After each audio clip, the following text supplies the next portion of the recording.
Yo, what's up? Let me see. Let me know if this. What? If this works or not. Oh, no.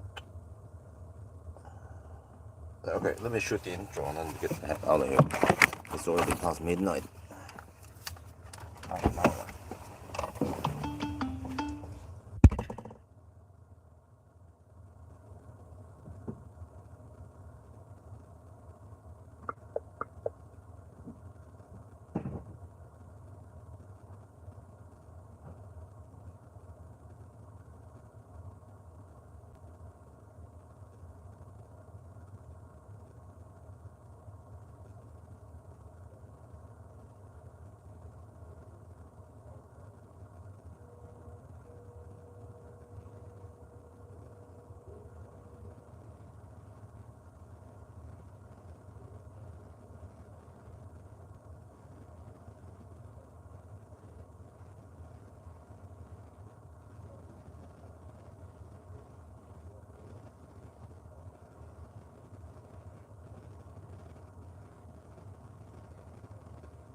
This splitter here, the OBD.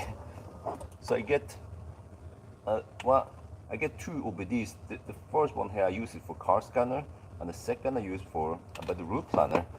Wait, let's see. Let me touch something and we can just. Yeah, okay. Oh, we have also massage here. Nice. So, let's see here. 85.4 kilowatt hour reported. It claims 487 kilometers, so we will actually be able to drive all the way to Alvdal and still have juice left, and then we can turn around and head south. Look at that, 45%. Really? Okay, that sounds a bit too optimistic. I'm not sure. Okay, we might be able to go all the way to maybe Rien or Elverum before we need to charge. We'll see.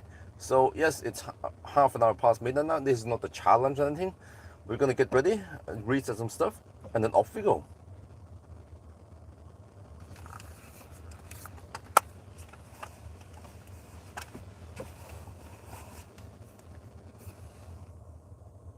Hey, is the about the route planner link working?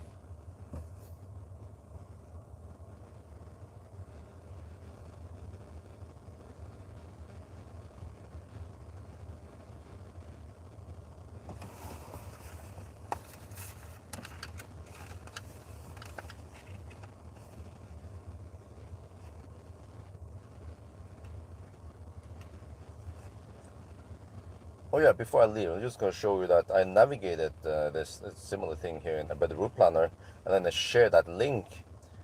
And you see here we have live data in a better route planner showing how many percent we have, how many kilowatt we're using, battery temp, battery capacity. Oh, interesting. Battery capacity reported is 6.5 here, and all this live data here and the route here.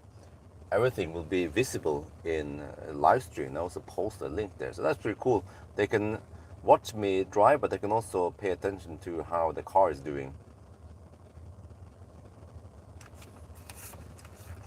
Yeah, drums in the rear.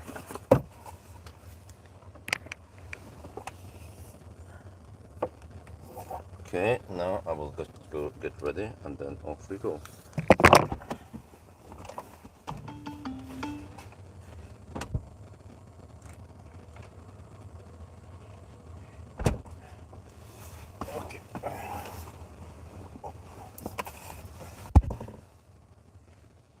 What? No, orientation, dude.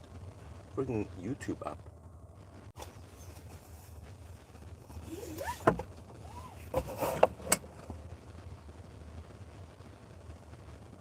Link was fine. Okay, good. Now you guys can check out what's going on live. But first time, not so sure. Okay. Oh, Nita is there. Let me do a quick Nita. Let me before I start driving now. quick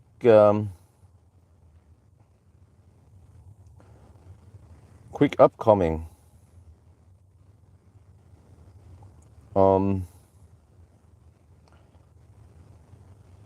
I have MGS5 test drive on April 8th.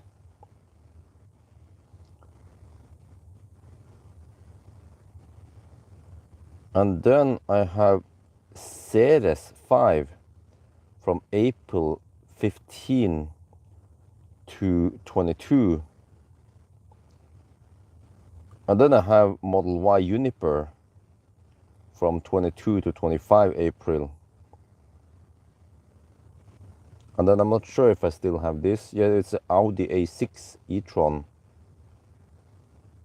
from 25 April to 2nd of May.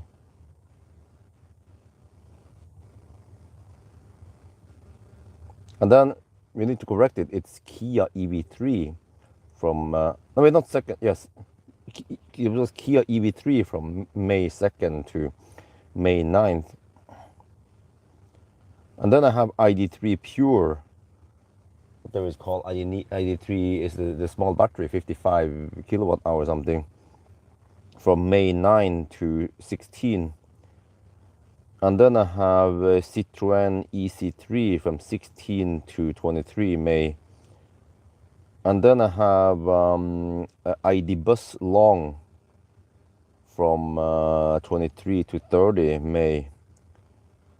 And then Cupra Tavascan from May 30 to June 6. Yeah, then I haven't booked anything.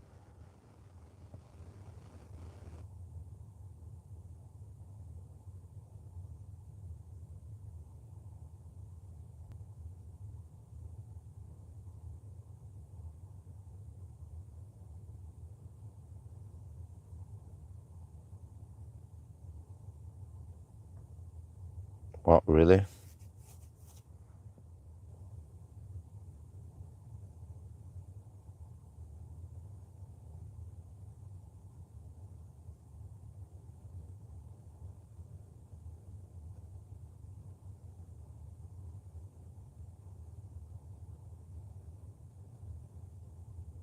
Oh, interesting.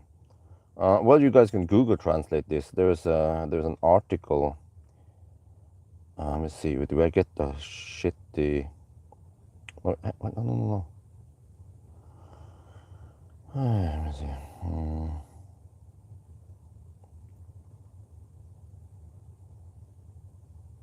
Copy link. Wow, really? Okay, whatever. Freaking media, man! How they twist on the story. There's an interview of me on Romerike Blad. You guys probably want to read it. For you guys who don't know, let me see. You can Google translate it because it's in Norwegian. Okay, let me do all that shit. Alright, it's grayed out. What the fuck, man? There's a whole bunch of Facebook crap on it.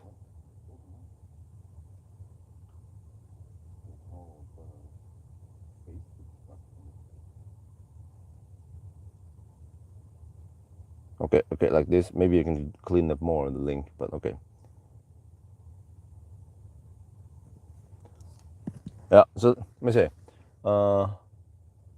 Audi, blah blah. Hi Björn, any chance to be looking again at the MX? Yeah, I could check it out. I can see them in the calendar. Oh, okay. Sorry, I forgot that you see my calendar. Yes, yeah.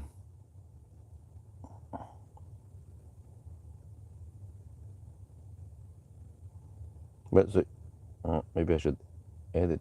I think it's one. I wonder if it's called ID Bus Long. Yeah. Okay. Right, but let's get going. We restart some stuff. Assist on ignition on.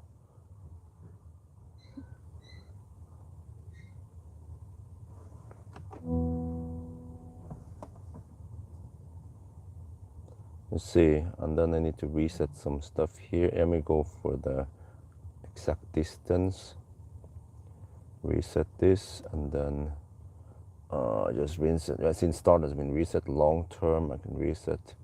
Okay, and then since charging, I don't know why it's not reset. Okay, whatever. There, and then we are ready. Wow. Start a bit late because I was so tired, so I actually passed out. I slept for a couple hours before I started now. Ideally I wanted to start around 9 or 10 in the evening, but I was simply too tired. Yeah. But I mean, the good thing is that by the time I'm back, then it will be bright outside, so we don't drive in total darkness all the time for this trip. So okay, and I'm also kind of curious to see how Isabel will react tomorrow when I'm back almost around 7, when she should be waking up. So I still wonder, I mean, if I plan everything right, why can't I just go for a 1,000 kilometer challenge? No, what the heck? Dude, the fuck is that shit? How do I turn off the announcement here? Navigation announcement. It's been set to... huh? The fuck, man?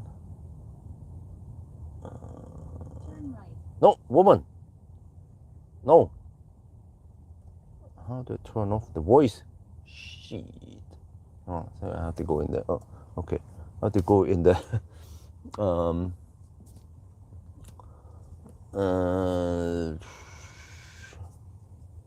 in the settings somewhere.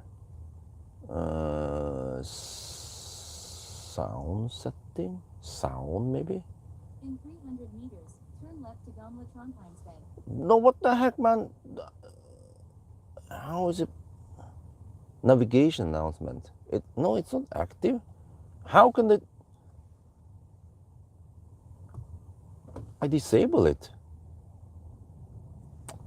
Holy macaroni. It's supposed to be inactive.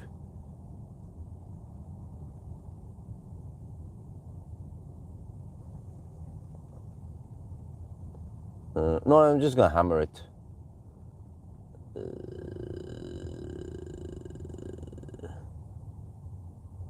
Off. We have to do like this, then turn it off.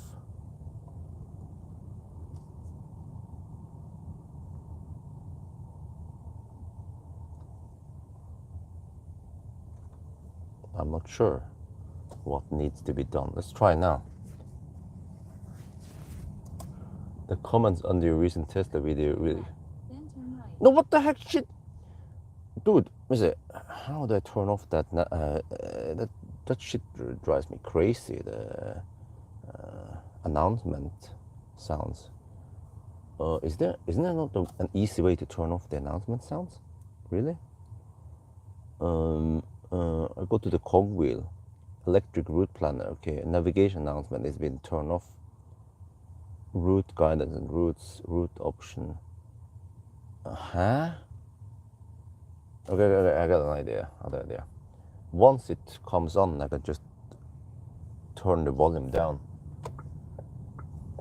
I don't know. I don't like the voice. No, shit. Can someone tell me how to turn off that?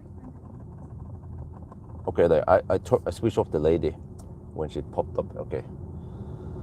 Right, we're good. There should be an easy way to turn off the announcement sound. You know, most cars you can do it in the navigation. Okay. No, what the heck? It's still on. Holy macaroni. Let me just get on the motorway and then try to figure out how to turn. Holy crap.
Holy crap, that woman is talking all the time. Shit. I came on this trip to avoid listening to some woman. But it's not in the system settings, in the vehicle settings? Like sound?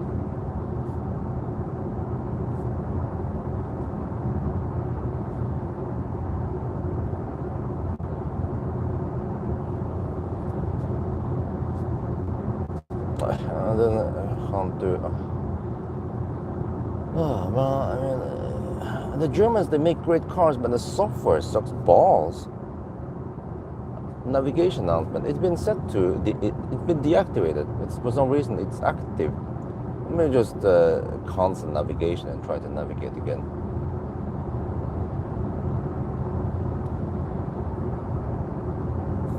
Maybe it's just buggy.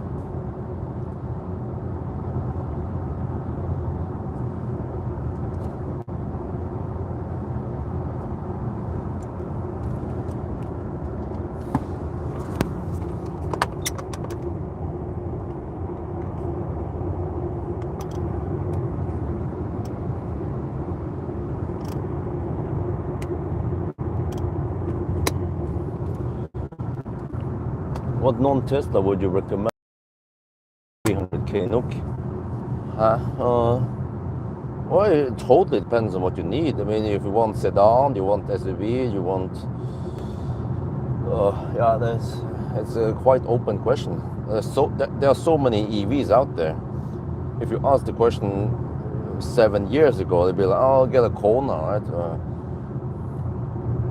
Wow, I'm surprised there is still a lot of traffic almost 1 at night. The heck is going on here? Hope the roads are open.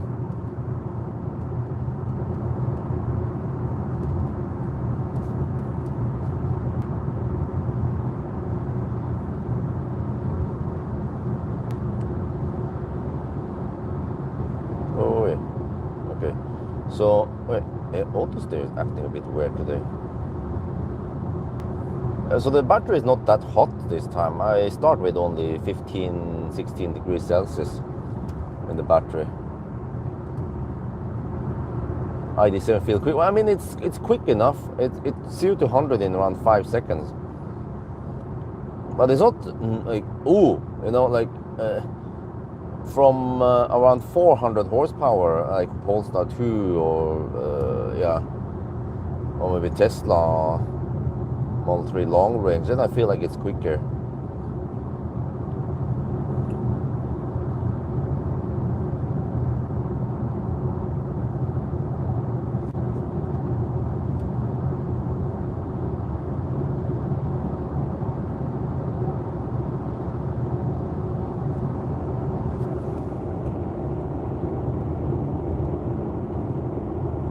But yeah, it's nice and quiet. I measured noise and acceleration last night. That's why I'm so tired, because I was out driving. And then, what else did I do? Then woke up early and didn't get enough sleep. And I was busy all day, didn't get any midday sleep nap.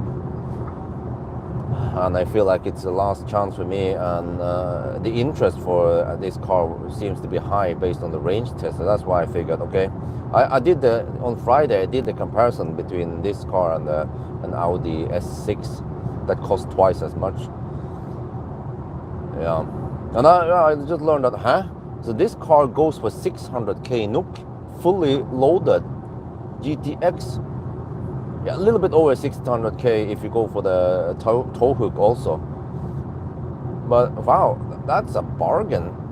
91 kilowatt hour battery, all-wheel drive, these awesome headlights, and that space, and the glass roof, and the butt massage. So wow. I mean, it's not a poor man's car, but still, it's a very nice family car, and it doesn't cost a fortune. You don't have to buy a car for 1 million NOK to get good range and space and so on. You have the rails here, and on the roof you have tow hook. Well, you can only tow 1,200 kilograms. That's a little minus.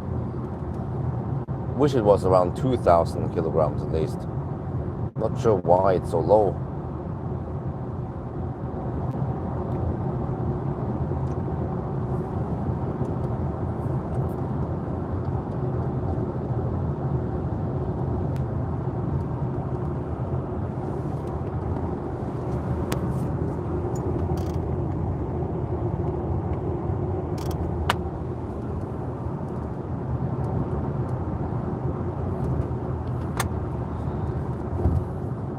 But yeah,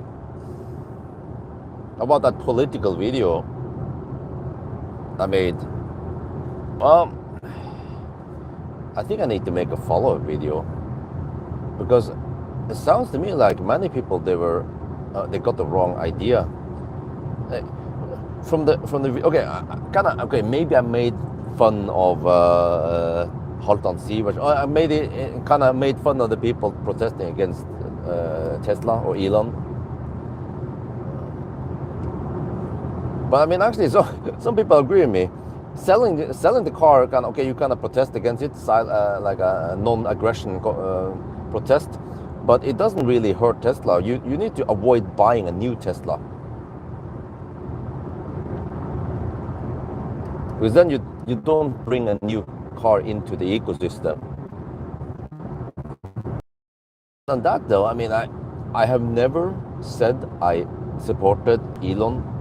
I said positive things about Tesla because, like I said, Tesla, they are big. They have lots of investors behind them, and they have lots of employees, and those are the guys who build Tesla, the engineers, the designers. Elon, he just is sitting on the money bag. So it's not like before. He's not that much involved in Tesla anymore. He has so much other things to do with other companies, and Tech is doing with the White House. But I mean, the joke. Okay, I just said it jokingly, Elon for president, but I thought it was obvious that I was just trolling. But maybe it wasn't. The left wings, they were like, "Oh, Bjorn, I'm so disappointed in you. I'm gonna unsubscribe." I'm like, holy shit! But I see an indication. Do you guys know how many subscribers I lost? Try to take a guess.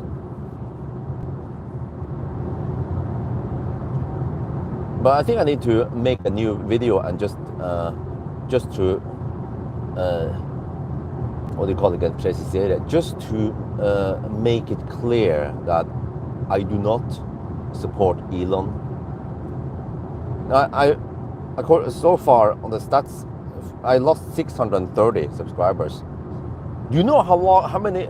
Do you know how much time it took to get 630 subscribers? Holy macaroni!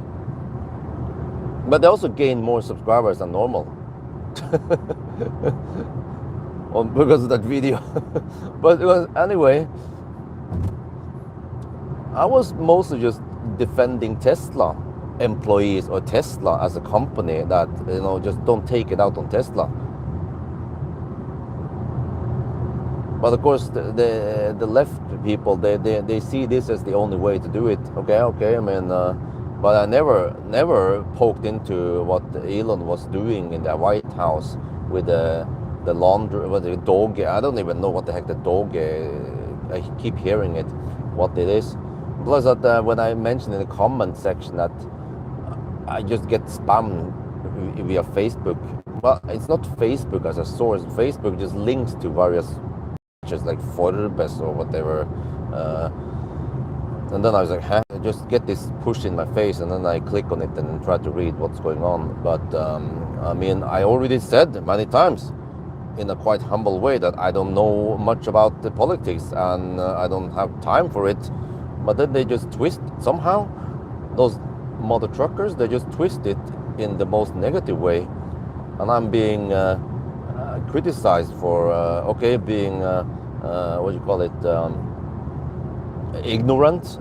Especially if you have kids, you can't be ignorant. I'm like, dude, so they expect everyone to be into politics. I want to go to a supercharger and start asking people over there how much they are into politics.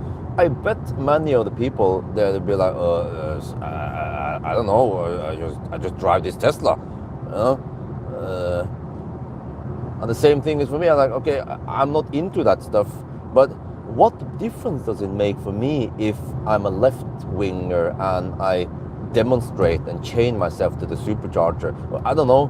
What can I do, right? For America. I live in Norway. It's getting ridiculous. What am I supposed to do? So I actually, okay, you know what I want to do? I want to invite a left winger or someone who has insight in this, and we can have a talk, a podcast while we are driving, and he can enlighten me. What the heck? I heard some of that. Okay, Trump, he changed it to the Gulf of America. You know, that was just one of the stuff that was punched in my face on Facebook. Okay, and well, in my opinion, is that it should still be called Gulf of Mexico. But that's the top of the iceberg. You're not gonna argue mad for your video, huh? Yeah, but dude, why did I make this video in the first place? Well, because there are so many comments.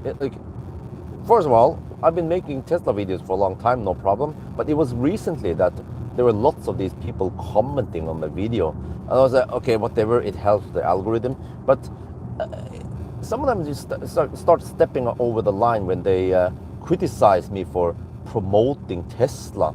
You know, stop reviewing Tesla, Björn. You know, I'm gonna unsubscribe you. I'm like, what the fuck, man? I'm just testing cars, and it has not. I don't care about what the heck. Okay, maybe that's the problem. I don't have the time to care about what Elon is doing and Trump. But it's like they forced me to care about it. Why? I'm not into what the heck is going on in China, for example, but I still review Chinese cars, right? It's like because they are into the whole politics, they expect other people to be it also. I think that's wrong. So I just voiced my opinion. I had this, just speak up about what I feel about it, and then I get shut down. I'm like, holy shit, man! Is this really how it is now in 2025?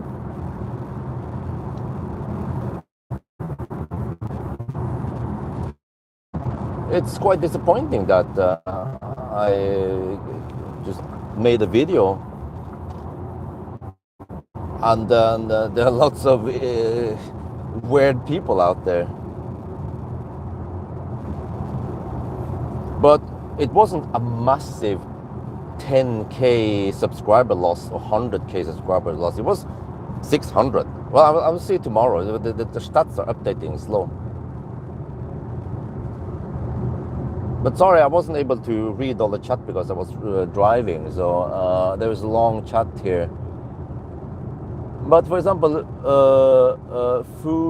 Futios Berg, well, you said I disagree with you. You're not gonna. But what? Can someone tell me what should I do? Should I get involved in politics? Should I make some videos? Should I protest against Tesla? Should I make videos and tell the whole world how bad Elon and Trump is? I mean, I already said it quite clear in the video. This is car stuff I make, and I talk a little bit about this, but I didn't want to dip into too much of it because, like I said initially, I don't know too much about it. It's more like the little things I know and a few things I heard about the vandalism. I don't agree, and that was what I was referring to. That these guys are given crazy, and Elon himself, when they start vandalizing cars, and I've seen that they spray down Tesla service center. What the fuck is going on, man? You can't just go and ruin other people's properties.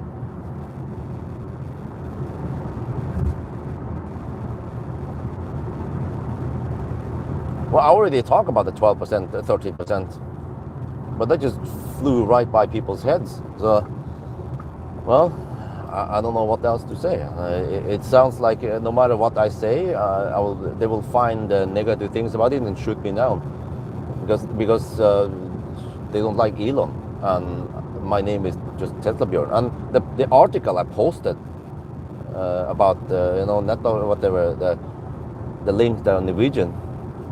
I like your idea of bringing in someone. I don't know. Knows about it. Might do more. Okay, yeah, maybe I'll just leave the whole thing there. I'll just make a short video. I'll just make it clear that I don't support Elon. I never said anything around that. I just mentioned his name, but because I just talk about Tesla and I say that my claim is that don't forget the employees at Tesla. It doesn't mean that I want whatever. It's just I get frustrated because I get the impression that people think that I support Elon and Trump, and I support the fascism. I don't.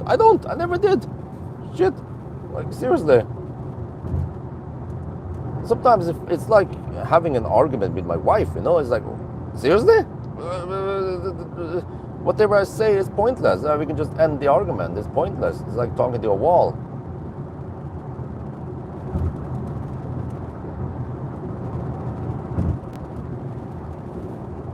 Wow, it seems like the headlights are really bright. It seems overexposed in the live stream.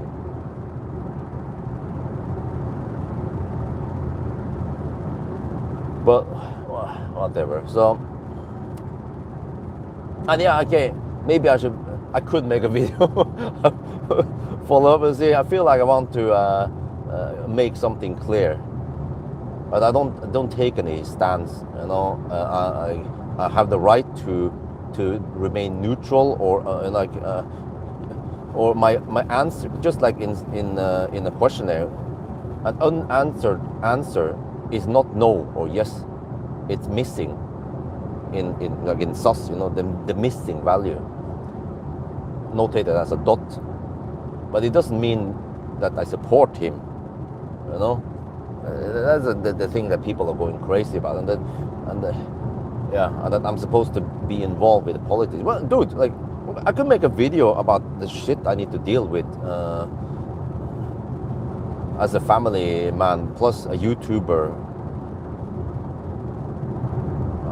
People are not interested, but that's the stuff I need to deal with. You can say, yeah, but it's because I'm selfish. Well, am I selfish because I need to care about my family?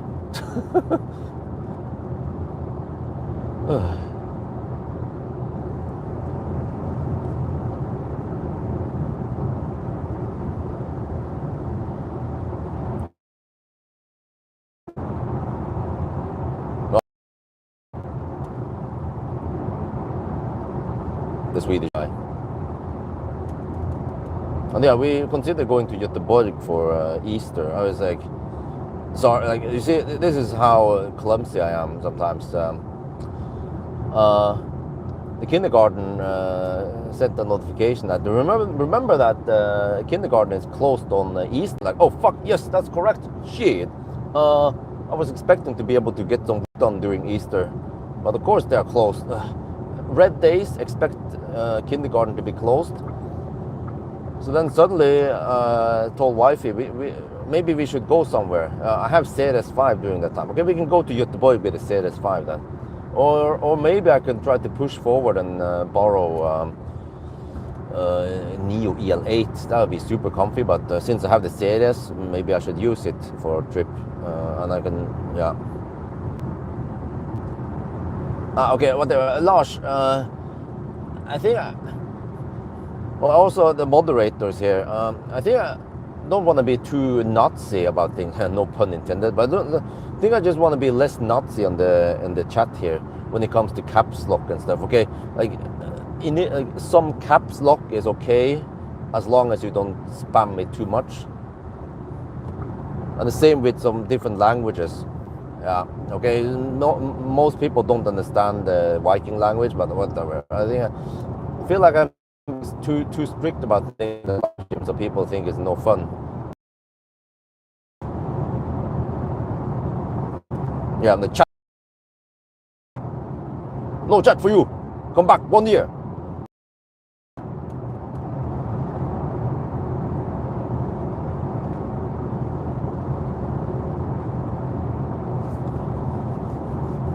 But yeah, so that's just how it is. But in a way, I'm okay. Politics, but okay. But in a way, I'm also kind of interested in it. But the thing is that I'm afraid that I will get misinformed, because in the past, like, can you always trust news about EVs? Or, you know, no, you can't. Depends which source it is, right? You always trust Fox News or whatever, right, about EVs. So you have to be critical about whatever you read on media. And also, can you always telling you? So that's the only thing. Since I don't know too much about what's going on in US, I just want to get reliable information somewhere that is not twisted. Just look at the prime example here. What will it called again? Romerike. That link I send you about, you know, the article about me. Like, how the heck? Seriously, like, I said it quite clearly to him that I sold my Tesla 2 years ago because I needed money. And then eventually I ended up with an e-Golf, because after a while I borrowed first a Soul from a sponsor, but then he needed to sell a Soul, and then I ended up with the e-Golf, and I explained what I'm using the e-Golf for. And then somehow that journalist needed to twist the title so that it became replace his Tesla with an e-Golf. Tesla Björn replace his Tesla with an e-Golf. My initial reaction to that is, what the fuck? Like, that's media in a nutshell. Like, they just twist the story, or they twist the headline, and many people read the headline and they be like, haha, Tesla Björn, he replaces Tesla with an e-Golf. No, that's not the story. When I sold my Tesla a long time ago, I had no idea I was going to end up with an e-Golf 2 years later. Like, holy macaroni. And if that's how media operates, how the fuck I'm supposed to trust them when I want to read up on what's going on with US or Elon and his kids and all the stuff that is being spread nowadays? So, man, whatever. I could tell the journalist that, hey, change that shit. That's not how I know how the story is, but whatever. I'll just use that against them and just say, here is a prime example how media is operating. That's not. And I didn't call them. They call me and like, hey, what do you think about Musk? You know, same thing. Some newspaper in Bodø called me. Hey, what do you think about Musk and what he's doing, the Tesla share? Huh? What I think? I don't know. I haven't paid attention, bro. I'm busy with my working, like my long work hours, and the family, the kids, the toddler, the baby, and parts of the house also. But that's not an excuse, Björn. You need to pay attention to what's going on in America. Okay.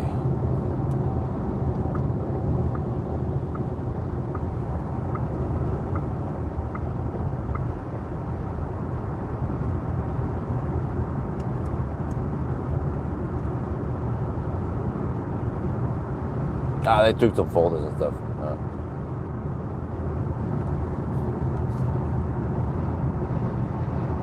How you rate the car?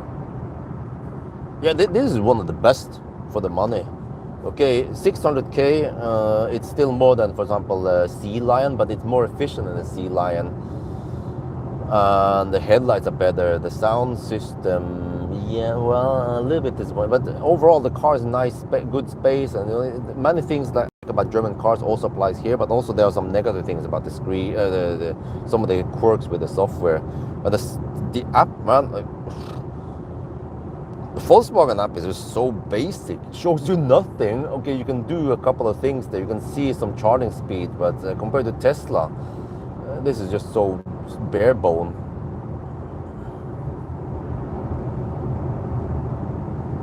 Yeah, well, takes two. Okay, but like I said, I need reliable sources. Then I can't just read a source and believe blindly what's going on there.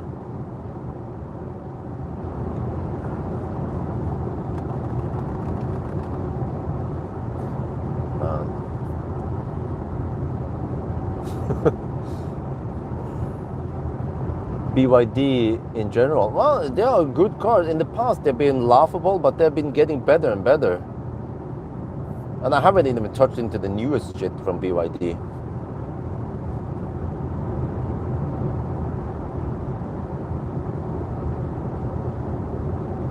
Yeah, for example, every time I hear about Musk and Tesla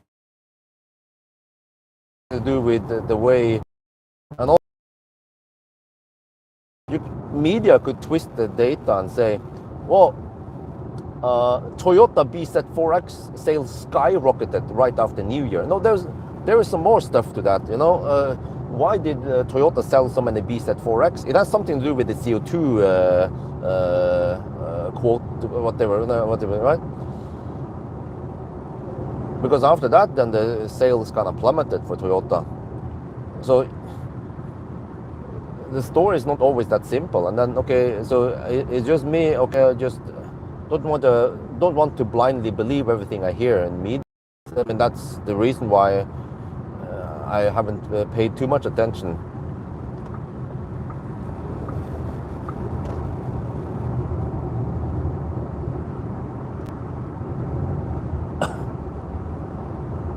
Model Y sales drop, yeah. But what the fact that cannot be changed? Many people took the delivery of the Model Ys in Norway, right? So, and the sales went crazy, but it was probably just a peak because many people are waiting for it.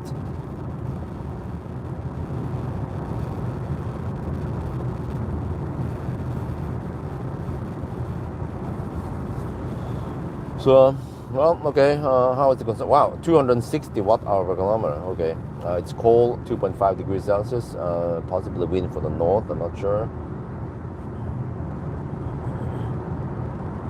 Yeah, exactly. But for the rest of Europe, the sales has gone down. So, yeah, most likely the sales went down because many people, they are against Tesla, Elon, and then Tesla, and they don't buy new cars. Yeah, never said anything about that part. I was just surprised that many people took delivery of Tesla in Norway. I would, based on the comment section and on the media, I thought that it was game over and nobody would buy new Teslas. But they still bought a lot of Teslas, which is delivered over 1,000 Model Y. Oh, okay. Don't those guys care about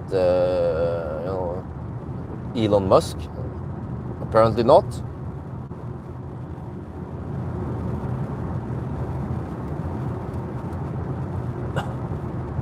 Volkswagen ID3, wow.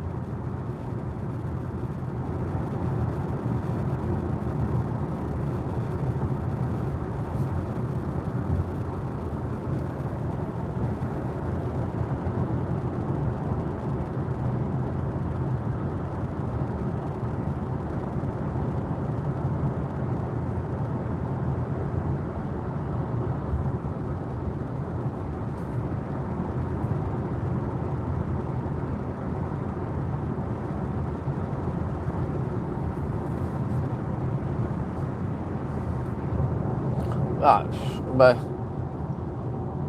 don't want to speculate too much on that. But yeah, my gut feeling says that the sales have been dropping.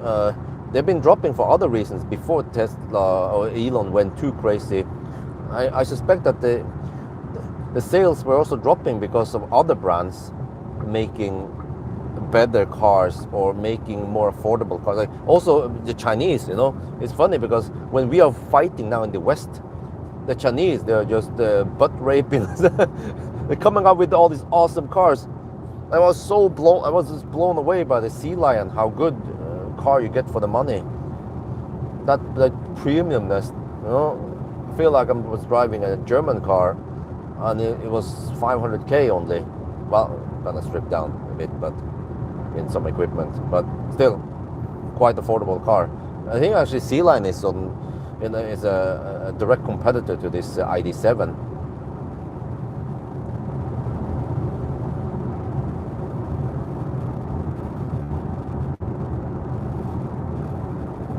have very low numbers. I'm not sure about that. At least Norway get lots of. I see lots of Chinese cars across Europe, MG and BYDs. Yeah, sport super.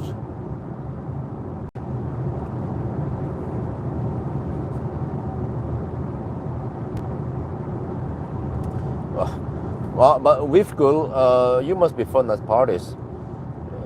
Many people who actually live near Mjøsen, they just call it's like just a pun, you know, Mjøsen. Basically around Hamar, Gjøvik. So it's just that. But of course, you are not fun at parties when I just say Mjøsen, because I also used to live near Mjøsen. You know, I was living in Gjøvik for many years. Well, 3 years.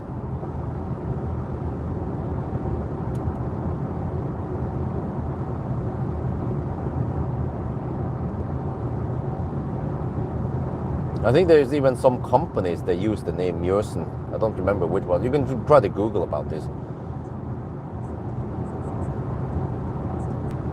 Wait, what the heck is that? The announcement's still there. What the heck is that shit?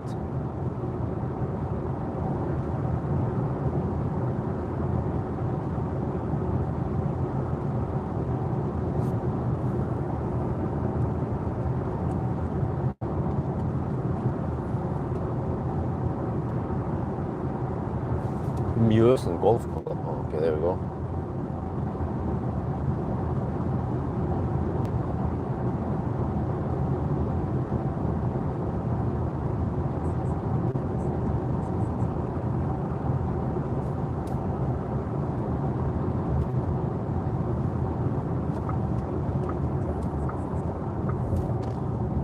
Holy macaroni. I don't know how to shut up that lady. Can you guys tell me? And someone who owns a Volkswagen ID, tell me how the heck I turn off the announcement sound. It keeps coming back to me.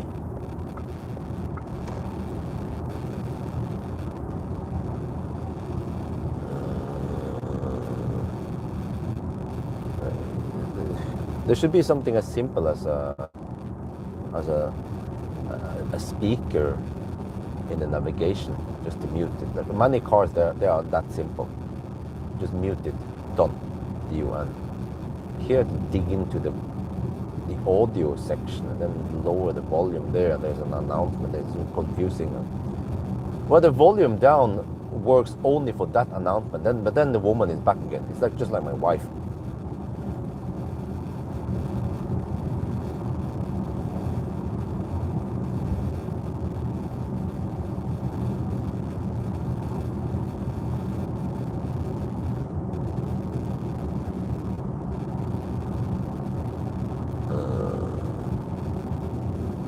No, I don't want the voice at all.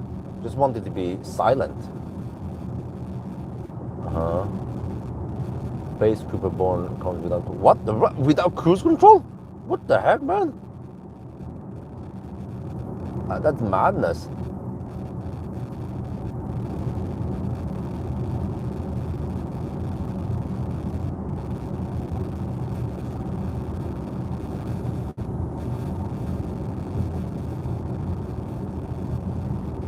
If I, what's this? Yeah, navigation announcement is off.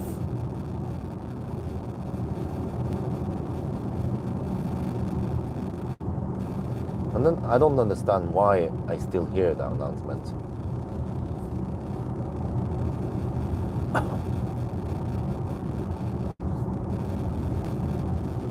Okay, whatever.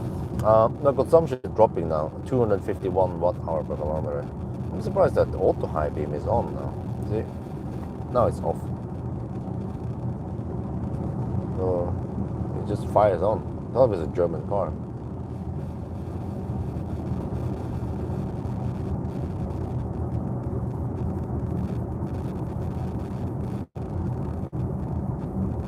Oh, it's minus half degrees Celsius now. It's cold. Yeah, the IDA thing. Let me check here. Turn off IDA.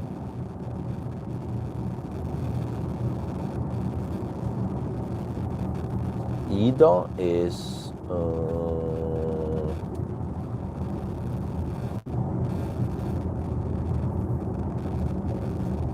activation. No, I also disable IDA. I don't know, I give up, man. And if I try to fiddle too much around there, then the car refuses to let me press anything for the next 10 seconds. Okay, but unfortunately the announcement doesn't come that soon. Just want to see how many kilometers I've left and what the car estimates as remaining. But it's weird because I've been using lots of navigation in the past with different the challenges and so on, and they never bother me with that voice.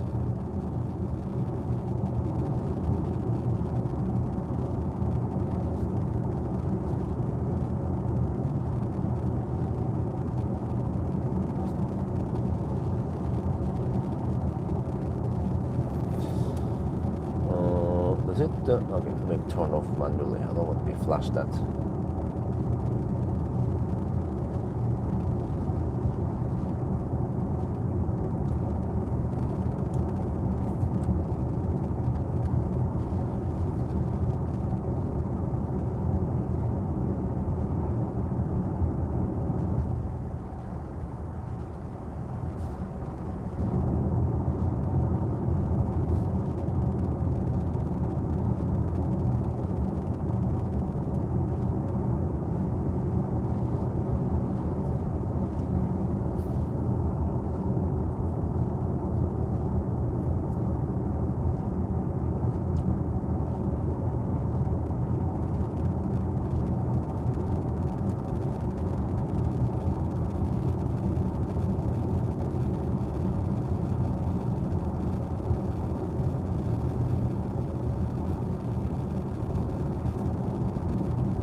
You can volume her down while she's...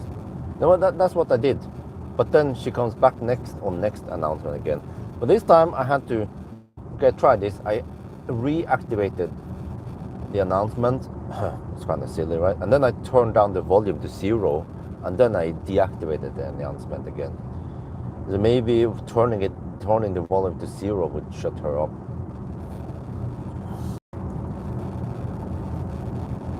But yeah, this is some of the quirks with the German software. I don't know why German cars in general, they're annoying shit like this.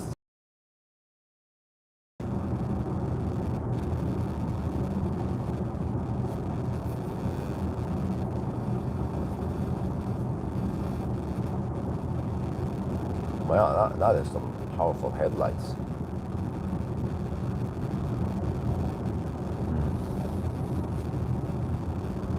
But would I want to own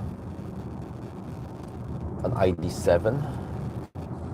Well, first of all, nowadays I don't have enough money to buy a car for like that anyway.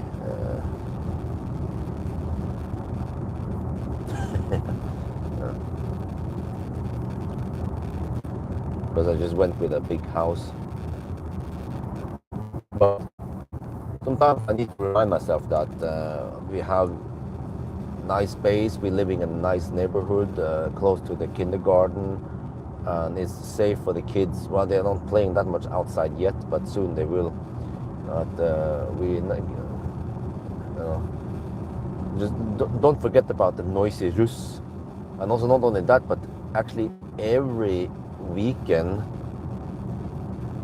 at night, there'll be these gatherings at McDonald's and the gas station, and they will vroom, vroom, vroom, like that kind of shit going on at Alvdal. So we don't have to listen to nowadays anymore.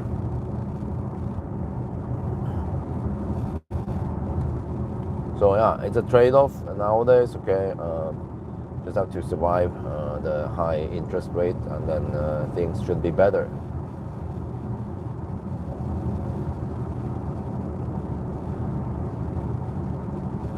All right, thank you for that moose. Yeah, but I need to stay focused on the road. Well, yeah, but it's not that simple to just remove the fossil cars from the roads.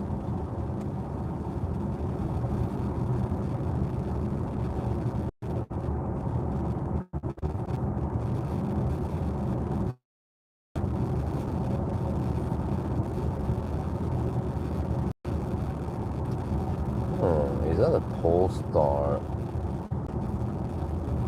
3 you have behind me? No, wait, no, that's not. Wait, is that? Oh, wait, it could be an Audi Q7. I don't know, but based on the headlights, it's either a Polestar 3 or an Audi Q7. That's my guess. Let him pass me soon. Let's see. It seems like he wants to go faster than me.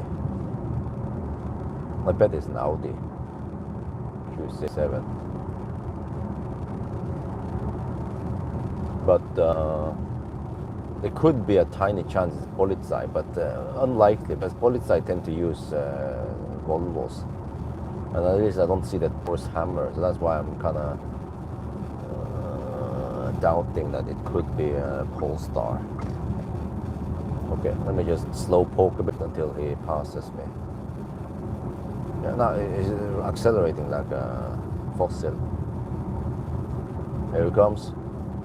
What was that? Audi Q7, yeah. I've been driving too much when I can recognize headlights like that.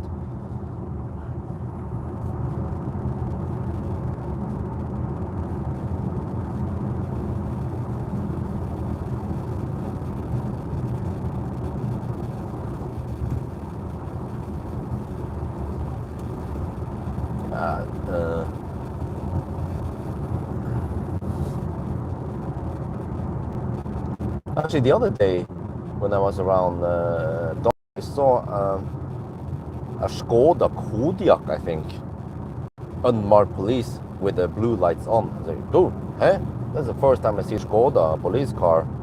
They are usually Volvos and a few BMWs and Mercedes. Lotus Electra, yes, it's in my channel.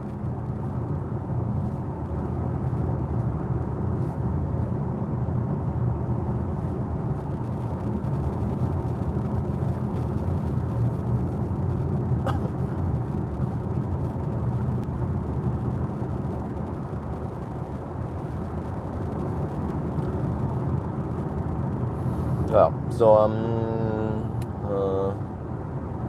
really? Well, I know that they have an unmarked BMW i4 M50 and a Kia EV6 GT.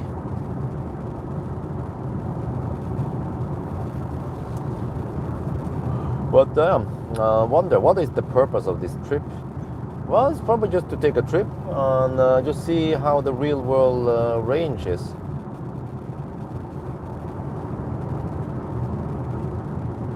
And just experience a bit of road tripping outside of the Autobahn, and maybe experience more of the awesome headlights.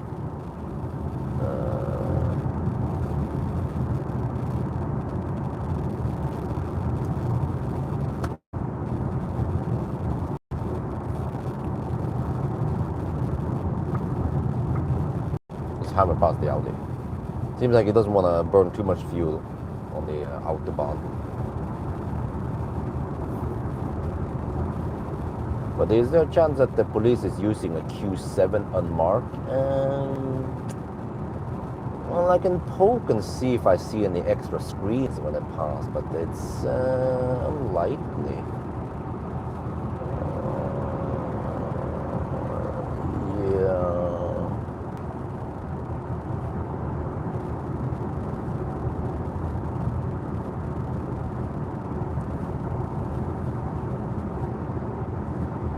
menu tonight, I don't know, something that it doesn't give me a bad stomach.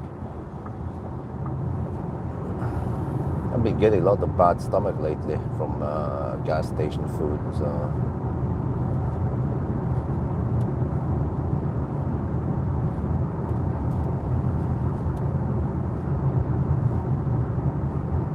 Well, they don't have a double sausage penetration in Norway. They don't do that over here. But yeah, normally I would go to Ionity Alvdal and charge there, but this time I might just stop at Shell and then go to the restroom, maybe grab some food there, and then I turn around. I want to see if I can make it to Elverum, or at least Rena, right? There's Supercharging in Rena and Elverum. Oh yeah, speaking of supercharger, I want to make a video about how cheap the superchargers are at night. Never seen that low prices, 2.2 NOK per kilowatt hour. So if you're willing to, well actually, I was about to say if you're willing to stay up late, but even at 10 you can get that cheap price. But you have to have the membership. Then, yeah. Well, why not? I wish other, yeah, the reason I would post that video is to maybe encourage other CPOs to also have different prices, or like off-peak prices. I mean, it makes things slightly more complicated for them, but it will encourage more people to charge at night when we have lower load, so you balance it better. But of course, some people, when they need to travel in the daytime regardless, or they need to charge in the daytime, then it doesn't matter, right? But you can then reward people who are flexible.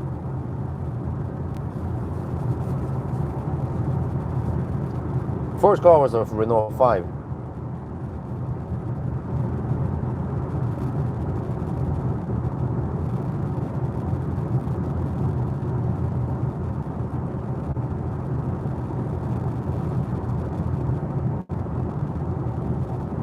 So I will say that the trip to Alvdal is supposed to take less than 3 hours.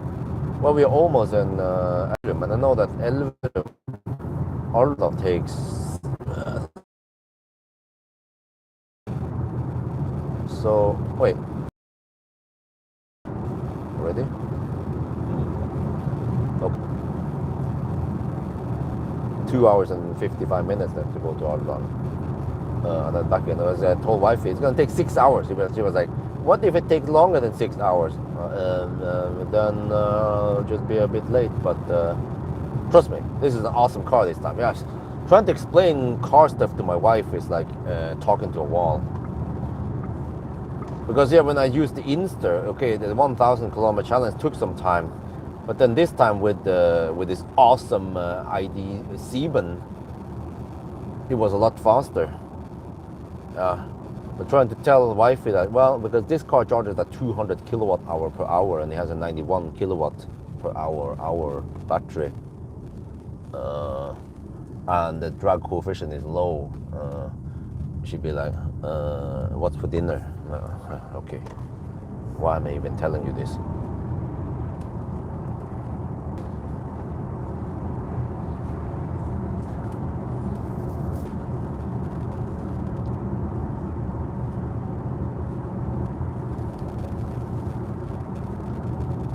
I pay more with the Tourer. This is what? Almost 5 NOK per kilowatt hour. Holy crap! Well, why don't you use membership directly with Tesla? And I just wonder, because if I promote, well, in a way, technically, I will be promoting Tesla Supercharger because they are cheaper, but I will also be promoting Ionity because they're second cheapest, and it depends where you are. This is mostly for people who charge some amount, just a casual charger. But then they'll be like, "Björn, I like your video, but you are promoting Elon Musk." Can't do anything nowadays. And also Tesla videos tend to give me lots of views. Seen it? The Juniper review got 100k views already. Oh, damn. That was just the 1 day review. I haven't even gone that deep with 1,000 kilometer challenge and everything yet. But I mean, every time I make a Tesla video, I'm gonna hear all that crap. People telling me to stop reviewing Tesla. I can of course shut off the comment section on Tesla videos, but I don't want to do that. So if people are telling me to shut up because I don't have insight in politics, then I expect other people to shut up and not comment on the Tesla videos then. But then there's going to be even more haters leaving my channel. Okay, this is not the airport.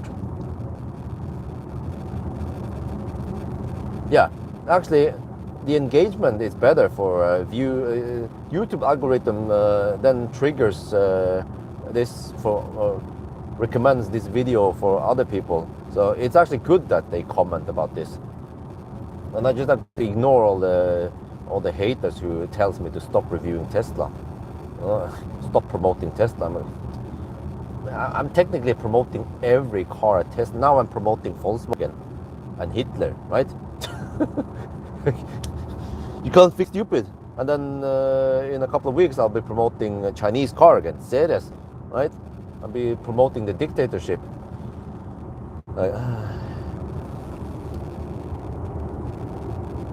it was simpler in the good days of the Falcon. It was just Tesla and EVs, and well, then there was lots of media hate against Tesla. Yeah, I forgot about that. Those Tesla that caught fire and yeah.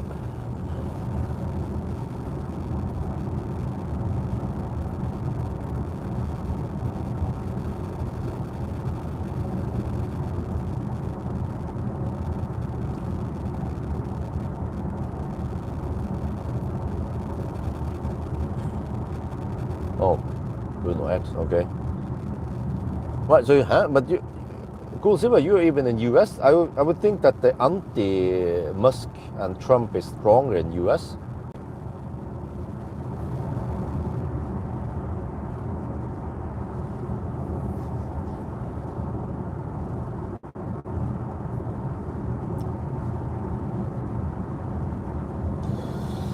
But yeah, I have an idea, but last time I had a good idea, it backfired at me with that video about Musk. It was because you guys. First, I was like, I've been thinking about maybe making a video about Musk, but I was afraid that there would be more hate against me for no reason, and that was exactly what happened. I was like, dude, don't shoot the messenger. I said I was a noob, and then they still had to shoot me down.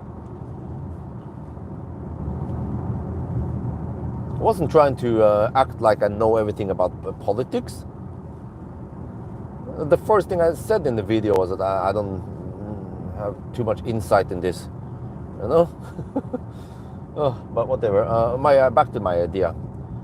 I still have around 2 million kilometers of free supercharging, and in the past, for a while now, I put some of my friends' Teslas on my account, and then I share, and then I give them driver access, and it actually works great. They get free supercharging because they are on my account, but they can still go and service the car. And yeah, some service centers are a bit confused. They think that it's Tesla Björn's car, but no, but it's if you look in the registration license, for the registration, it will be on that owner's car, right? And they can service the car. They can actually use the car as normal, except for that any upgrades like premium connectivity needs to go via my account. But this is one way for me to consume the free supercharging kilometers. So but at least, okay, so with the help of my friends, I managed to consume a whopping 100,000 kilometers. Okay, great, but I still have 2 million more left. And I already asked Tesla, can can you guys make some, can I exchange the free supercharging for credits or something? Because I'm not going to be able to use that until it expires. No, they just ignored it. So I'm like, oh, well, I mean, it's a shame if it will expire in a couple of years, because those free supercharging is worth a lot. So here's my idea. I can make a video and say, anyone who wants free supercharging, you just have to put the car in my account. There is a tiny risk I could get hacked and they can gain access to the car, but you have to be physically near the car, because even if that car is on my account, I cannot unlock the car. I cannot even see charging stats. I cannot change current on it. There are lots of restrictions on that car until I had to approach that car for the first time, and then suddenly lots of features unlock in the app. So it seems like Tesla has thought about that. Yeah, Felix, just feel free to spend as much as you like. I mean, this is actually true. I've said it to some of my friends. Because Tesla is so reluctant to do anything about those free supercharging, they didn't want to exchange it anything. I feel happy that people can spend that free supercharging. You know? So maybe we can have a little dugnad, whatever we call it. Anyone who wants to join, who uses supercharger a lot, it's free. I think there will be plenty of UK owners who wants to use it because it's expensive in UK. But I don't want taxi drivers to use it. I don't want it to be used for commercial. But for private use, fine. You want to go trip across Europe or whatever, US, just use my free supercharging. Just give it. But this is my idea. There might be many. I want to reward my patrons and of course live stream donators. I remember the names like Cool Silver tend to donate and the Achtung Polizei guy. So I want to first offer this to my patrons, and all they need to do is email me, and I will double check that email against Patreon. They have to use the same email they use when they support me on Patreon. So I don't expect more people to support me. The support is declining.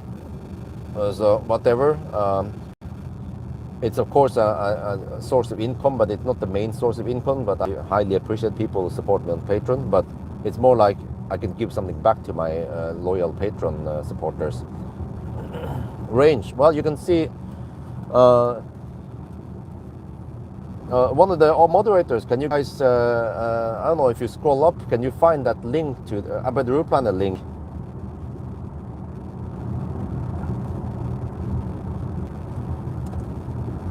You can see the live data. It's still live, right? I mean, maybe I need to check that it hasn't gone to sleep about the route planner. Oh, there.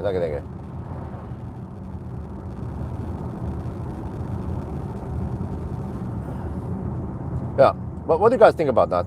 I mean, what's the worst thing that could happen? The worst thing is that Tesla will not like this, and they terminate my account or my whatever referral thing, and they terminate the delivery of Roadster. Well, so be it. I'm not counting on getting the Roadster time soon, and I'm not planning my future based on the Roadster anyway. Right? So it's not like I'm afraid to say anything bad about Tesla because I'm afraid that they will Roadsters.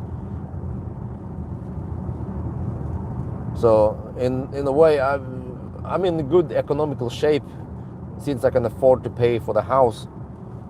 I just haven't had much leftover money to pay for other stuff that I want, but just have to hold on and it will be fine. Wait, maybe the Abed Ruplan thing is stuck. Let me see.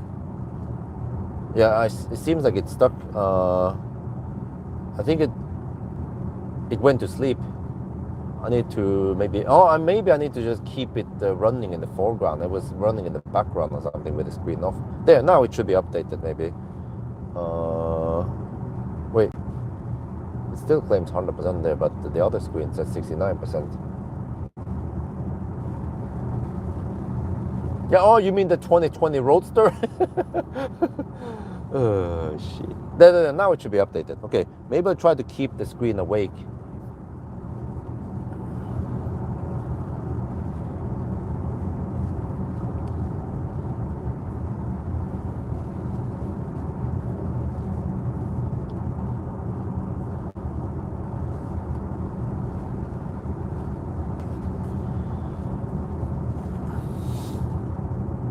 But yeah, so I want to ask you guys, how long until the free supercharging? Okay,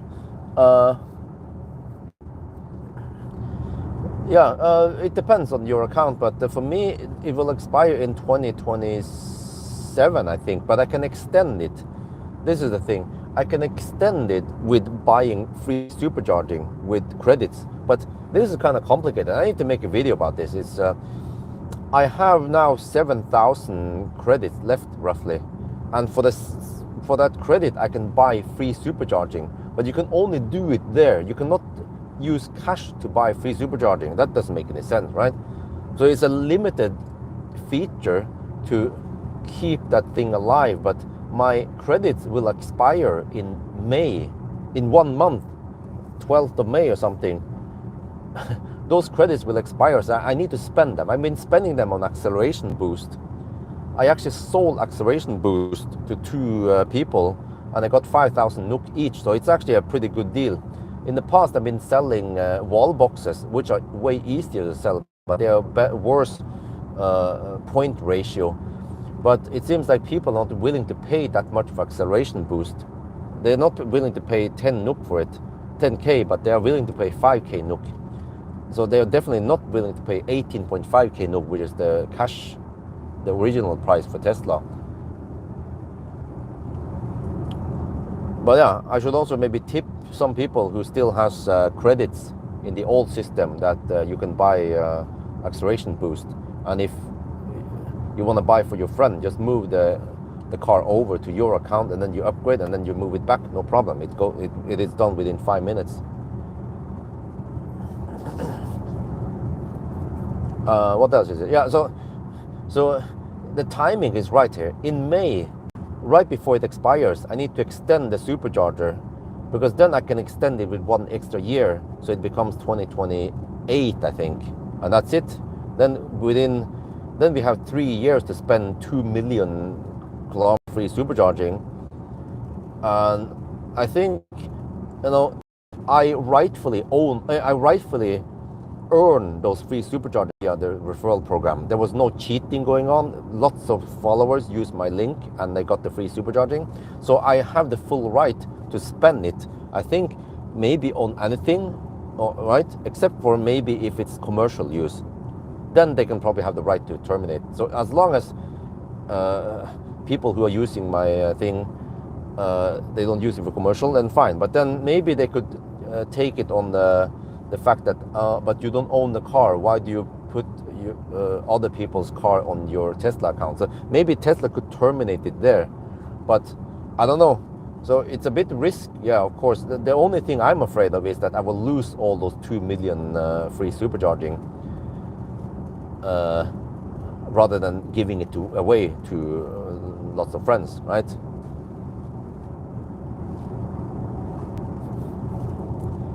So in a way, I'm right. At least now, I'm more afraid of losing the free supercharging than losing the roadsters in the future, because who knows when they're gonna arrive. Until now, it's just vaporware anyway. Did a video regarding hydrogen car, blah blah. Oh, okay. Now it says, whoa, that is crazy. Oh shit. Yeah, well, it is dead. I made video like 5-6 years ago about that hydrogen is a dead end. And people still argue against it, and they were like, "Oh, Björn, I like videos, but nobody buys that shit." And there's no development in hydrogen. There are no new hydrogen stations in Norway. They shut down hydrogen stations. It's quite obvious. Not only there, but also in Denmark at the they shut it down, and other places also. So it is the most obvious thing that hydrogen is just too expensive, too impractical. And I didn't even own a hydrogen car, I just borrowed one. And I found the problems. I could always make a new hydrogen video because that seems to trigger lots of engagement. A highest mileage Tesla, oh, probably Millennium Falcon. 300k something, I don't remember. But there are way more higher mileage Teslas out there, but I just haven't driven them personally. No, don't waste your money on hydrogen. It's waste money. It's just so expensive. And also in Autobahn, you want to cruise faster than 100 kilometers per hour. And I don't know what's up with the fuel cell, or the car, but it just, the consumption goes through the roof once you hammer past 120 kilometers per hour. It becomes so inefficient. That part I had no idea of before I tested the car. Degradation test and not Tesla. Oh, I haven't really tried the Tesla test. Maybe I should test it one day. But I think the last time I tried it, it didn't really work. So I gave up. Yeah. In the service menu, you know.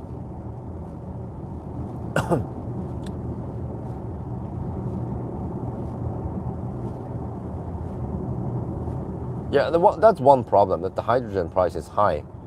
But the main problem is that the consumption goes through the roof once you drive at 120 plus kilometers per hour. It's crazy. It was, I don't know, it was optimized for city drive, maybe up to 90 kilometers per hour. But then they didn't test it, or they didn't care that it was thirsty at 120, 130.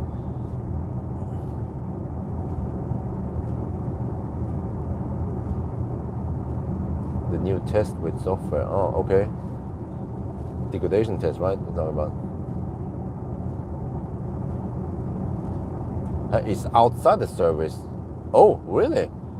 Wow, I haven't been paid. This is what happens when I don't own a Tesla, or I don't borrow a Tesla from Marcus anymore, is that I'm left out. I don't, and also, plus that I don't pay attention to the Tesla news as much as before, because I'm testing so many other cars. Like, I need to pay attention to what's going on with Volkswagen and BYD and Audi and Skoda and the Koreans and Porsche and Stellantis, right? Tesla is just so small now compared to before, because, yeah, well, mainly because Tesla was quite dominant before.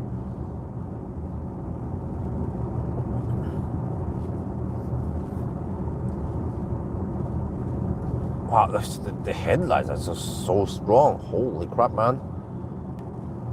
800 lumens. Okay, still not as strong as LED bar. How much was it again? It was over 10,000 lumen on LED bar. That Laser Elite. Will Nissan Leaf come with the CCS? Well, I hope so. And active cooling, the next gen Leaf. They still haven't given up on the Leaf. I thought Aria would take over, but no, the Leaf has been reborn.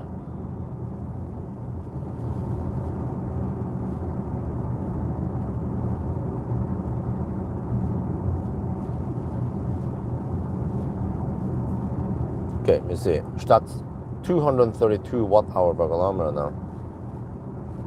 And the navigation estimates that I will arrive at Alvdal with 36%. Right?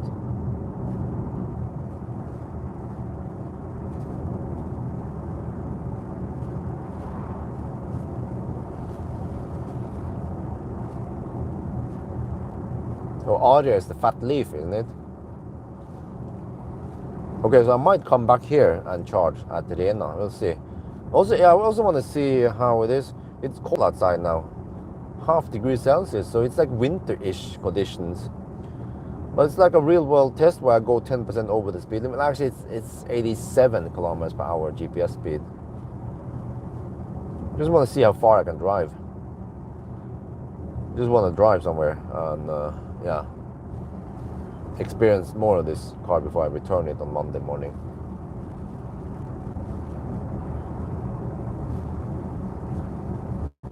Huh? BZ4X and Nissan Ariya. Oh, I would take the Ariya. I mean, the BZ4X is nice in many ways, but the Ariya has a bit more space. It's, I think, also quieter. And the software, well, the software is Chinese. I mean, it's Japanese. Yeah, slightly better there. But actually, BZ4X charges faster before the punishment points kicks in. But I mean, why do you have to choose between those cars? Huh? It's like in high school. You ask me to choose between the two ugliest chicks. What about the hot chicks? What about Tesla? What about Volkswagen? Why don't you go for this car? ID7 or Model Y or C-Line 7 even. But I'm gonna experience Series. Series, they dropped the price to 400k NOK. I need to test how good the Series is. There's going to be a second gen Series that charges way faster, but at least the first gen charges 120 kilowatt fairly flat. Okay, I will experience it. Maybe also take a trip to Göteborg with the family with it this Easter, because I'm waiting for the weather forecast now before I book anything. But I also don't want to spend way too much money because we still don't have Kurt home. And there's been stuff that I needed to pay for, like the baby photography. It is quite expensive, but you must do it when the babies are small. Then it's too late you can't just go there later, right? So it cost me a few €1,000 for it, for a good photographer. And then I had to buy another Cybex over here in Norway because I left the other one in Thailand. So it's stuff that extra cost that I felt like was necessary, but then I'm still want to get some air conditioning in the house this summer once the heat wave hits us. And then if we go on vacation, then we are burning 10-20k. That would be enough to buy air conditioning, 20k, right? So just have to spend the money wisely, or I can make more money. Of course, that's the solution. Instead of cutting cost, just make more money instead. We don't cut cost over here. We don't do that thing. No.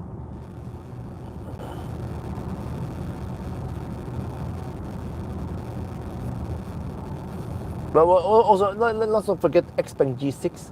It's also a really nice car, charges fast, has awesome space.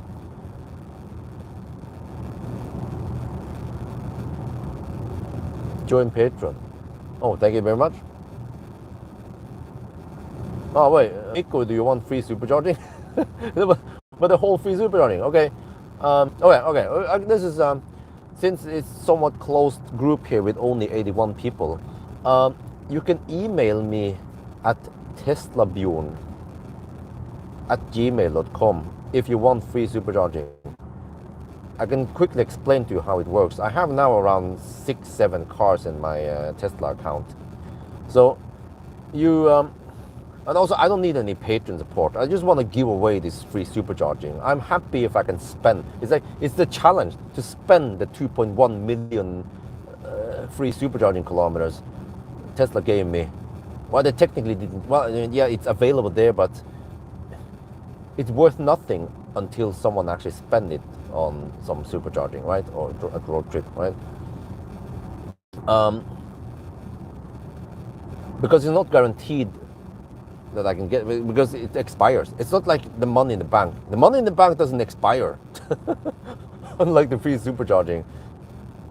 But yeah, okay. The details is that you email me, say you want free supercharging.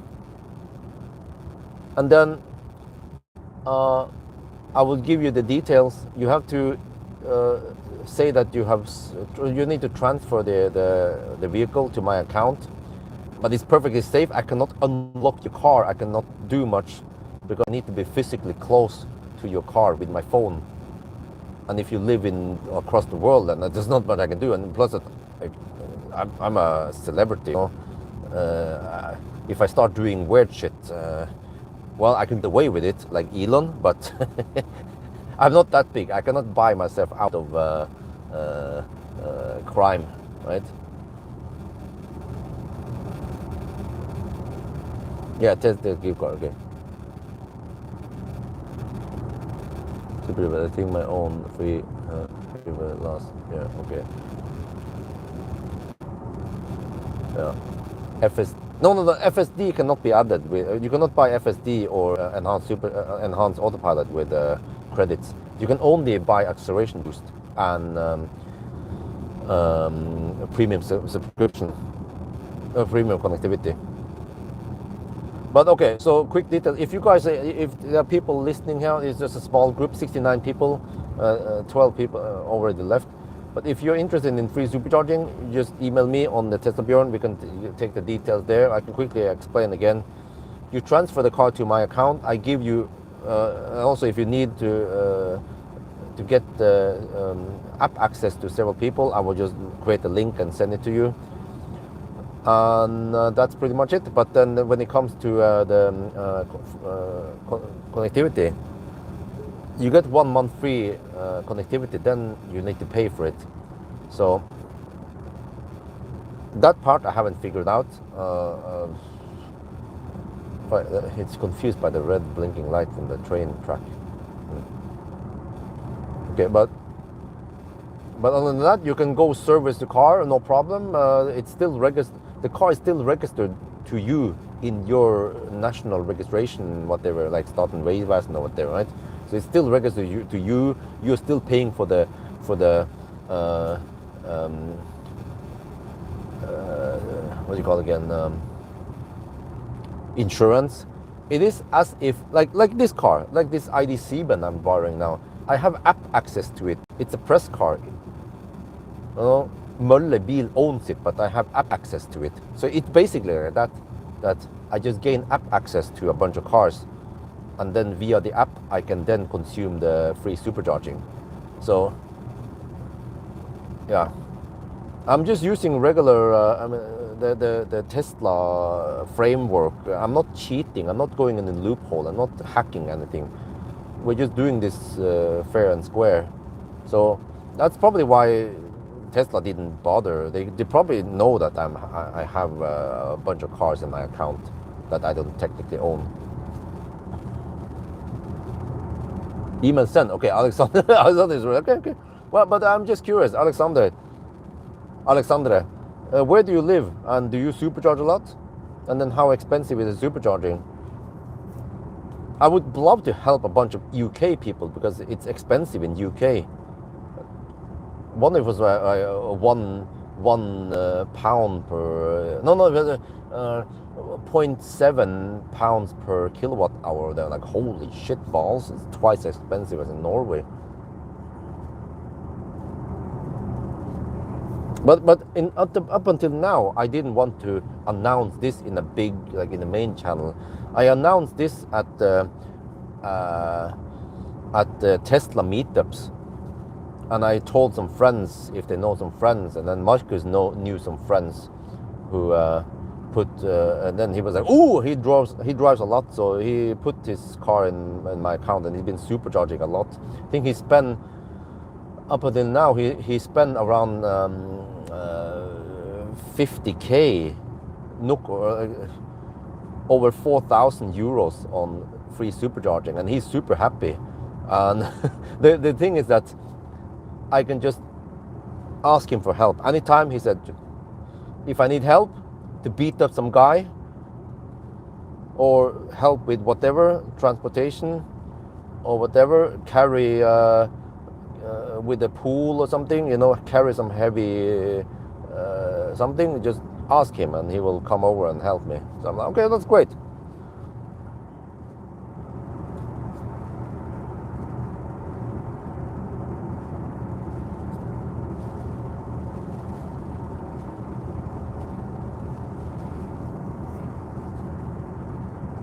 EV motorcycles. Well, yeah, they're great. I think they're underrated. There should be way more of them, especially in warm countries like Thailand, prime place. And those electric bikes that I own, you know, they are so cheap. 1,000 euro they cost, and it's even locally manufactured in Thailand, and they have some Chinese parts, and they work great. They have 50 kilometers of range, and that's plenty for local drives to the grocery store, to 7-Eleven. I wish more people would use them. But even those more expensive bikes with bigger batteries and faster charging, they also work great for that use.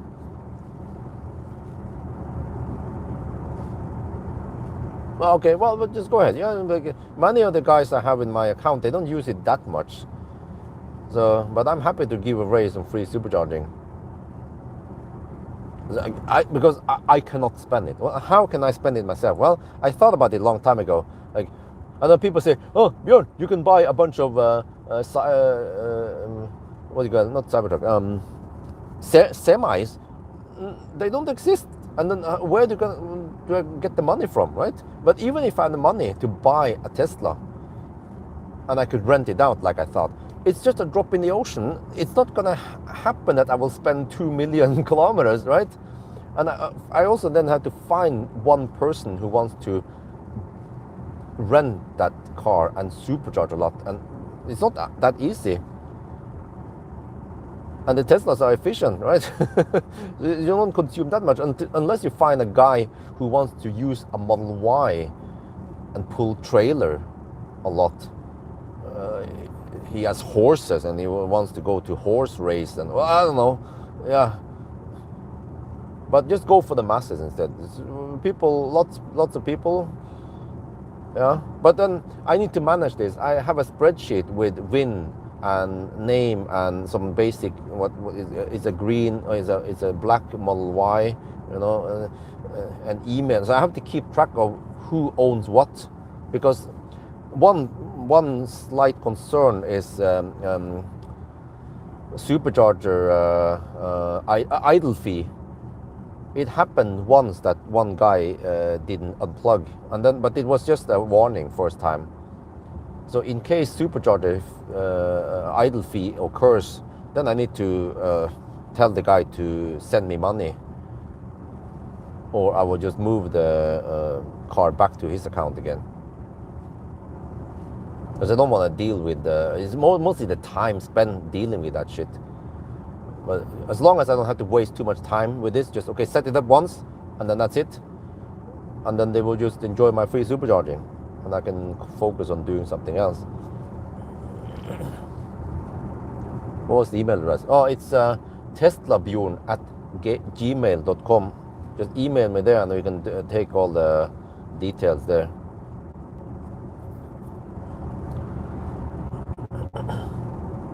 But keep in mind that once you transfer the car over to my account, then all the stats will be lost, I think.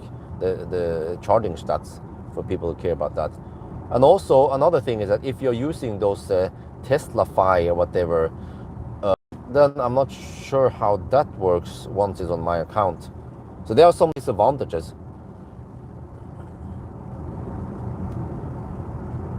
There are special EV tires. Nokian have them. Continental, yeah, they are supposedly lower rolling resistant, and lower noise.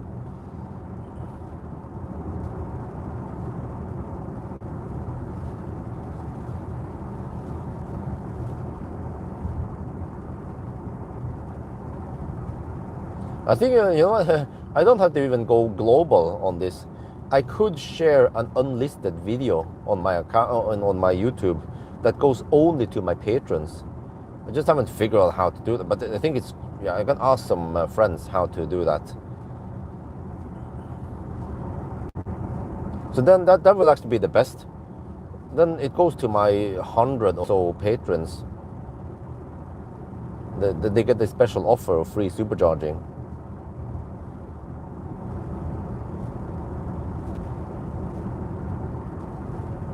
But I'll see. I haven't figured out what to do yet. What do you guys think? if I just post it in the main channel, what is the worst that could happen? When it comes to the Elon Musk video, what was the worst thing that did happen? Well, I think the worst thing that happened was that I was scolded for being ignorant. Just to be thick-skinned, right? Sorry, man, but what am I supposed to do? Try to run a YouTube channel and you have two small kids and they are just 2 years apart. But it's more complicated than that because this is something that many people don't understand. They don't have insight, but it's something. Okay, not gonna blame Wi-Fi, but it just ended up like this. Wi-Fi doesn't have driver's license. We are planning on getting her the driver's license and a car eventually, but we just bought this big ass house, so everything just needs to come in the right order. Because of that, Wi-Fi cannot do too much yet. She cannot drive to the kindergarten. Other mothers can of course do that, right? Yes, I know, yeah, but that's not the case here, unfortunately. But eventually she should get driver's license and she can drive to the kindergarten when I'm busy. Is the Mach-E reliable cars? I haven't seen too many breakdowns, to be honest. If you ask me if I-Pace is reliable, I would say no, because there's so many breakdowns in I-Pace, for example, in comparison. Worst thing gonna happen is that they can remove the credit. Yeah, well, okay, yeah, true. Main channel, there will be some haters saying they will snitch you to Tesla. Yeah, so what if they do that? But as long as I'm not breaking any terms of agreement, I'm just using Tesla's own mechanics, right? Well, okay, technically, it asked me, did you sell your car? I said yes. Okay, so in a way, I'm lying to the questionnaire, okay? Yeah. But how else am I going to spend that free supercharging? Okay, just twist like that. How am I going to spend 2 million kilometers? And the problem is that they expire. If they don't expire, then fine. Then then Isabel and Axel will inherit my account and they can use it in the future. But that's not going to happen because it will expire and there will be no more ways to extend it. There was a way, like I mentioned, you know, as long as we had the old supercharger credit system, you can buy supercharger, free supercharging, and it will extend it by 6 months, I think it was. It extends everything. The whole 2 million kilometers will be extended by 6 months. It's not like the frequent flyer credits or points that expires. Each of them have an expiry date that expires as time goes by. So fortunately, it works like this. So it's complicated. Most people don't know about this, how it works. So I mean, it's worth a video. And if they're gonna terminate all that, okay, so be it. At least some of my friends got to enjoy some of it before. But on the other hand, it's not super stressed to spend all of that yet. I have, as soon as I extend it, I have time until 2028. 3 more years before they expire, right? But if it continues at the same pace now, my friends, they can consume around 100k kilometers per year. So even after 3 years, they will consume only, there will be 1.7 million left that will expire. And that's a shame. Because in a way, all my supporters use my link,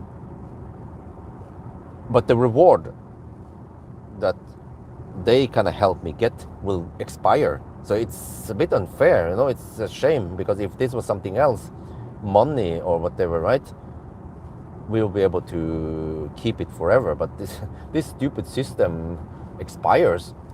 So yeah, the Roadsters, they are still there in my account. 20, 30 years, yeah. It's like, I don't count on, I mean, I think Elon will, I mean, or Tesla, not Elon maybe, but Tesla will build them one day. I bet that they have something going on.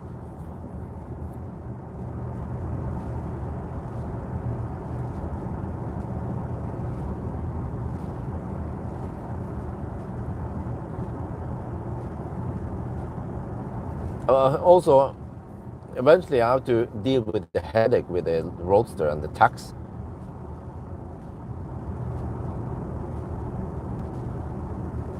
Because then Statens AS will collect tax for it. I have to sell one of them.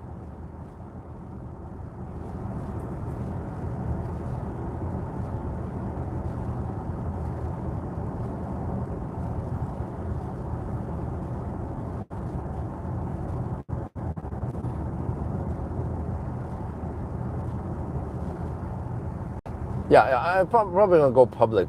I could post this among my patrons. That's already plenty of users, and I could get I could get 50 people maybe from the patrons. Well, actually, maybe not 50 people. I could get, let's say, 10, 20 people from Patreon. Because they must own a Tesla. Yeah, also, this is stuff that people don't know. Can you use the free supercharging on other cars? No, you can't, unfortunately. It's not the same system. That would be great if I can consume my own free supercharging on other cars when I do my challenges. No, I cannot do that. So it's a... do you understand the frustration? I cannot spend it. And I also don't own Tesla. And even if I own Tesla, it would be something like Millennium Falcon or Optimus Prime, maybe. But even if I own a Tesla, I might not use that much free supercharging.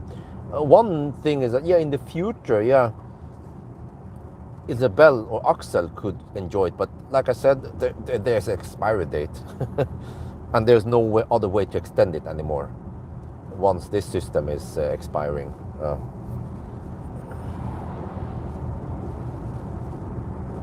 Well, thank you very much. I will reply to them eventually and set up everything. Well, Millennium Falcon is somewhere around Kristiansand, Stavanger. I think just for the sake of just for old time's sake, I will buy him back one day when I have the money. But it's gonna take some time because I need curtains, heat pump, asphalt, hedge. But I'm actually not sure about hedge now because it requires some maintenance. Maybe just a wall is easier. Fences around the house, right? Plus that I want to invest in Airbnb business in Thailand, and that could secure my future. So I have plenty of stuff I want to spend money on. Plus that I also have Tesla credits. It's the new system. You get credit on this wallet, and I have a little bit over 100k NOK in that wallet. And now I have reached the maximum referral for this year, so I cannot get more referrals.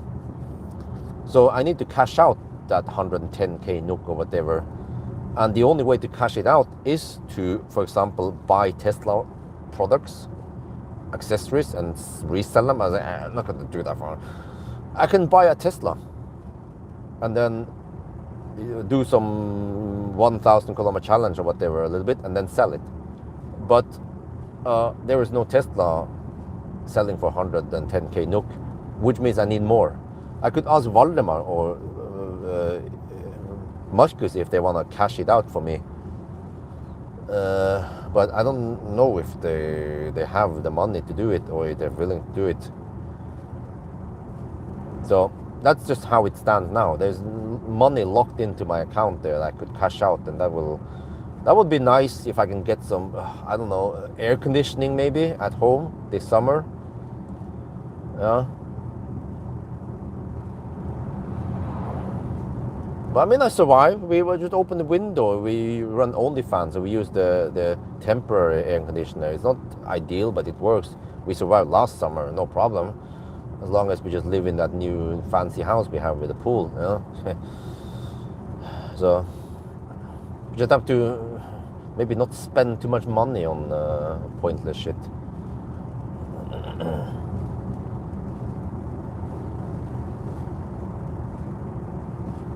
Yeah, Valdemar speaks Norwegian.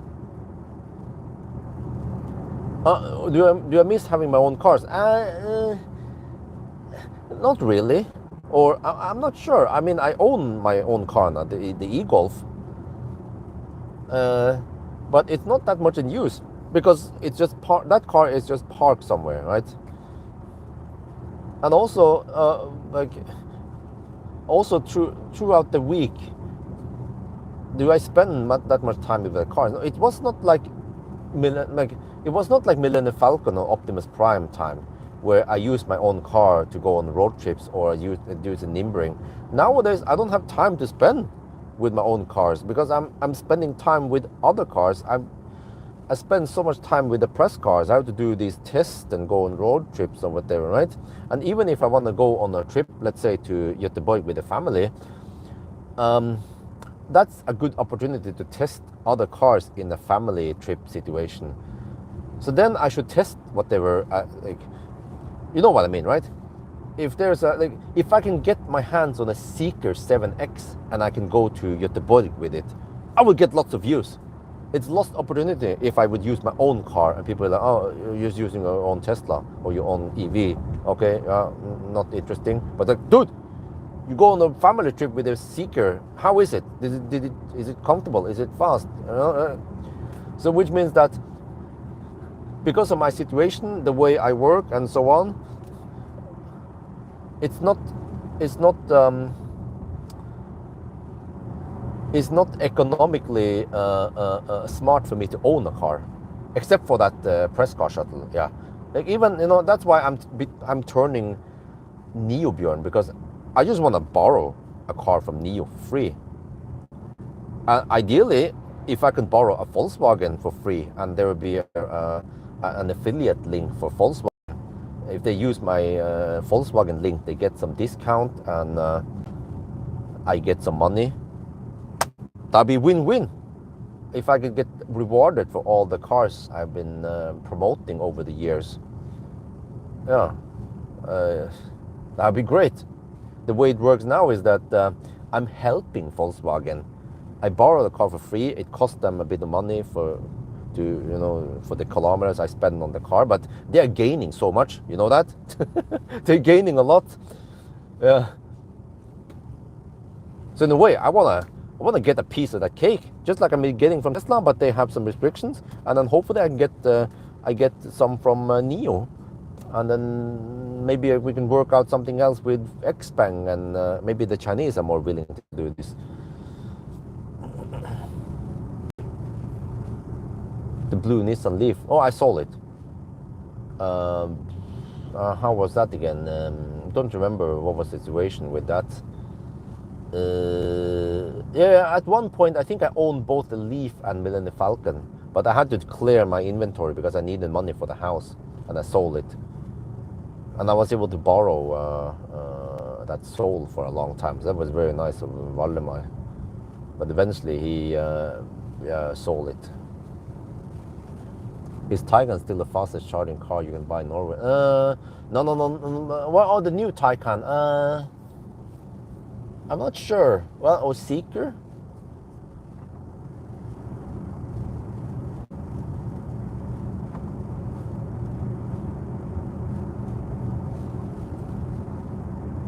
But yeah, so you know what? Since I have so much parking space in front of my house anyway, it would actually be better for me to have several cars at my disposal, or at least one car, like a Neo, yeah. But if I had a Neo, I wouldn't mind borrowing a Neo, like I'm hopefully gonna get soon, right? For long term, they said we try that for 6 months first, and then we see, okay. But if I also had an ID7, I would love to have an ID7 for 6 months, so I can test it or whatever. Or if there's an update, I can check out the new software. Or I can sometimes take it on a trip. It doesn't have to be like a long-ass road trip, but just a Sunday trip or something with the family, or just to experience more about how this car is, the good and the bad. But nowadays, it's for most press cars, I just have it 1 week and then that's it, and I will never experience. Oh yeah, I will never experience any problems, breakdowns, or issues that happens with the cars. So maybe I experience some issues with Neo if I borrow it long term. We'll see. Horsepower option for ID7, all 340. No, I think it's 340, right? But of course, not too many cars in front of my house because I simply cannot use all of them at the same time. It's like having too many wives, right? You can only have one wife at a time. I mean, you can only sleep with one wife at a time, right? That's how it works. So, yeah. So we'll try with Neo. I'm quite excited about that. Yeah. And also I like Neos, and I don't mind driving around with a nice Neo. Like, but on the other hand, it was also interesting to try that Inster, right, on the family trip. But does it mean that every family trip will then be with a Neo? Well, we'll see. If there's an interesting press car, I can always use that press car and make a video. But there might be times when there will be not so interesting press cars I test. People don't care, and then if I make a video about it, it's better. Okay, nobody cares. Then I could use Neo then, or maybe people will be fed up with Neo eventually. Yeah, but what, are they not fed up with Tesla yet?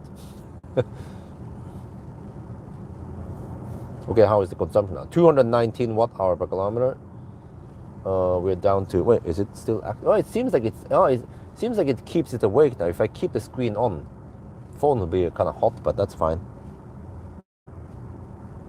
Then the data should be updated. Right? The link is updated, right? I mean, about the route planner live data.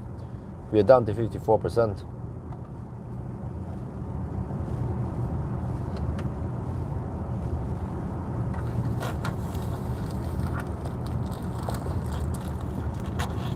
That's stay. Yeah.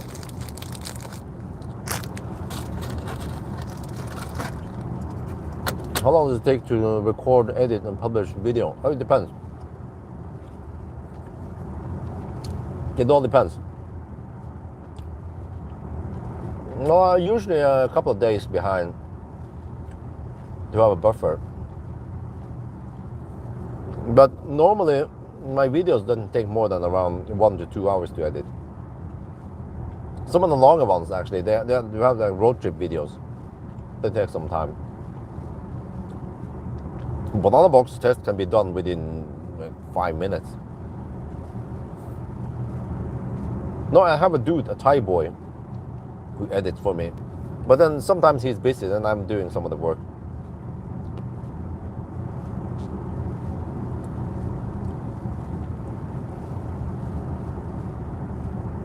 %. Yeah, it's 54 here on the display. But the route planner shows one of the other state of charge variables, maybe. Maybe it shows state of charge BMS. I'm not sure. But it's roughly there.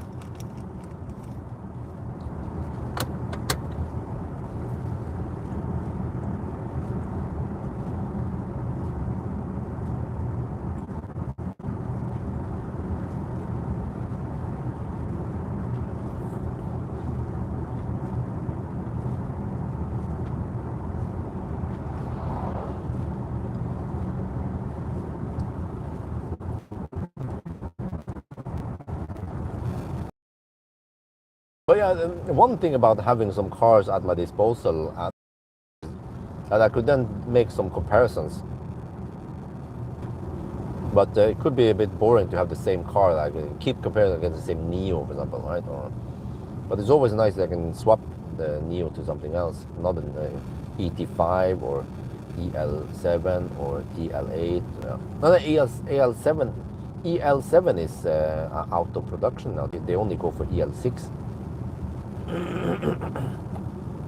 Yeah, these headlights are so awesome. In the live stream, it looks like it's overexposed. They are that bright.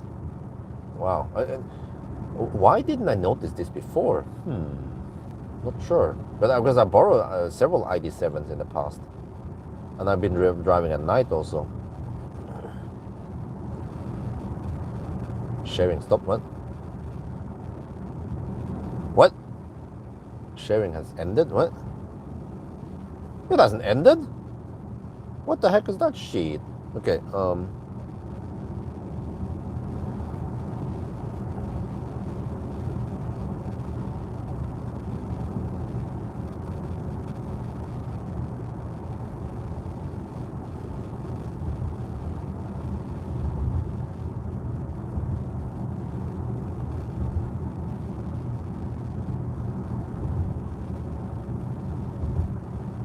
Oh wait, maybe I forgot. Maybe there's like a 4-hour timeout. Wait, is it a timeout?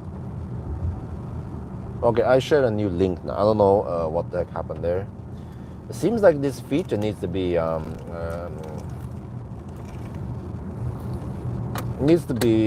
improved a bit, polished, refined.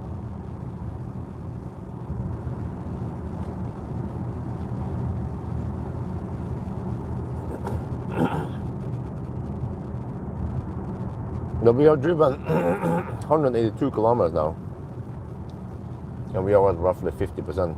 Well, actually not even 50 yet.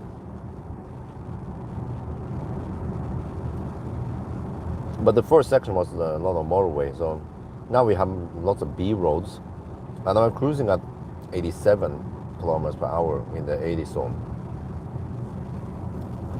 They're going roughly 10% over the speed limit, which is what actually many cars tend to do, and yeah.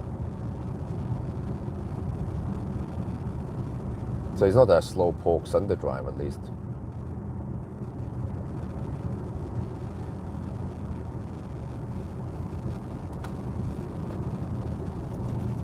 But wow, these headlights are so bright and shines wide.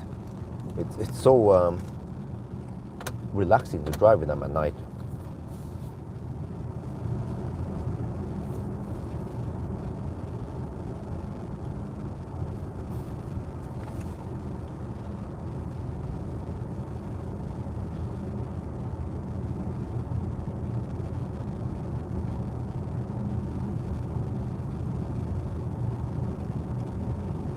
But wow, it seems like that nap made wonders, because I'm not that tired. I would be dead tired by now. I had around 2.5 hour nap before I started driving now.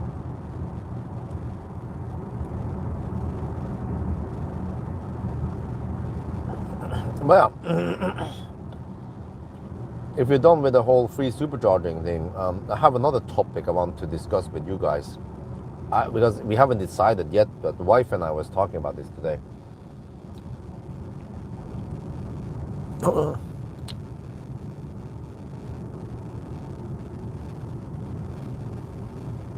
was wondering what the heck was going on in the background then. I'm doing nowadays to make a logo t-shirt with pictures. How much sleep do you get after a night trip like this? Well, thank you for asking.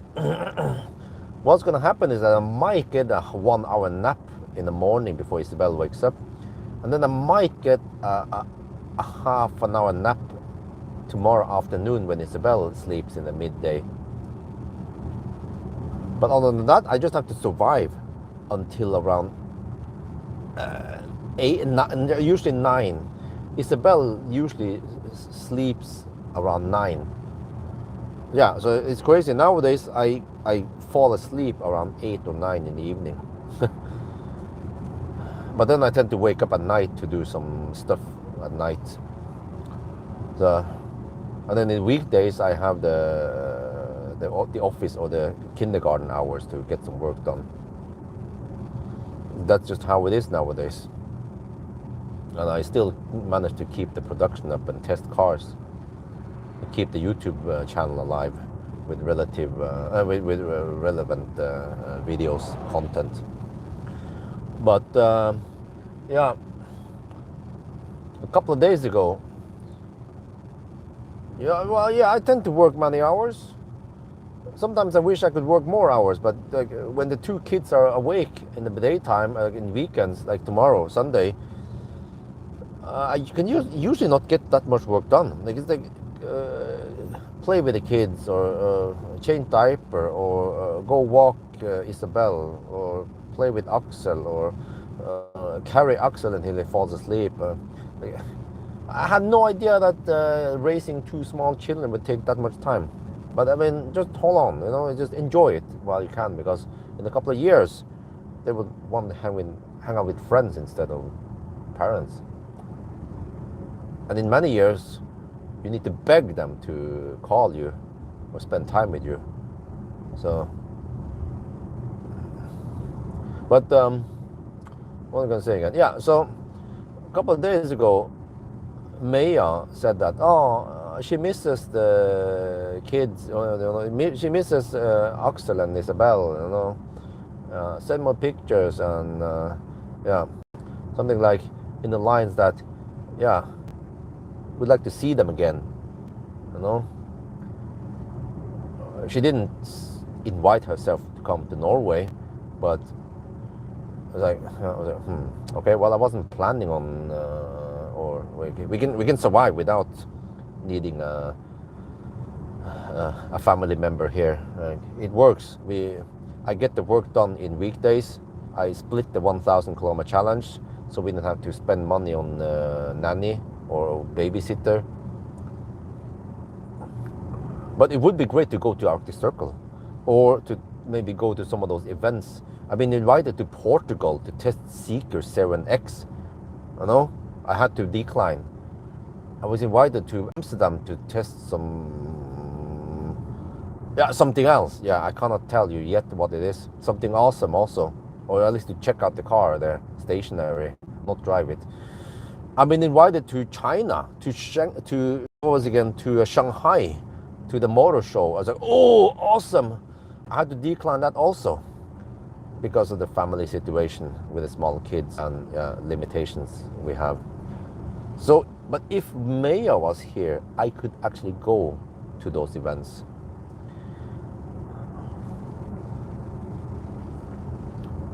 Live in Jesse. No, actually, I was in Oslo today or on Saturday. We went for people who care about what's going on. But we went to Leos today. It's a playground with the whole family. Spent some time there, and then we went downtown Oslo to eat at Gohan Matcha, some Japanese food.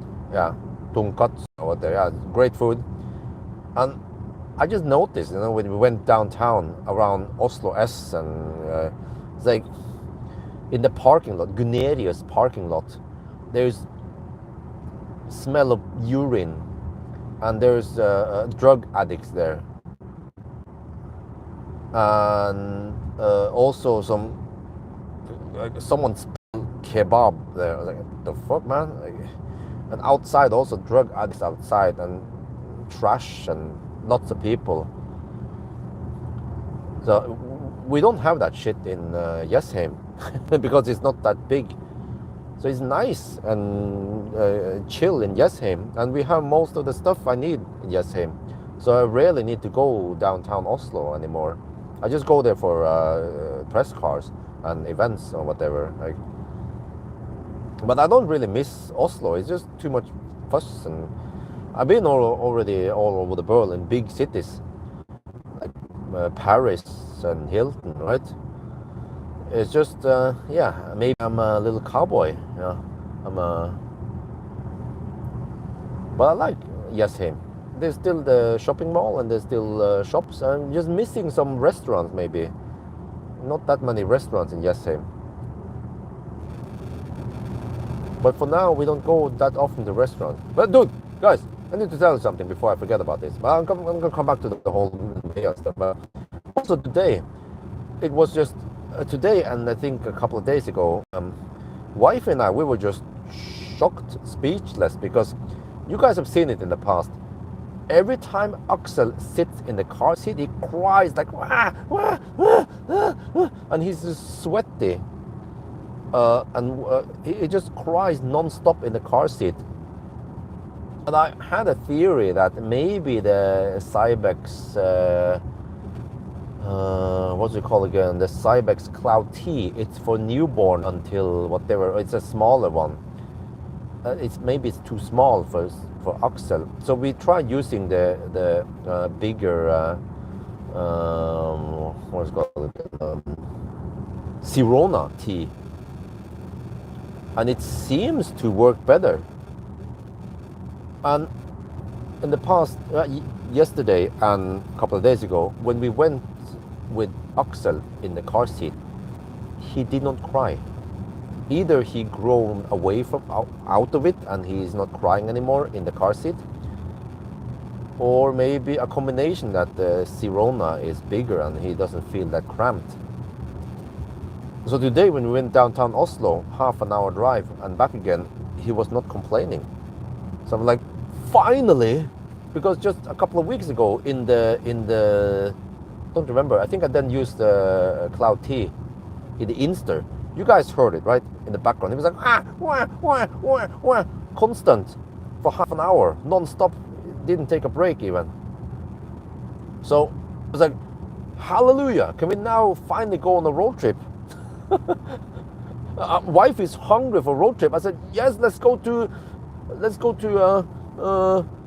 Bled. Okay, maybe not Bled, but at least Göteborg, right? That's the first try. I almost forgot how the vibe when you go on the road trip. Go to some German town and have some dinner or lunch, and then check in at the hotel, and you know the whole family trip. Well, now it's with family also. Before it was just me and wifey. But it's nice. I like the road trips. I like Europe. Visiting Amsterdam or not, it doesn't even have to be Amsterdam, like Lübeck, right? Eat some foreign food. Visit Deutschland, my home, my second home. Hammer on the Autobahn. Okay, maybe not that with the family, but you cry like, yeah. Everyone looked awesome for the range, but yeah, but it's just so thirsty, man. Holy crap! I would not use the as a family car. It's just so impractical in Europe. Maybe in America is different. Everything is big over there. That's fine. But here, the infrastructure here has not been adjusted for the gas car like that. This car, this ID7 is perfect. Plenty of space, comfort, range. It's a dream car for a family. I totally understand why it's so popular in Norway.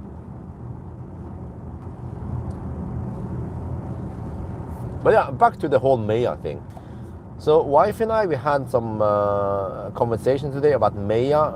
Do we invite her here, and then how it's gonna be? Because in the past, we actually paid her some pocket money because she helped us a lot with babysitting, so I can go and do my Bangkok runs, right? Or when she was in Norway, I could do my 1,000 kilometer challenge or my whatever Sunday drive, and she would be home taking care of Isabel while wifey was pregnant. But things have changed, and nowadays Axel is getting easier to deal with. He's getting close to 1 year. You know, he doesn't poop that much anymore. He has a better sleep schedule. So there's not that much need for a babysitter anymore, except for when I want to go to these events. Or Arctic Circle is calling, right? But then I have to consider, I can do 1,000 kilometer challenge. I have to split it. And it worked for most cases, unless there's a Toyota BZ4X with punishment point or rapid gate going on. So if I merge it again to one trip and go back to Spekeröd and then to finally go to the Swedish route, the normal Swedish route, will it result higher view count? Most likely not. Because if I invite Maya to Norway, first of all, what the heck is she going to do in the weekdays? Because Isabel will be in the kindergarten. There's no Isabel to watch out there and to watch. Axel, wifey can deal with Axel fine by herself at home.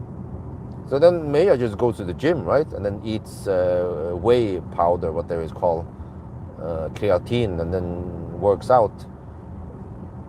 And then jumps in the pool. You know?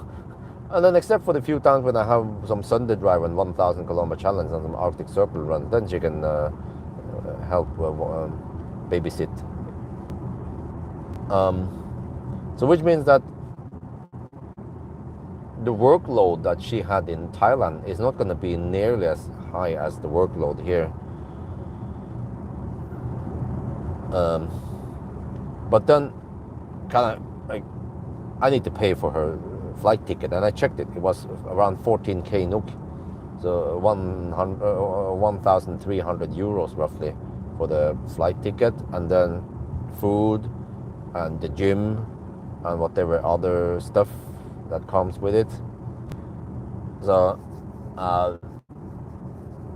is it worth it? Because I kind of want air conditioning this summer. That's roughly 25k NOK. And I want fences around the house so that the kids can play in the garden without falling off the cliff, die. Now, does it matter? Well, I can go on a Arctic Circle trip and get some views there. But those 2 days that I would go to the Arctic Circle, I could spend it going or doing something else, like a comparison video or something, right? And still make okay money from it. So I think the takeaway after today's discussion with wife is that I will have some expenses if Maya comes, but I won't necessarily be able to make that much money extra. Yeah, but in the past, it was more like we just had to survive, and wifey was pregnant, and we need help. But now we can survive, and especially from August, it's going to be even better because then Axel will start the kindergarten. Then we have full freedom for 8 hours when they are at the kindergarten, both of them, and that's when I'm going to start training with wifey to test whether we're going to what do you call it again? Øvelseskjøring. Yeah. I will teach wifey how to drive in Norway, and then we take the driver's license. So everything just takes time. At the right time, then we can finally get stuff improved at home. Yeah, exactly. Air conditioning. Yeah, that's what I'm thinking. Just get the air conditioning. And also in the winter, the air conditioning will help for quickly heat up the house because the floor heating is so slow to react. Driving session. Yeah, thank you. Was it expensive repairing Optimus Prime after the off-road test? Oh yes, it was like, I think I showed the bill, right? 60, 70k NOK. I'm not sure if it was worth it. I gained some subscribers. That was probably worth it. But I used the Tesla credits. That was the old system of the Tesla credit. I understand why Tesla put expiry dates on stuff, because they don't want to keep all this stuff in the system forever. So the old credit system that you didn't see anywhere unless you asked Tesla about it, how much credit do you have? And then there's the newer system that was points, the points that I used to buy acceleration boost, right? But then the latest system is this wallet. You get cash instead. So, yeah, I could spend 1 hour just explaining the whole Tesla referral program in a video, and most people they have no insight in how that stuff works. Wait, I need to use high beam because this is moose area. I'm blind the car in front, but we need high beam on her. It's dangerous. Well, the chat was stuck a bit. Okay. My parents married with two Thai, almost 18 years and 2 kids. Is that wifey Thai relatives get bored fast in Europe? Oh, okay. Well, that's understandable. I know. I've been in Thailand. There's so much more stuff to do in Thailand. There's more people, more shops, more enough. Even Chiang Dao, even little Chiang Dao has more cafes and restaurants than Yesheim, right? Well, that's just how it is. I'm a boring Norwegian. I'm used to Norway. I can survive here, no problem. Wifey needs the Thai stuff.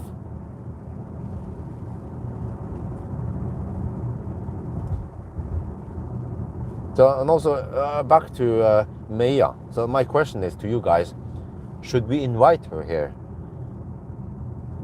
No, I have to be a bit cynical, right? Or I have to be. I have to think about myself and the house and the family also. Like we want curtains and eventually we want asphalt in front of the house so Isabel can play there, right? So do we need Maya here? Do we want her here? I mean, I don't mind. If I had shit on the money, just invite her. Come on, get over here. Just whatever you want to work, you want to help, or not help, doesn't matter. Just chill with your sister, right? No problem. But unfortunately, that's not the situation for now because we invested in the big house. But I feel like it was an important investment for the future.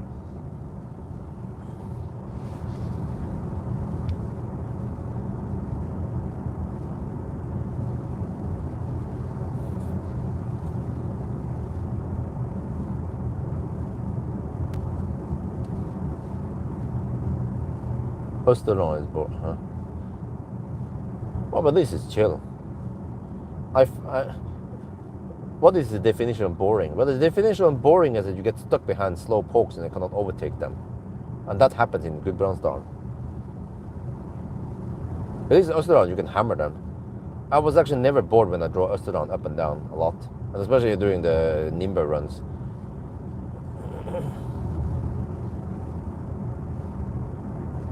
Okay, you're neutral, okay. Yeah, so that's one of the things that's going on. And I just bought this parasol lately, and from IKEA, and it doesn't have the feet for it, so I have to deal with that also. And then there is this metal steel thing that comes with it, where you have to put your feet on it. You have to put some weight on the feet, when it's rusty. So the what they call the yange, man, I'm just so out of words today.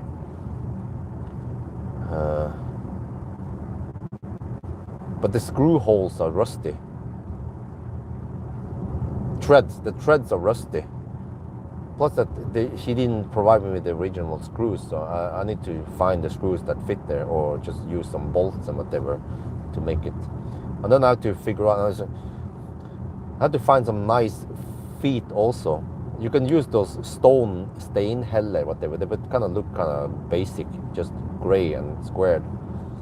But then there are some nicer rounded feet that looks nice, and you can fill it with water or sand. And I say, okay, what is the volume of that feet? Each of them, okay, 50 times 50 centimeters times 6 centimeters. That's roughly 15 liters. That means if I fill it with water, it would be 15 kilograms maybe. 4 of those is 60 kilograms. That might not be heavy enough for a big parasol. So then I need sand, and I was looking for sand. Where the heck do I find sand? Just go to the beach, right? Well, I could do that, or I could just buy sand from Biltema. But then there are two different sands. There is a there's a Sandkassesan, the sandbox sand for kids to play. It's great. That density is good for making sand buildings, sand castles. But then there's a fine grain sand, maybe the one that you use in the timeglass, the hourglass type of sand, that's smoother. That's probably the one I want. It costs a little bit more. So I have to spend 300, 400 NOK in sand, and then the feet also. Okay, and then the whole parasol costs 2,000 NOK then. But the sand has higher density and mass than water, so I probably want to use sand. So then each sand feet might be 20, 30 kilograms, so that's a total of 100 kilograms. Okay, that's better. That's the kind of shit I need to deal with, not with politics about, oh, what is Musk and Trump doing right now? Well, you know, because summer is coming and the sun shines right in our face. So if I can get a quick fix for 2,000 NOK to get some shade for the sun, then that's more important than what's going on with Trump. But I try to explain this to my followers. They just hate me for being ignorant. So I'm like, oh, fuck that shit, man. They don't understand. And I'm just telling you guys the tip of the iceberg. There's like other stuff that I need to deal with. we are trying to sell lots of equipment, like wifey's camera that she did that vlogging, whatever. I finally sold the camera. I had to sell a camera and lens and some other stuff.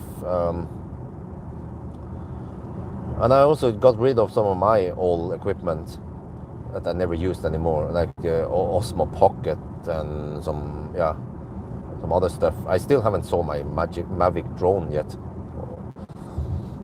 And we also sold some child equipment, baby equipment, mama roll, and each of those items, first I have to take a picture. I have to figure out how much it's worth.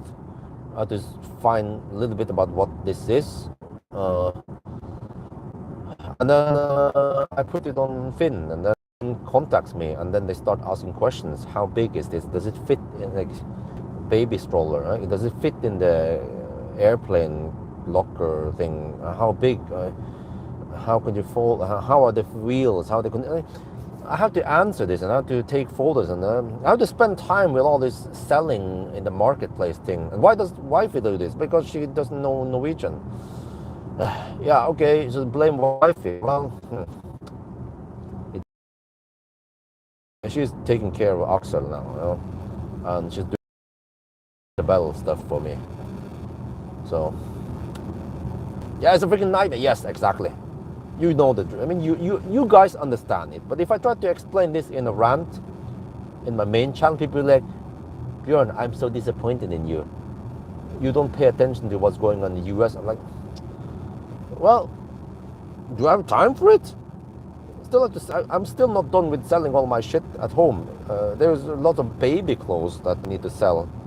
And one of the guys who bought some baby stuff, she was like, hey, she's interested in the clothes, because initially I wanted to donate it for free.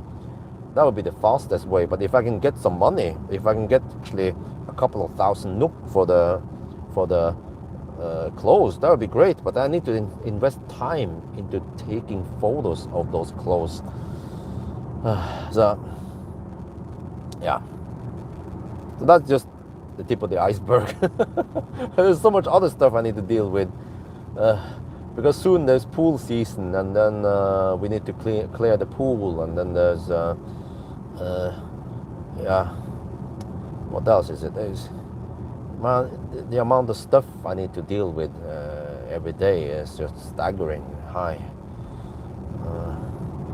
The other day it was so windy, so the trash bins, they blew over because we don't have a shelf for the trash bins. So I was like, if I put it between the house and the garage, then there is no wind there. Yeah, great. So I just put it there. And then as a coincidence, I put the trash bins right in front of the kitchen window. And I realized that is brilliant, because now I don't have to go outside when I want to throw the trash. Everyone else in my neighborhood, they have the trash bins right in front of the house. I mean, right by the road. And they have to go out and throw the bin, like I've done in Alvdal. But this is so much easier. I just open the window in the kitchen, and then I throw out the bag of poop, a diaper bag. Man, holy shit! The diaper bag gets full every 2 days. Like suddenly I change diaper, and like in the Conwell, what there is called, it's full again, man. Like my kids are just full of shit, just like me. They poop all day. They poop several times per day, just like me, just like daddy. And then it's my responsibility to empty the poop bag. And wife's responsibility to wash all the children's clothes and hang them out and put them back in the closet.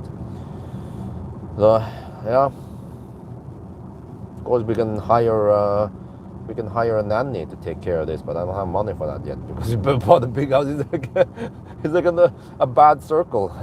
Okay, whatever. Laser printer Finn and give up and keep it. Okay. Oh, Lars, I still have that desktop I haven't cleaned up. It has no hard drive, but there's components there that could be worth something. Hey, isn't that guy supposed to? Is he sleeping? Mother trucker, he didn't turn off his damn high beams. Oh, he's a bus driver. Holy shit balls, man. Maybe one of the new landsmen. Don't want to be racist or anything, but it's just that every time I see those foreign drivers, they just they don't drive well. And also, I don't want to generalize, but man, the taxi drivers, they are so bad drivers. Yeah, but I'm starting to sound like Trump and a racist now and a Nazi, so I'm not going to go that path.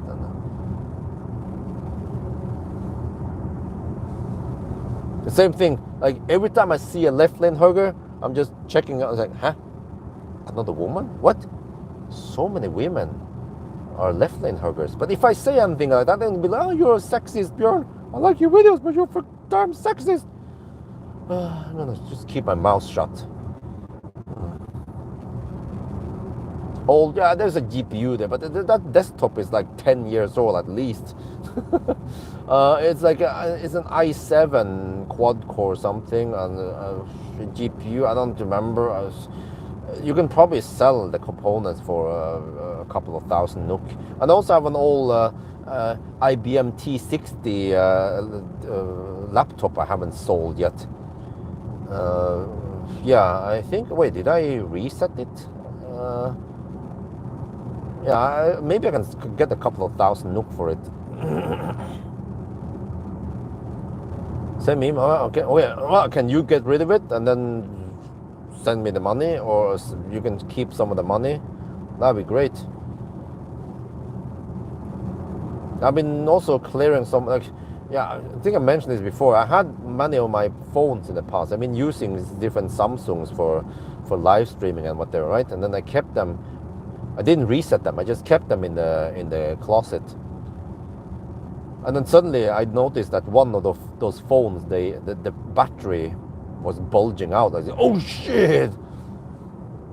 Maybe if you wait too long, then it will catch fire, self-ignite. I don't know, the short circuiting or whatever they call it, the thermal runway or everything. Yeah. So I got rid of it, but I had to clear the phone I had to reset it and so on. Well, actually, that one was dead already. I could not power it on. But I got rid of some of my other phones, my old phones.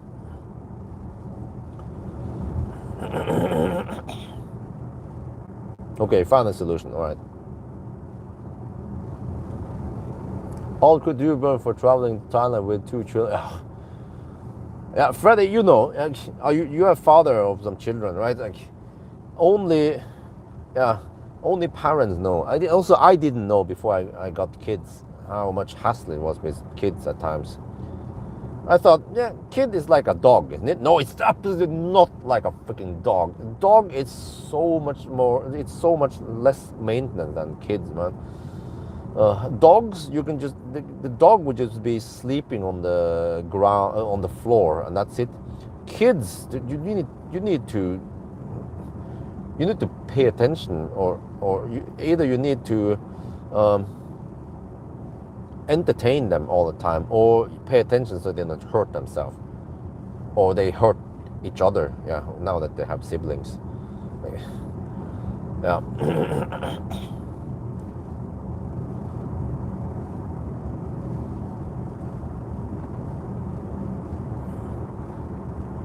Yeah. And it was like a revelation when I spoke to that Neo woman when she invited me to Shanghai, and I said, it's a bit hard, because we have 2 small kids, and I didn't want to explain too much, but she totally understands, because she is also a mother of 2 small children.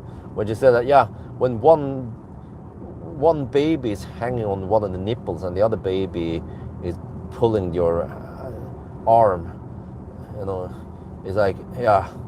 I was like, yes, you know what it is. Yes, I know.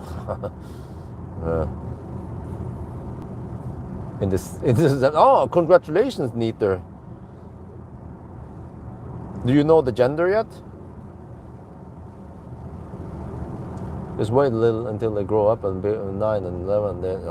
Yeah, I also heard it's not over until they move out of the house. Once they grow bigger, there's more challenges coming. Yeah. I also spoke to Valdemar. He has 2 daughters, 7 and 11. years old, and they also require some maintenance, other types of maintenance.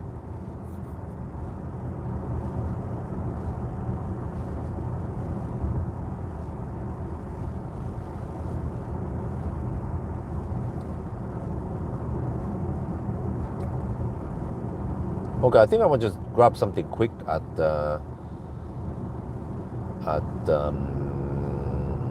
Alvdal, Shell Alvdal. There's something quick and I can eat on the road. Then I just head back right away. Then I might have a longer break once I start charging. Maybe a girl, okay.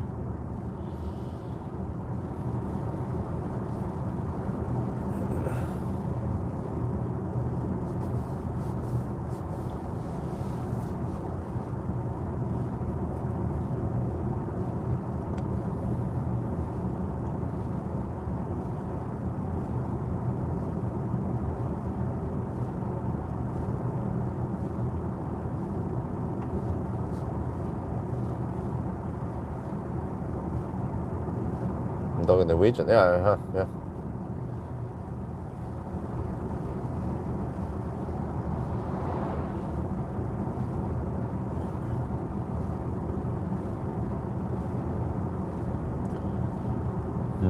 Okay, well, we're down to 41%, 35 kilowatt hour. Well, that's good for 100 kilometers, right? We are 34 kilometers away from Alvdal. Okay, we'll see how it goes now at Alvdal. Maybe I haven't shot any video yet, but there's not much going on now when we're driving. Maybe on the way back there will be something, and yeah.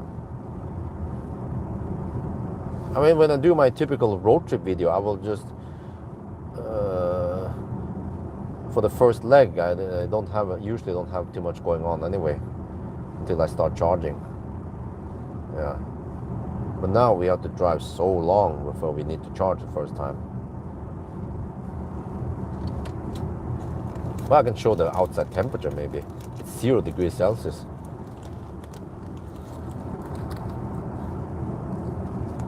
Yeah, she has a Bodø-dialect.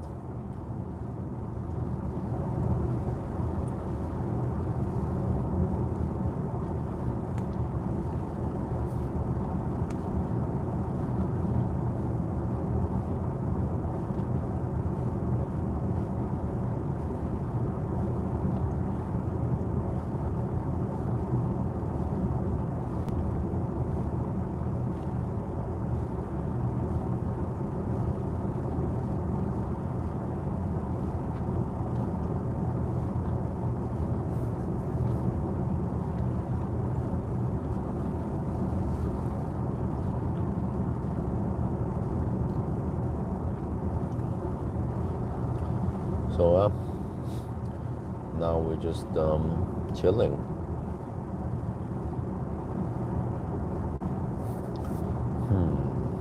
A hot dog could work, but then I tend to get bad stomach for hot dogs. Oh yeah, there's actually more. Since I mentioned this, there's more stuff that needs to be done with the house. There's, you know, those cracks, those open gaps, whatever, that needs to be filled. Yeah. Idea who's contacted me actually several months ago when I was in Thailand, and they wanted to fix those things, and I was like, we're in Thailand right now. But then I haven't gone back to him. I should do that soon. But not only that, but the front door, the window by the front door of the house needs to be replaced on their bill, because one of the right in front of the house, and the debris from the tiles hit the glass and made lots of microscopic dents. You can see it, black dots on their glass. They haven't replaced that yet, and they need to fix that eventually one day. Plus that when that dude wants to come in the house and kind of put white stuff on all cracks, then I need to clear the different bedrooms and whatever for him. So maybe I need to be home while he's doing that. That means I cannot go on a test that day to deal with that stuff again. And also, what else was it? Yeah, one of the butt sprayer hoses has a weird thing. It fixed, and then one of the tap well taps in the main bathroom has a slack in the handle. So I don't know. It's not an easy way for me to try to tighten it. So I'm not sure if I do something wrong. So it's best to just to take that on warranty. Let the plumber come over and tighten it for me. So there's stuff that needs to be done, and I haven't had time to email them yet. Because all that shit that I mentioned is on my shoulder, and I have to do that myself.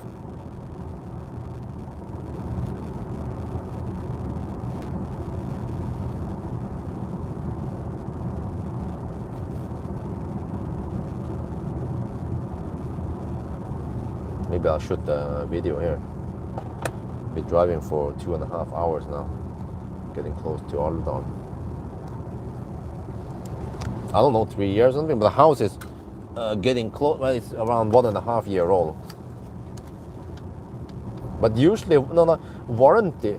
In Norway, we have reclamation, like technically warranty by law. Usually, it's either 2 or 5 or 10 years. It's depends on how long it's meant to last. Phones usually, I think phones are electronics. They are usually 2 years. Washing machine has 10 years, I think.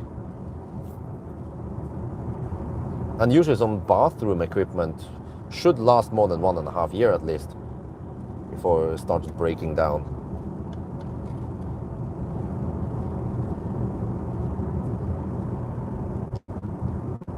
We've been driving for 2.5 hours. We're getting close to Alvdal, and man, I gotta say, these headlights are awesome. You see them in action. When I turn off, you see it like this, and then these are not the regular ID lights that you find on the ID3, ID4, ID5. These are the best headlights from Volkswagen. I don't remember what was the detail again. They have 18 lenses versus 16 lenses on the Tourer, and they have 800 lumen strength, and they also have 2 auxiliary beams. So okay, whatever. But I'm cruising now at 90 kilometers per hour. The speedo, it's 87 GPS speed, and well, it's slowing down a bit. Yeah, this is more realistic speed. Wait, what is that smell? Huh? Is that Dieselgate? Fortunately, we have the recirculation button here, quite easy accessible. So yeah, so far consumption is 213 watt-hour per kilometer. We're down to 39%. Yeah, great. And we can see here the car, what it estimates we will arrive with.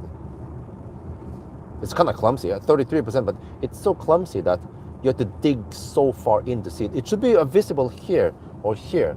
You know, Audi, they have it more visible. Oh, that guy wants me to overtake. Okay, let's just overtake. It seems like a Volkswagen. Wonder if it's a Touareg. Okay. And then we don't have to recircle anymore. So yeah, it's a great car. Nice comfort. I also have DCC. I'm gonna show you here if we go to the mode, and then if I do this, and then this, you can see, well, okay, if I set it to custom, I can have it in the uber comfy mode. Oh yeah. But I just prefer to have it in the regular comfort mode here. So like this. Oh, no.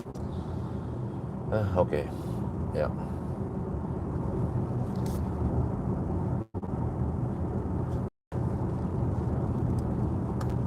Probably need to cut out some of that overtaking because it was barely legal speeds.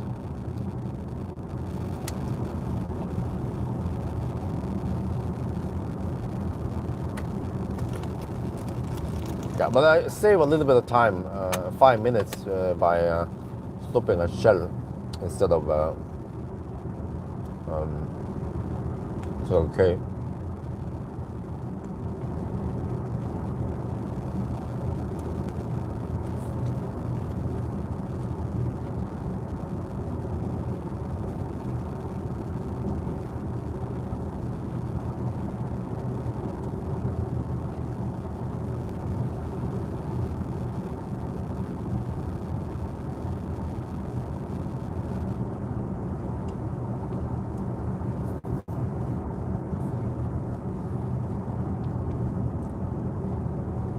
But yeah,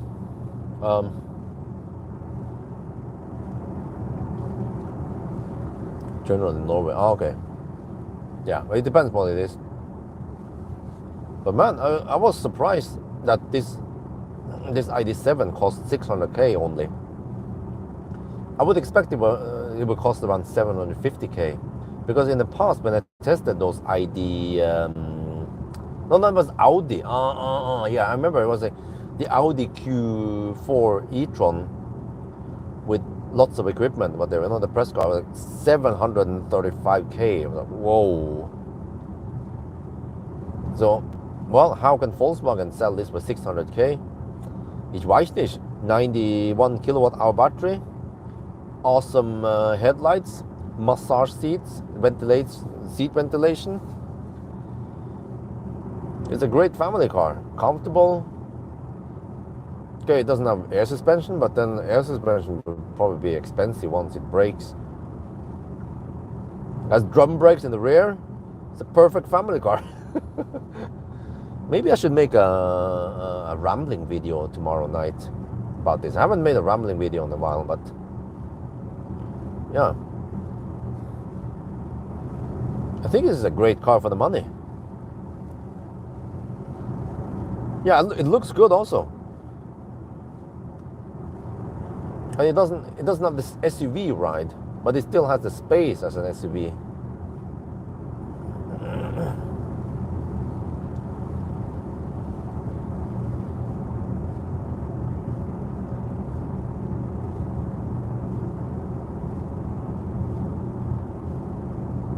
Recently I tested, on Friday, I did a side-by-side comparison between this ID7 for 600k NOK and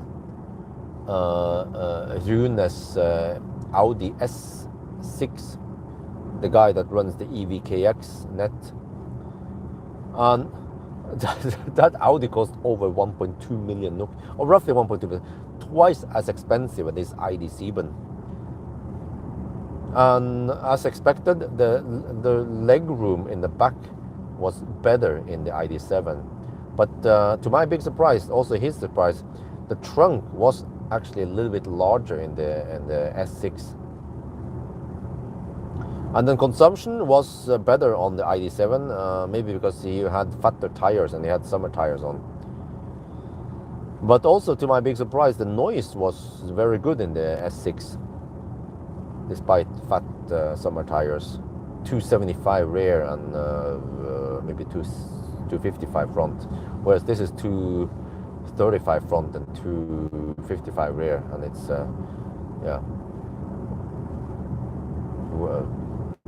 Viking Contact 8, Continental Viking Contact 8 here. So yeah, it was a nice comparison side by side between those two cars. Hopefully it gained lots of views. But also, he also considered ID7 versus Audi, and he went for Audi. He had a fat e-tron before, quite fully loaded, I think it was. But also, the massage on the S6 is crap. It has 3 programs only, and it's just the air cushion, the cat massage. But in the ID7, it is actually nice, and it has the pelvic, or it has the butt massage rubbing you. So I'm pleasantly surprised what you get for the money.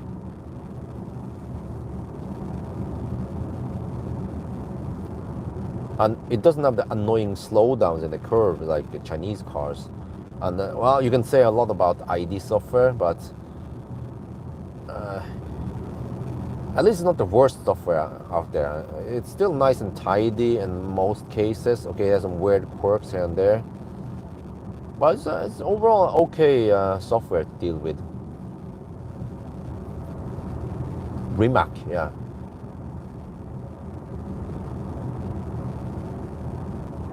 Yeah, ID7, yeah.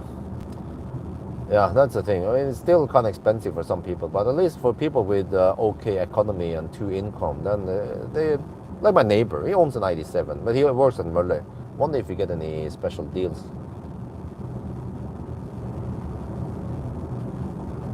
But like previously, if you want something like this, you have to buy a Tesla Model S.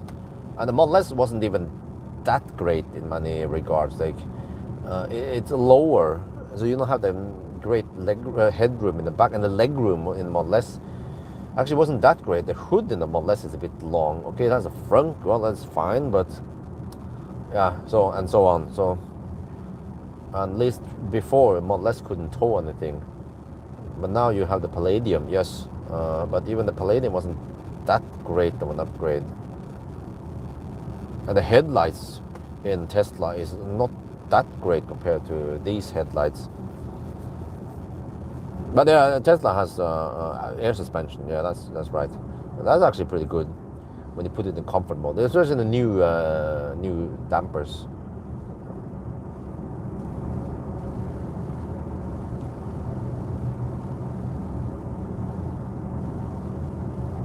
Audi is expensive, yeah. Probably been in Tesla and quite well. Okay, that's the thing. I don't know too much about when you talk about quality. Do you mean durability? Because usually I cannot do any durability test because I don't own these cars.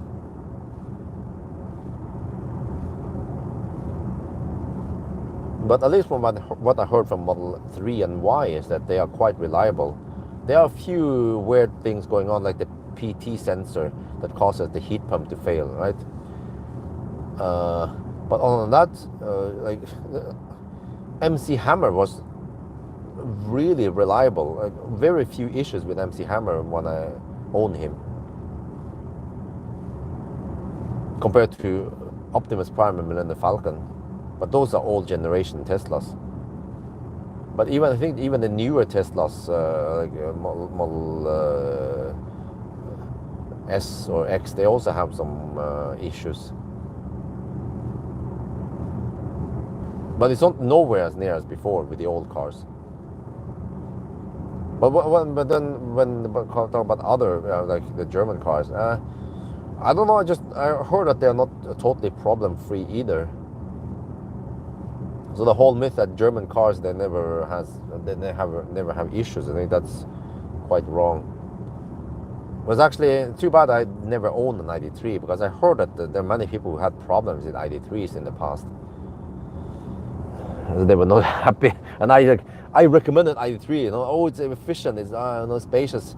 And then people buy them and like, what the heck is this shit? And the software is crap and doesn't preheat. And well, now it preheats, but not sure if the old one does.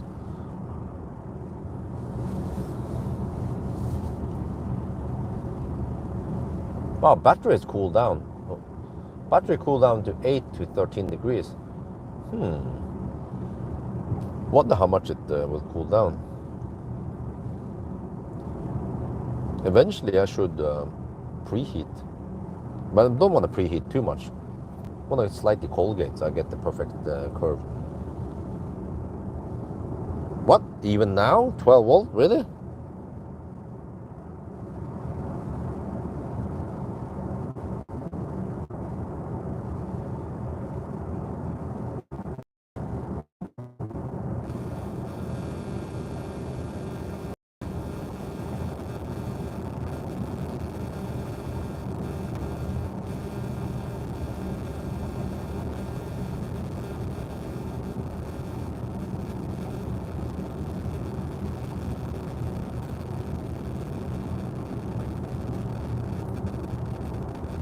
Oh, we should reset one of the trip meters at Alvdal, and then we check the consumption on the way down.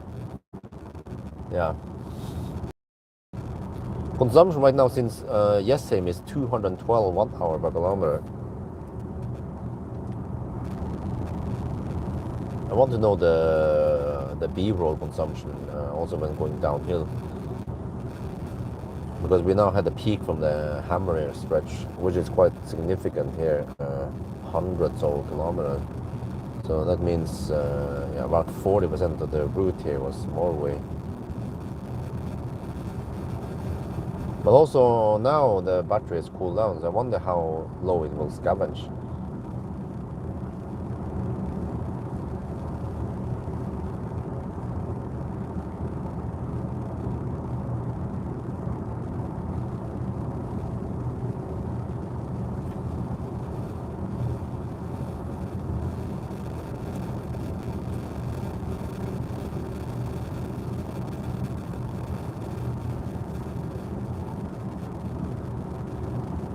these are awesome headlights. They're so good that you might not even bother with LED bar. I think they're roughly on par with the Q6 e-tron also. That was really good headlights in the Q6. I drove all the way to Bodø with it.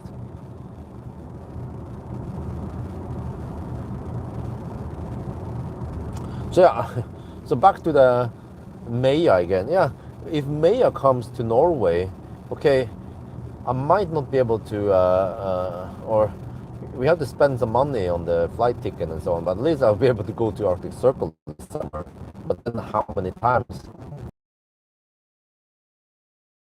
And then eventually, if you want to go on some road trip or somewhere, then the expenses adds up then.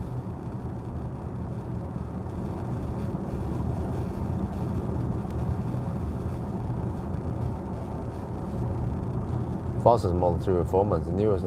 Well, no, the newest has the LG battery. The thing is that the Model 3 that we get in Europe, they come from Shanghai, and they equip them with the LG battery, and they have lower power output. But the one from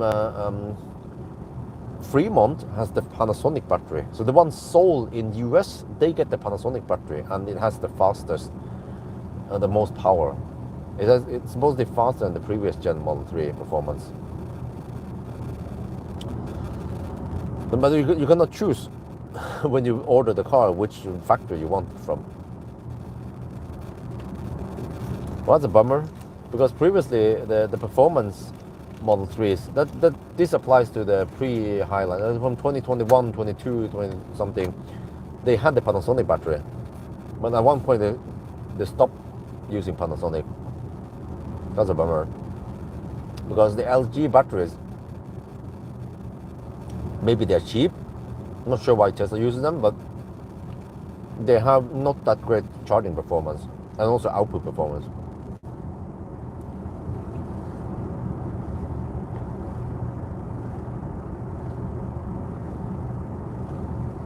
Oh, he resigned, okay.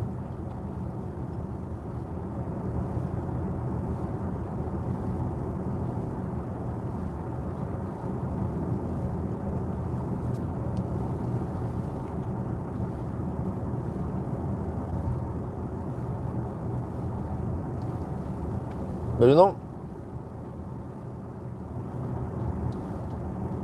it seems like there's this massive protest against Tesla because of Elon Musk. So the way to save Tesla is for Elon to leave Tesla.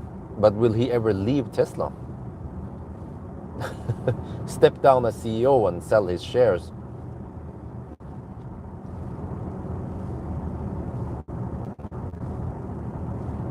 I heard that he's into AI now, and again, it came up on my feed that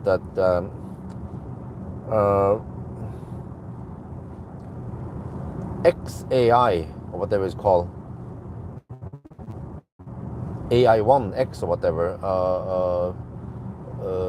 bought or something, and then the AI is going to use the X data to train the AI. So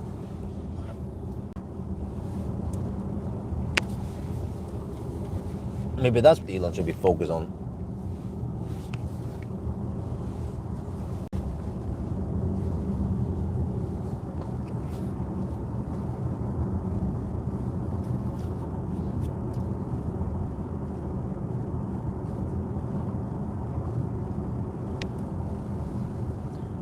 The other bummer is that 60% US Norway tax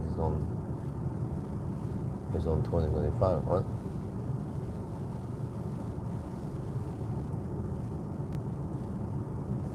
Okay, let me shoot video here. Once I forget. About 211 watt-hour per kilometer. It's cold at night, 0 degrees Celsius. Okay, I'll just pull out over here at the Shell instead. Save 5 minutes. Maybe more. Round trip. Okay, there. It's open 24/7.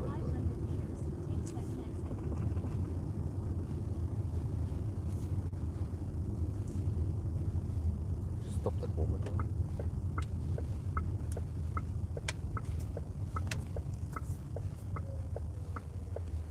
Okay, where do I stop then?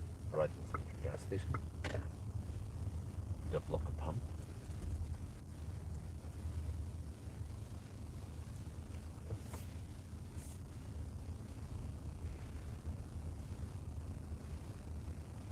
I think I'll just stop right here. Make a U-turn, then turn right. What? I thought I ended navigation. The fuck, man? Dude, this software is bugged. You want me to take a U-turn? I already ended navigation, woman. Shit. It's like my wife. I was like, the discussion is over. And then she keeps going. Shit.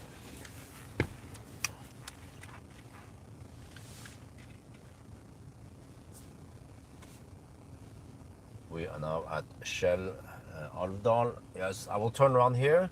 If I go further down the road, well, actually that direction, I will get over to Ionity Circle K. But since I'm not charging there, then it doesn't matter. We stop here. So interesting.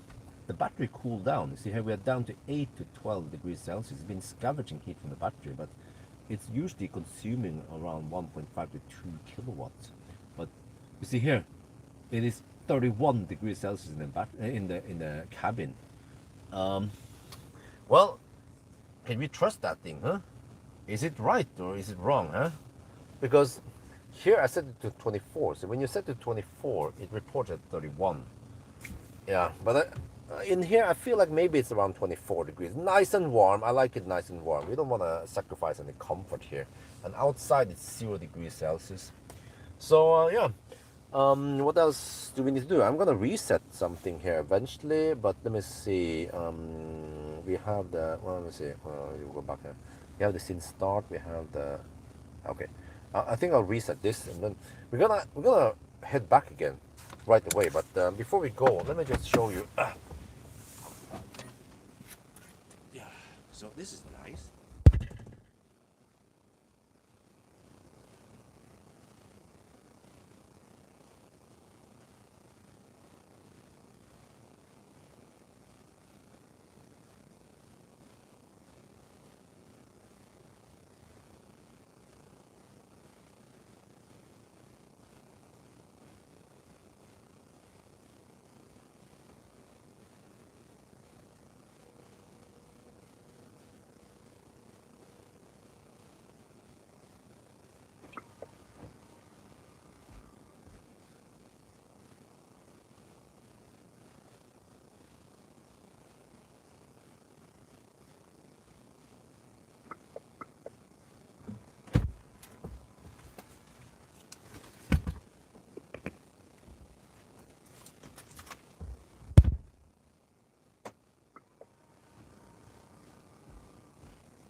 Yes, okay, I'm back.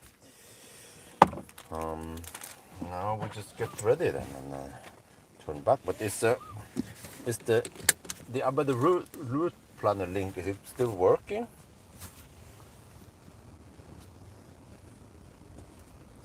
Or do you need to fix that? Just get back on the road first. Mobile speed control zone. What? Dude, I stopped navigation. What is this shit? Is it still, huh? The heck, man? What the heck is going on now?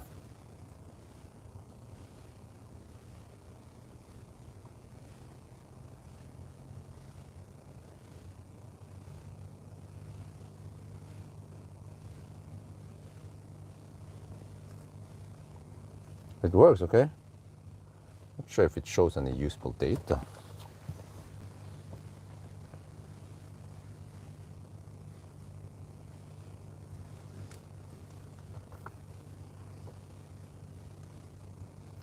Let me just get back on the road then.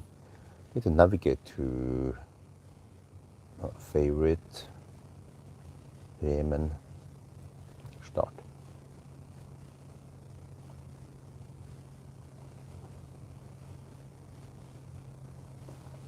Okay, now comes the interesting part. How far can I drive? Okay, let me reset since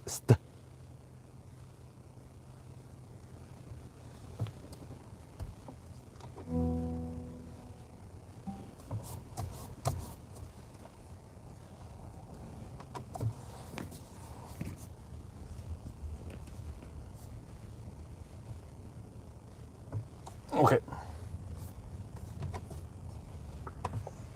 Oh, it's pretty empty here. Well, did they turn off the blue light on the bridge?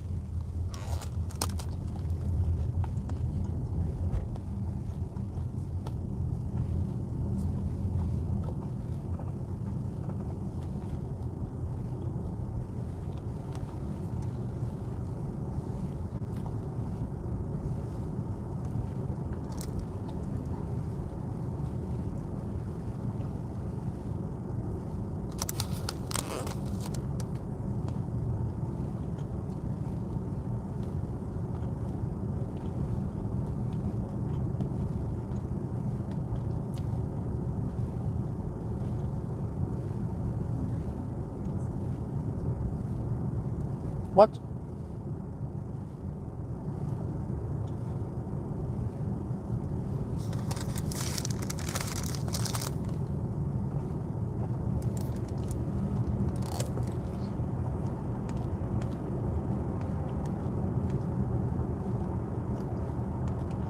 How about with U-turn? Why?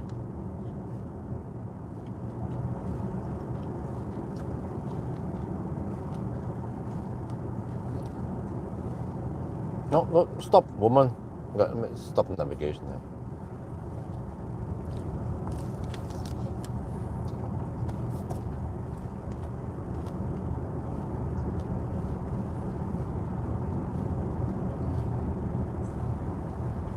What? This guy's unbelievable.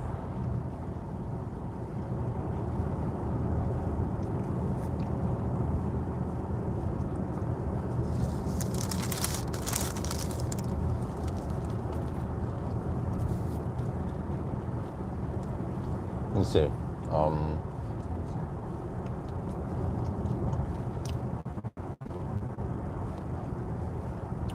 Guys, how do we reset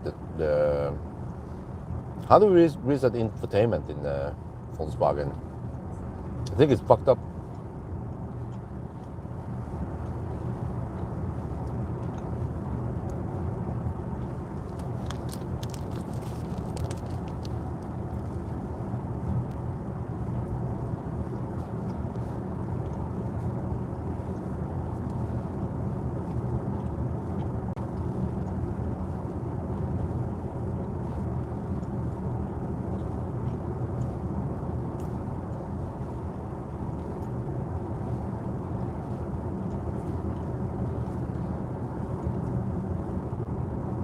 Navigation announcement volume. That's a different woman. What?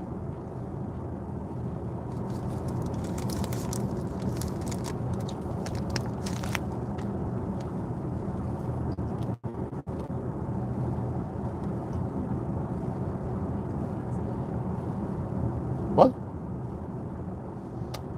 Oh.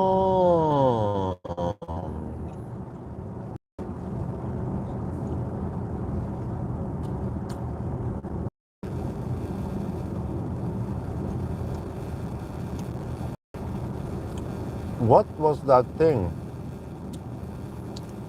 It's a better route planner sound that comes into from the phone. That's can we mute that woman there?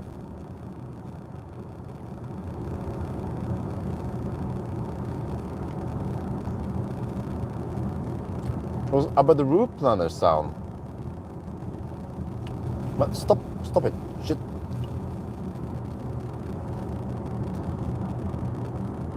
Holy macaroni.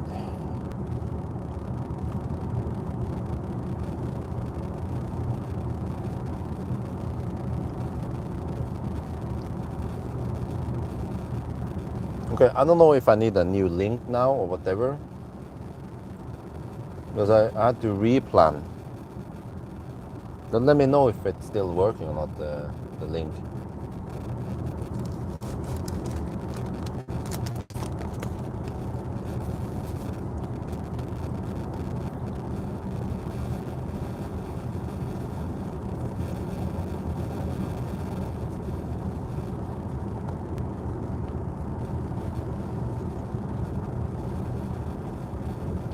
The best job, huh? I love driving though.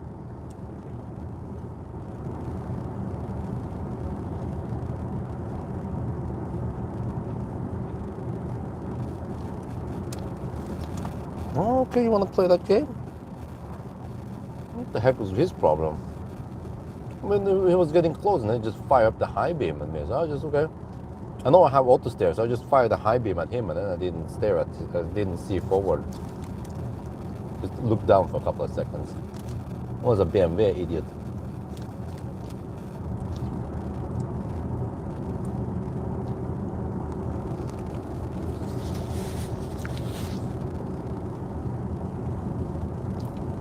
Just fired all the 800 lumen at him with the auxiliary beam also.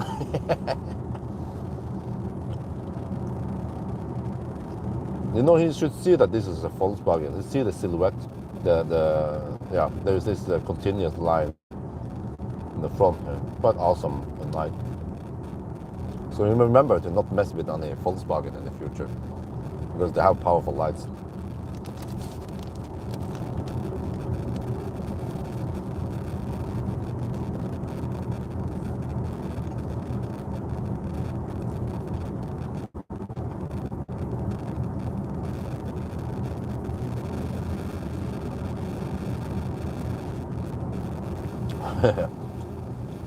So it was about the route planner that kept telling me where to go all the time. I was like, huh?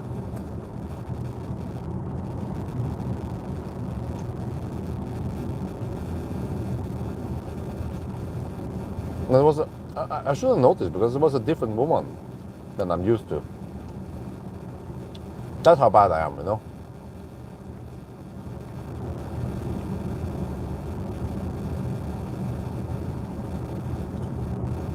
So if wifey would swap her with her sister, I wouldn't notice it until it's too late. Uh-oh.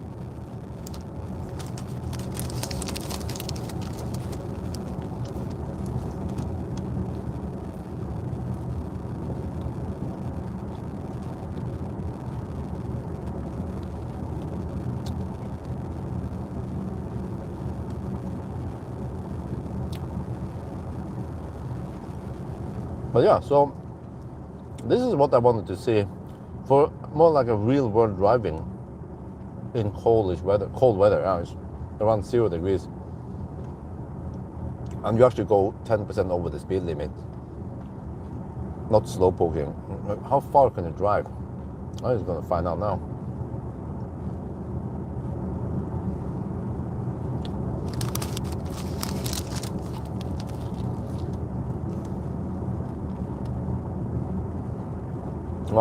I could have gone to Yale, but I feel like I've been going that stretch a lot lately. I'm kind of fed up with that stretch.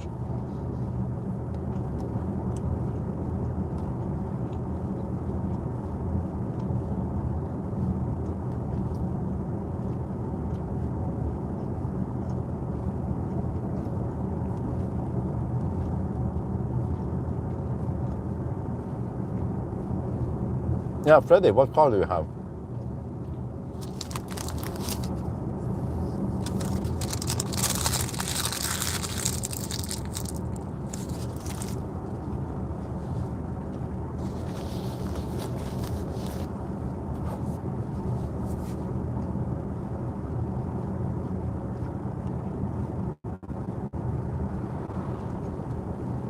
Avensis. Oh,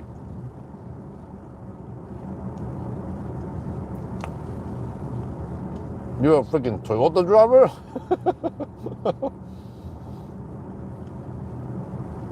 But you know, well, do you live in Norway? Well, okay, so I mean, this GTX has overdrive and so on, but 340 horsepower, but the rear wheel drive is still 285, and it's lighter. But of course, it is slower on 0 to 100. I tested it, but I feel like the rear wheel drive 82 kilowatt hour is already good enough. It's more efficient, and then it's cheaper.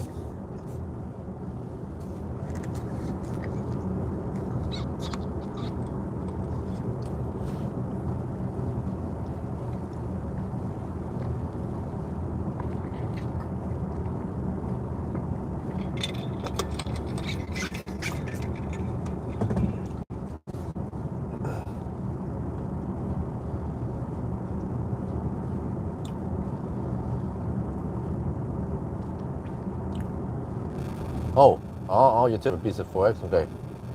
I live in Norway. Well, just wait a couple of weeks until they tested Series at least. But Series sounds like a really good deal. 400k NOK for all-wheel drive and around 80 something kilowatt hour. I don't remember battery. But I need to test if it's good or not. Now I have no idea how it is. But BYD. If you don't mind semi-thirsty car, the BYD Sea Lion 7 is also really good. The ride and the comfort there is just a lot better than other cars in the same class. It was even beating the Xpeng G6, but there's a new G6 coming, but it's not out yet, at least not in Europe. So, yeah.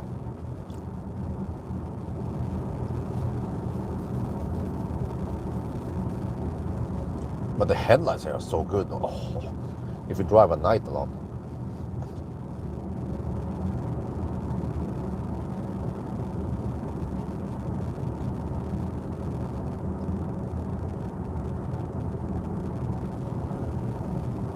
But I feel like there are so many good cars now in that price range. I mean, in that segment. At Tesla, they don't need to focus too much on Model S. They have Model S, of course, and they have Plaid, but for the long range, I mean, it's still a million NOK for it.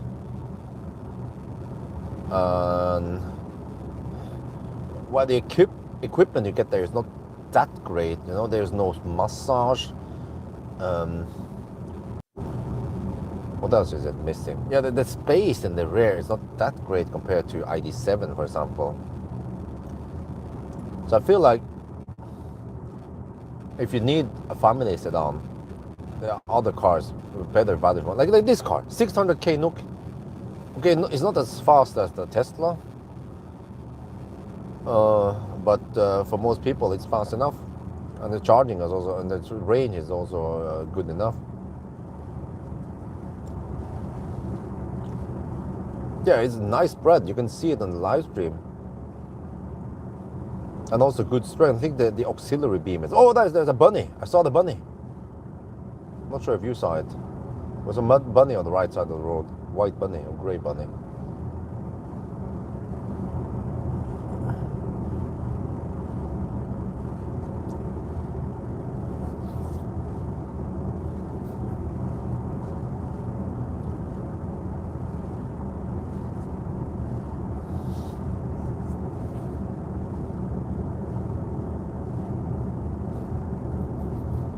Well, consumption is 186 watt hour per kilometer. Really? That high? What? Well, it's 0 degrees outside, but would expect the consumption to be lower. Needs sleep. Well, it's understandable. It's 4 at night. No, good night. Auris. Okay, well, you guys are a Toyota family then.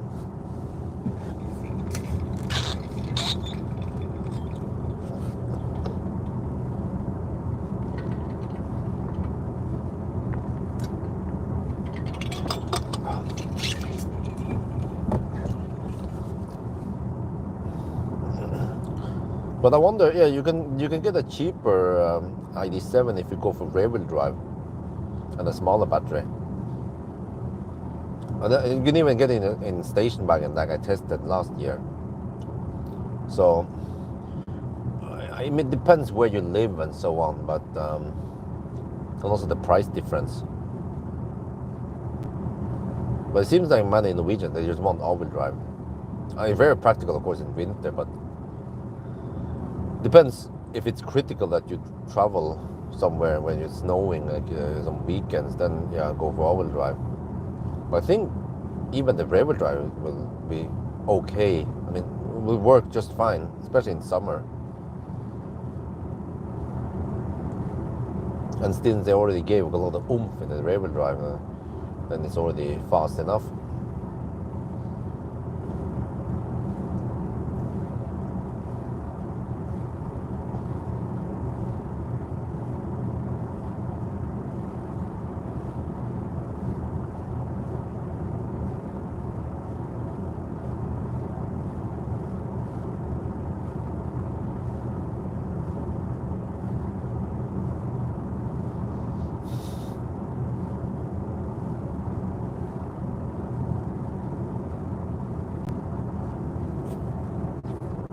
Okay, 175 watt hour per kilometer now. Going slight downhill. There'll be a bigger drop soon. And then it flattens out around what do you call it again? Atna.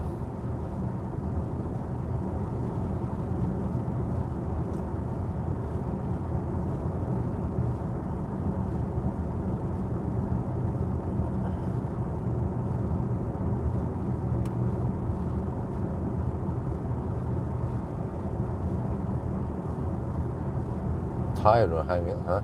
No, you see, I had around 2.5 hours of sleep before I went out. So Isabel fell asleep around 9 something. I don't remember exactly. No, yeah, maybe 9:30 she fell asleep. I also fell asleep roughly at the same time. And then I woke up right around midnight. So I actually feel quite fresh now. If I didn't get that sleep, I'd be dead tired by now. But eventually tomorrow I'll be tired because 2.5 hours of sleep is simply not enough. So I'll see how I survive tomorrow somehow. So yeah, in that regard, it would be nice to have Maya around so she can just hang out with the kids for a couple of hours so I can catch up with the sleep. But basically it boils down to that if we want Maya here, I mean, there's other aspects of it, of course, which is that Maya is wifey's sister, so she won't be too lonely in the daytime or when I'm not around, to have a sister around. Yeah. But if I want her to come over here, it will cost me maybe around 30k NOK total for 3 months. So then I have to make 30k NOK extra at least in some, I don't know, videos. Another problem is what car is she going to use? The e-Golf? Well, the e-Golf is parked at dealerships. So, of course, we can swap cars. Then she can use the e-Golf, and then every time we swap cars, she has to come with me with the e-Golf. and then we can eventually use the other car, Neo. But then she has to come with me every time we swap cars, and then the location, then drive back to get it back. So a little bit extra hassle. Or she can drive around with a Neo, but I'm like,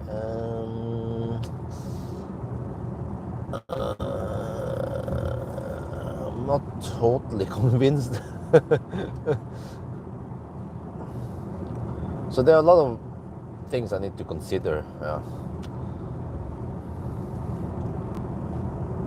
So in a way, yeah, if she wants to come here, I think it'll be okay. I just have to work a little bit harder and try to make more money to compensate for it. Or if she doesn't come, then also no big deal. I can still keep production up, and we can still have family time like now. Just have to deal with lack of sleep from time to time. New funny ideas, sausage tail. Oh, nah, I'm kind of running out of ideas. Plus that, yeah, it's like everything has been done, right? Off-roading, tug of war, so camping, extreme. Even those going to extreme cold weather doesn't get that many views anymore. So seems just different trends, right?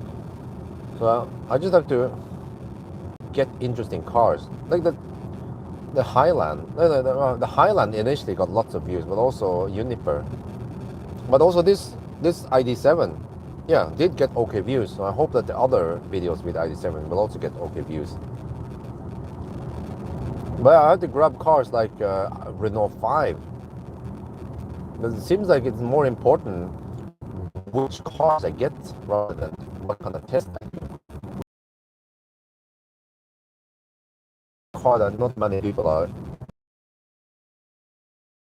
For example, if Mercedes asked me, hey, there is a new EQS with some slight improvement. Well, actually, the new EQS has significant improvements in battery size. But like when they ask me, hey, you want to borrow that EQS manufacturer, it's the same battery, same charging, everything is same, but just slightly nice interior. Well, that car doesn't gain me that much more view, or yeah.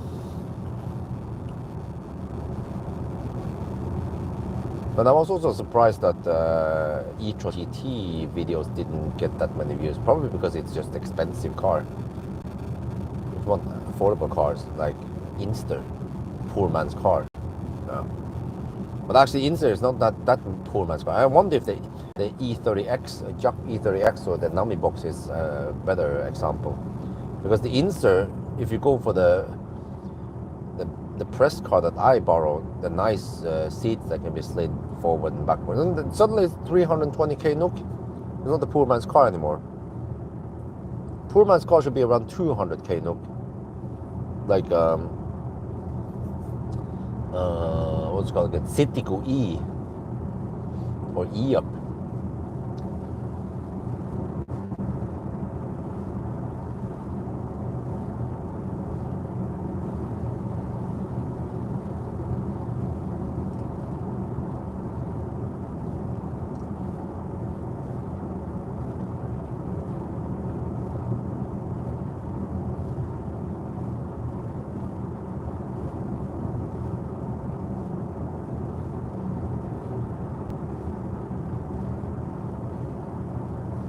Well, I put some new music in the USB stick. Wait, sometimes it goes offline. Let's try again.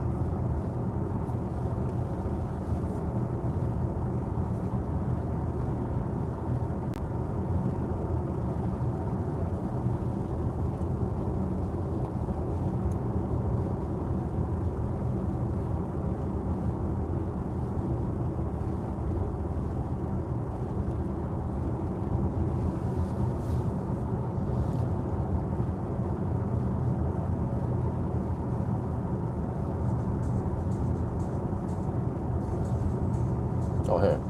Okay.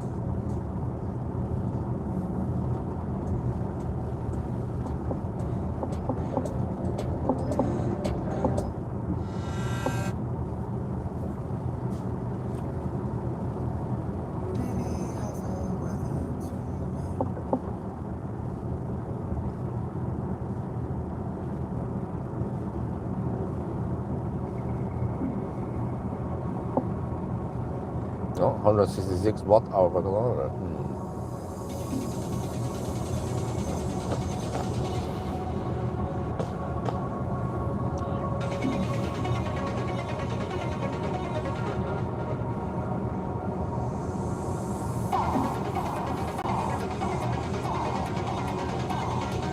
Oh, okay.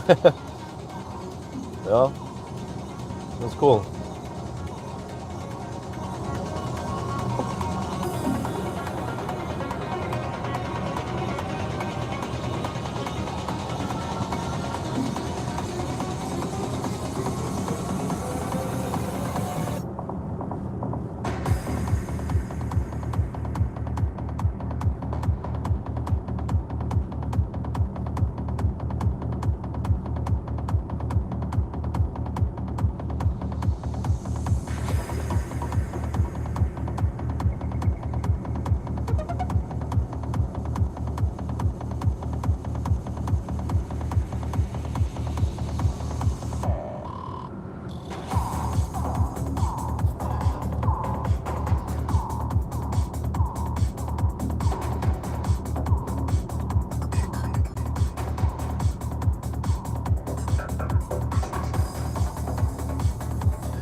I've been listening through the new music I copied.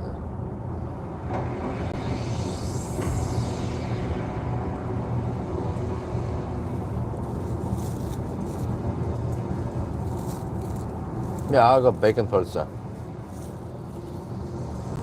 for the same price as Signal 2% since I didn't have Signal 2%.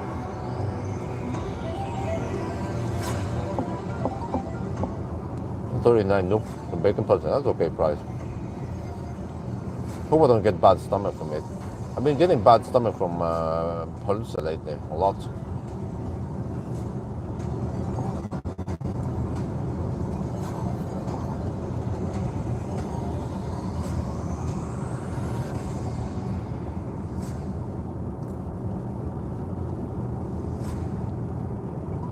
Yeah, ketchup's and yeah.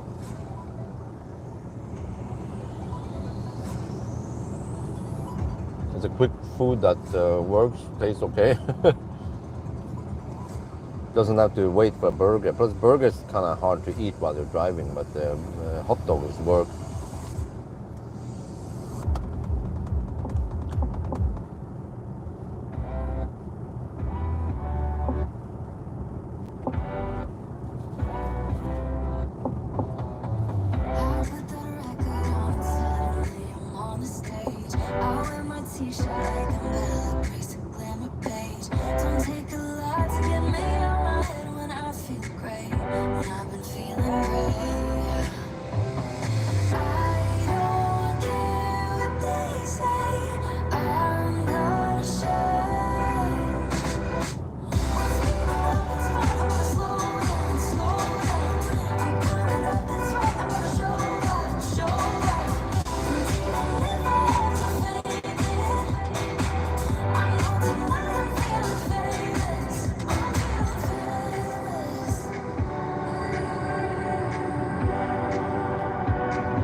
Do you like shopping center in Sweden?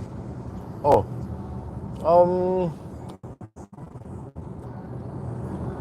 I've been there a couple of times. I think it's okay, but I feel like it's a bit small compared to Nordby. As I prefer Nordby. More food options, more shopping, more shops there. Closer to the border more.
No, this has ham and cardon.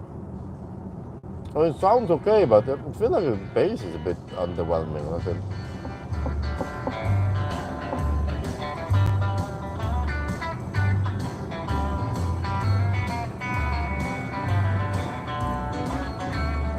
So maybe it's a good balance. It doesn't have to be over loud, the bass. I feel like it's a bit of punch and deepness is missing here.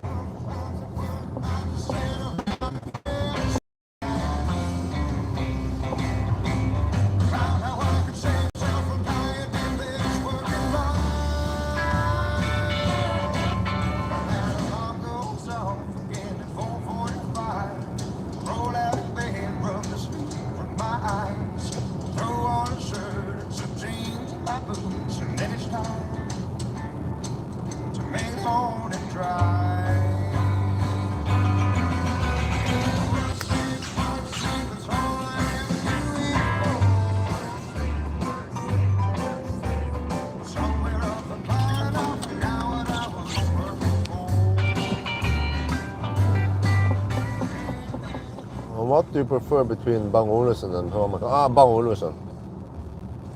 Yeah. This sounds really awesome.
Well, when that being said, it doesn't mean that the Hummer Cotton doesn't sound good. It still sounds wonderful, but it's just that in the bass department, it seems like it's lacking a little bit. I remember when I tested the Q6 e-tron, it had a nice deep bass without being overwhelming deep. So yeah, I'm gonna switch now to Supercharging. Let's install.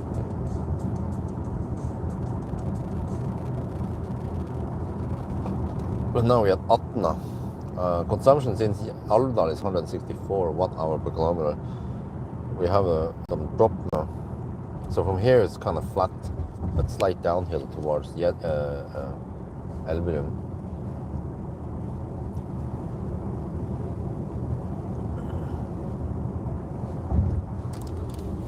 Yeah, so the road here might be a bit boring, but it is super comfy at least. Straight, smooth, and normally wider than this. Okay, a little bit bumpy. Wait until it smoothens out. Yeah, I can wait a minute until we enter the 70 zone. Alvdal. Well, I used to travel up and down here a lot in the Nimber time, but can't do that anymore because of family. Had to be more present at home. And to be honest, the Nimber stuff was a little bit too tiring at times.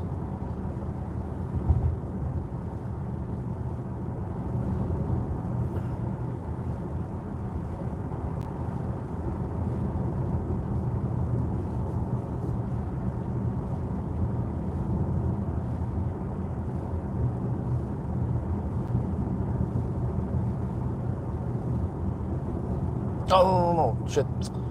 See, for some reason, sometimes it just fires up again. It doesn't understand that the car is still there. So it fires up the high beam briefly and then it tuned down.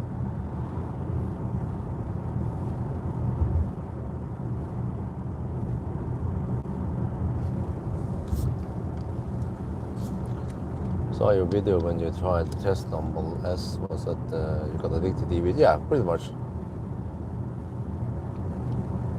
We are now at Atna, and over here it actually turns into a 70 zone soon because of high risk of moose. Yeah, it starts right here, and then soon we'll also drive past that silver moose. So I've seen moose here actually many times, especially when they did the Nimber runs many years ago. I would drive up and down this valley all the time, Österdal. But okay, anyway, we're down to 22%. It's cold here, even for early April. It's minus half degree Celsius. So it's considered like a winter-ish run. But the consumption, yeah, it's 165 watt-hour per kilometer. We went downhill. So this is since Alvdal, if you switch over to long-term, or since last charge. This is since Jessheim, so the total, yeah, 322 kilometers driven. And we can still drive, I don't know, 120-ish? Really?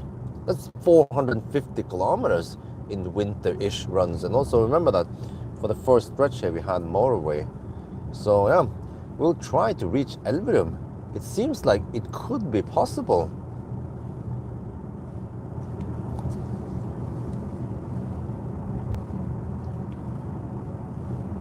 And then for you guys who haven't seen it before, we have nice ambient light here. You can also change color. So it's great. What is great is that the ambient light is down here, and there is no annoying LED strip across the front here, which will annoy me at night. And then in the back you also have some ambient light there.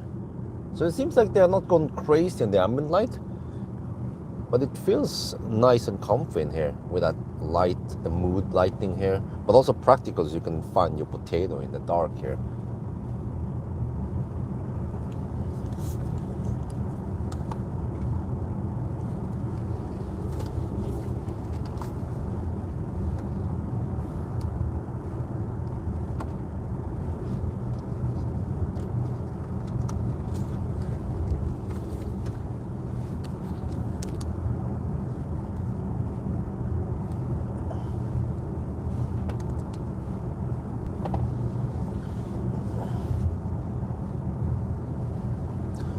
Better to drive Österdon than Ghost.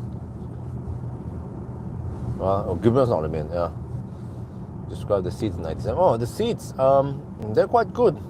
But they don't feel super sporty. I feel like the S6 had sportier seats, more side support. But I mean, it's still okay. It's not flat like a Tesla seat, the classic Tesla at least. Nice and comfy. I've been spending a lot of time in here, and I'm not butt hurt. And even if you're butt hurt, you have the massage, butt massage. So let me see if I find it. The pelvic activation pelvis.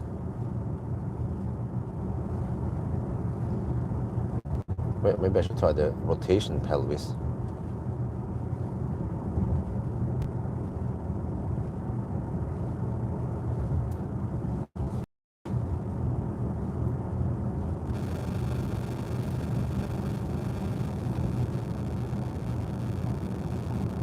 Looks like the seat in the Mustang Mach is really flat. Yeah, the American car, Mustang, yes, it's flat.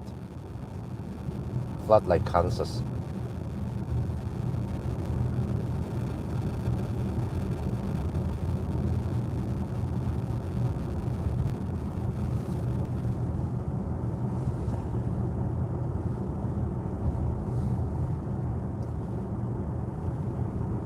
Wow. 450, huh? Wait, it means that if I didn't have the motorway stretch, so for example, if I went to Hemsedal and back, I could, also if I slow poke, then I could probably go 500 kilometers now in the spring-ish time.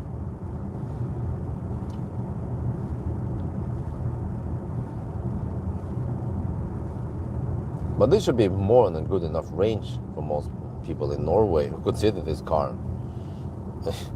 Drive from Jessheim, which is counted as like the Gardermoen area, almost Oslo, right?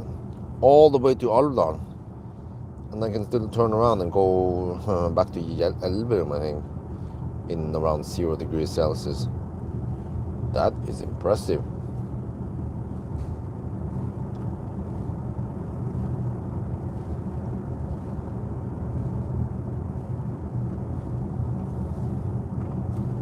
Yeah, here's Silver Moose, but they turn off the lights.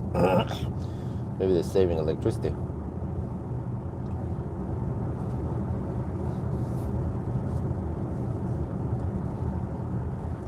And now I start getting tired, but we are around 2 hours away, a 2-hour drive, and then around 20-minute charge. Well, actually, no, I don't have to charge that much, because I only need to pump it up at Elverum so I can get back home, and then I can just AC charge at home. Should be minimum range of SUV, huh? Yeah.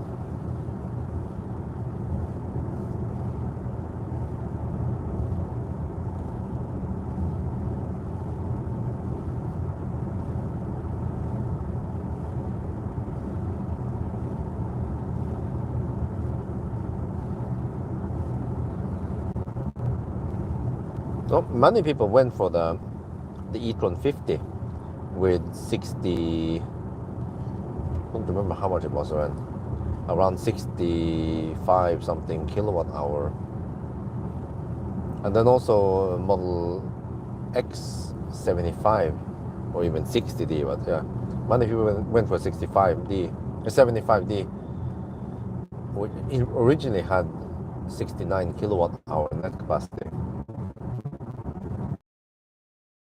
reduced around 60 kilowatt hour.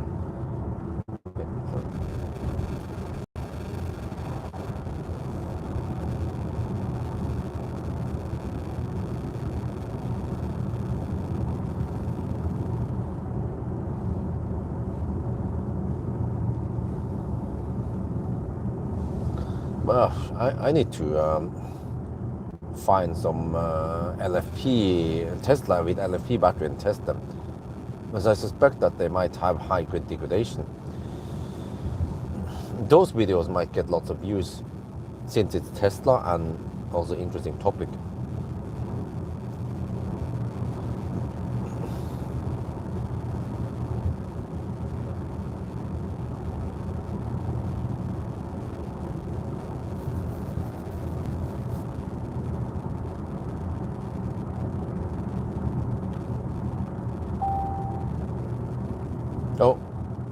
down to 20%. Get the low range warning now. But let me see. We are 101 kilometers away from Alvdal, and we have 17.5 kilowatt hour left. But we have slight downhill. Not sure about where the wind is blowing right now. We might still have wind from the north, right?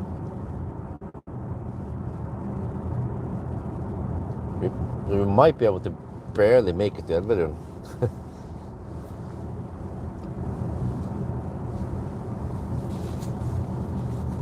We'll see. If not, then I have to bail out at Rena. Yeah, I think Rena is the last outpost before a bailout point for Alvdal.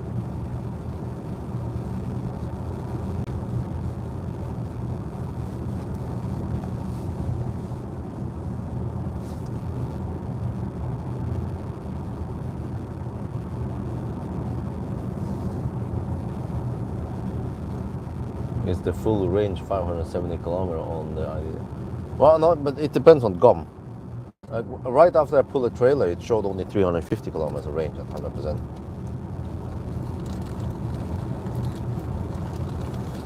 So it depends on the average consumption for the past 300 kilometers.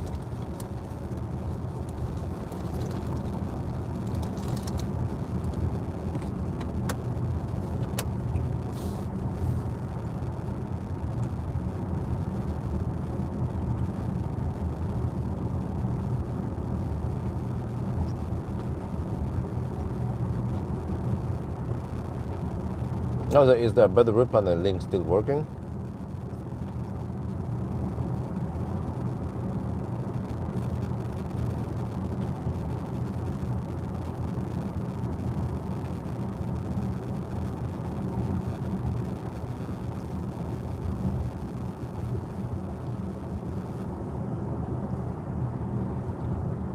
Well, serial mod test. I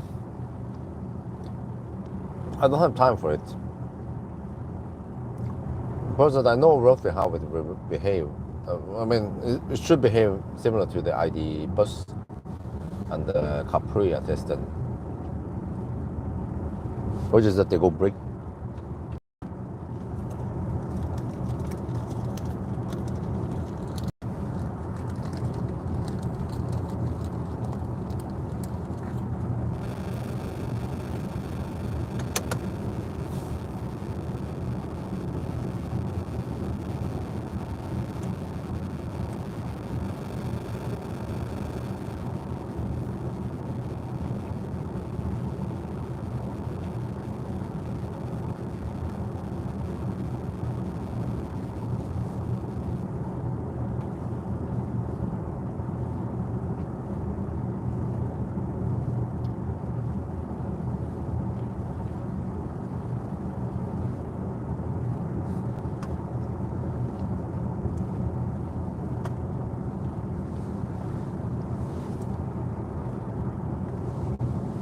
Now, if you scroll up, you should find the Alvdal route plan link.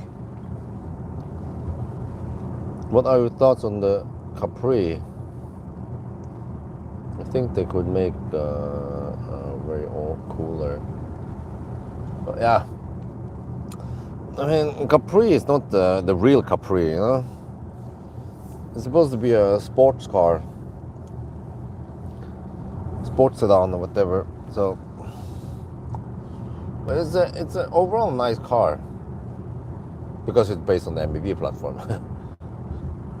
Yeah.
Yeah, that part, kind of.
Well, daylight is finally coming, but it's a bit cloudy on it.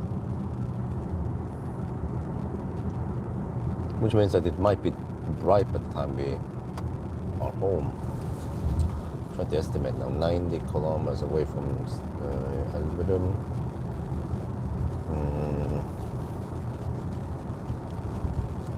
Yeah, we are roughly 2 hours drive away, plus a little charging.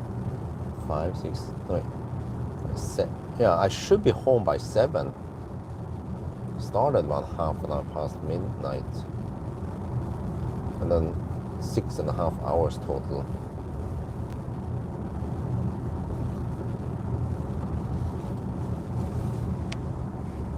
Unless I didn't need to take a power nap. Maybe I'm not sure if I can get the timing right. I can take a power nap at the supercharger. Or yeah, I'm aiming for the supercharger. Alvdal.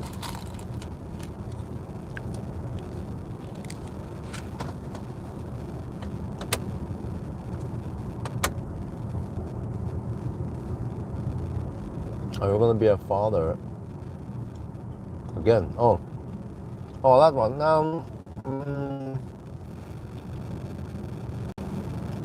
Unfortunately, or fortunately, it was negative. One line.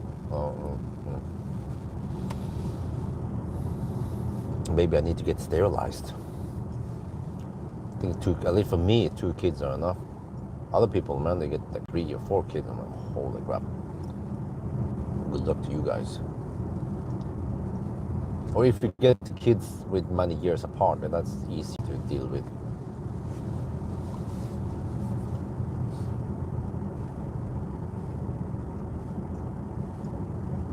And also for me, wifey needed C-section on both kids. That's also extra hassle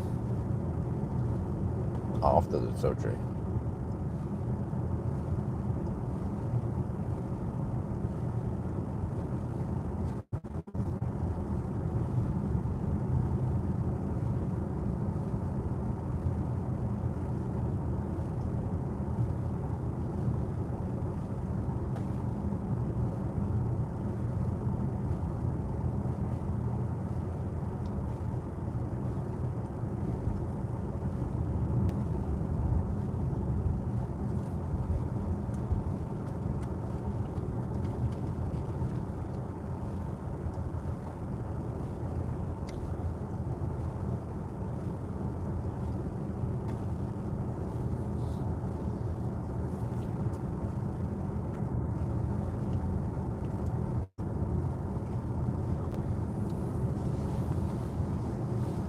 No, I have my doubts we can make it all the way to Alvdal.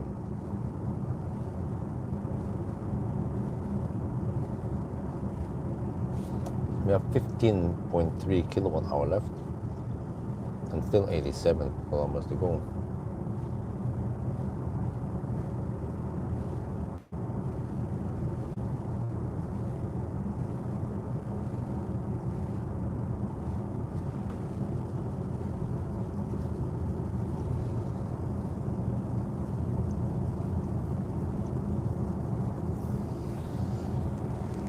Men det var no big deal, I can just start at the now.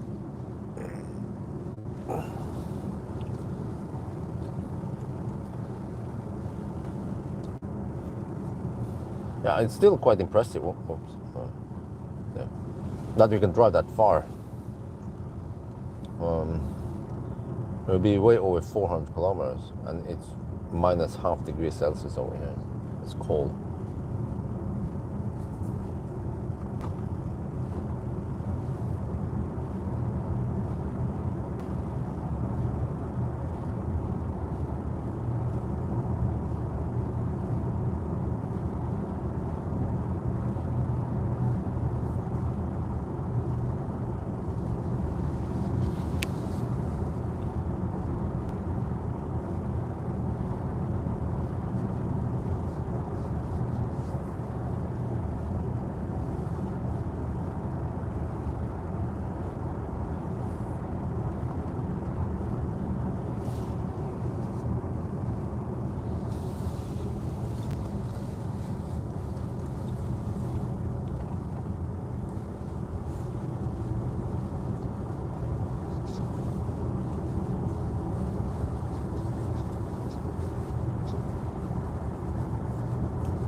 Oh, it gets cold at night.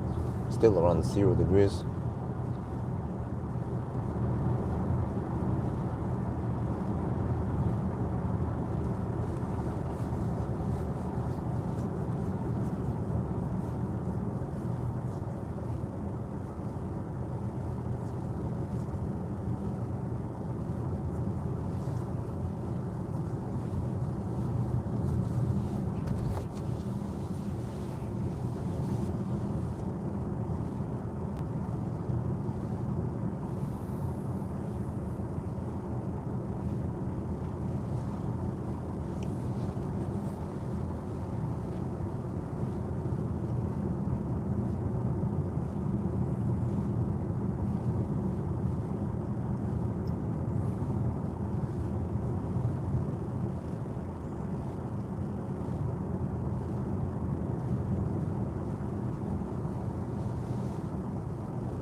Some electric boats. Well, Marcus is pushing me about electric boats all the time.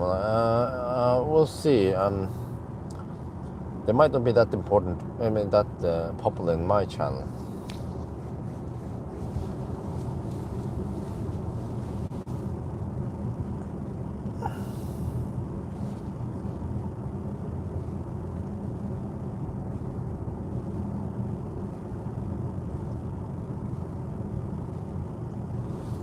Man, I'm actually getting quite sleepy. I wonder if I can do a power nap here. Just for safety. But that means spending extra juice while we are staying still. No.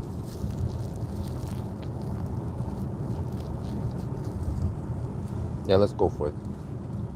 See how it goes, right? We can just pull out at the gas station.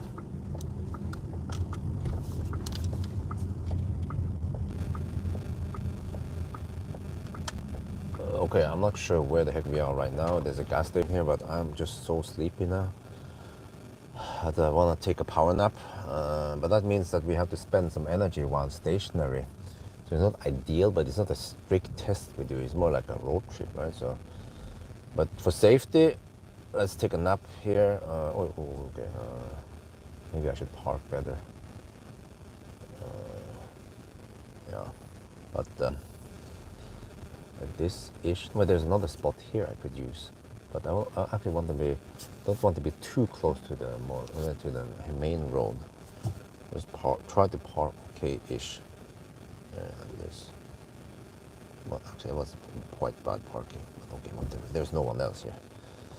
So let me see how they keep the. Yeah, that's the thing. How they keep the heater on then when I have a nap. Because if I unbuckle now, it might turn off everything. Good night, goodbye. So you can do this then. Keep air conditioning now, then it should stay on. You can see here, 14.2 kilowatt hour now before the nap.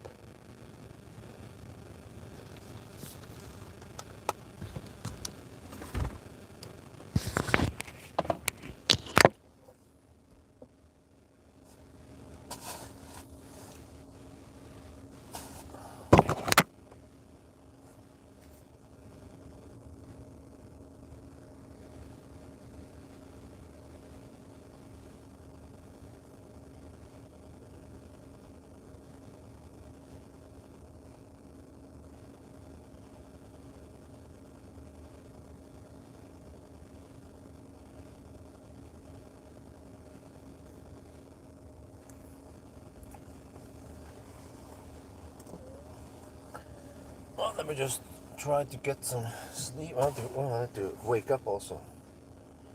Oh, I was feeling so sleepy suddenly, but I know why. Didn't get much sleep lately.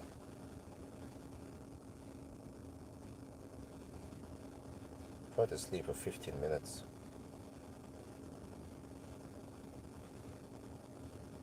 See if that helps.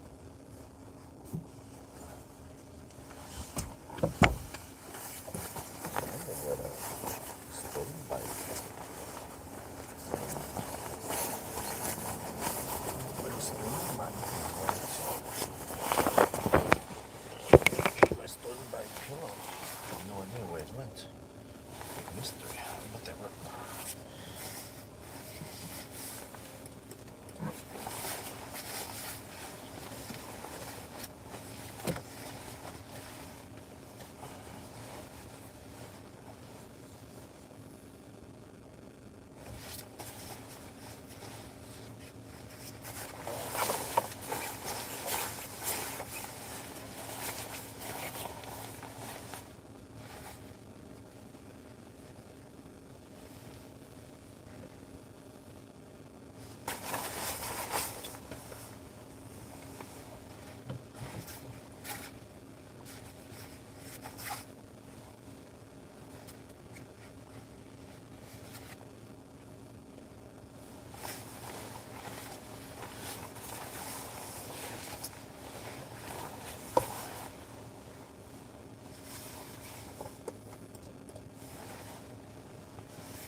feel like I need another nap. I'll just try and extend it by another 15 minutes.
I still feel sleepy, but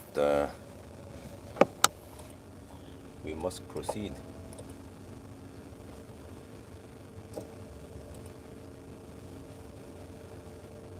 Had a half an hour nap now. Well, almost.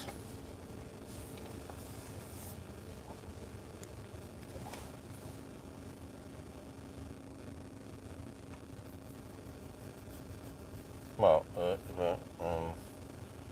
13.5. It's been 700 watt hours stationary. But that was always half an hour, so that means, okay.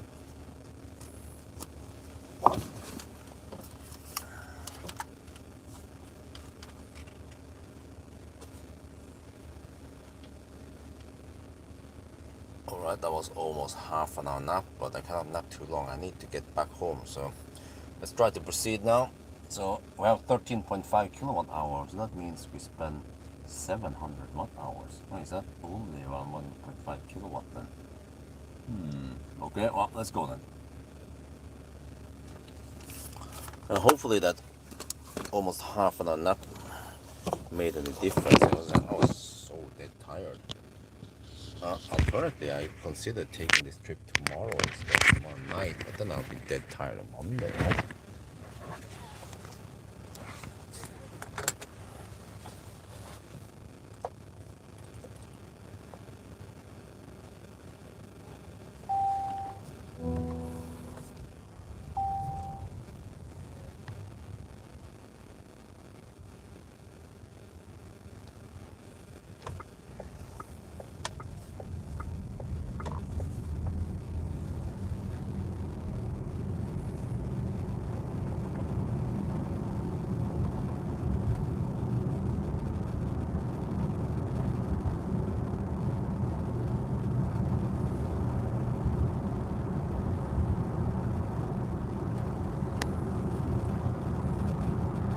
Well, we are still about an hour away from Alvdal and 2 hours away from home, so we need to make some progress here. But maybe the charging needed is only around 10 minutes.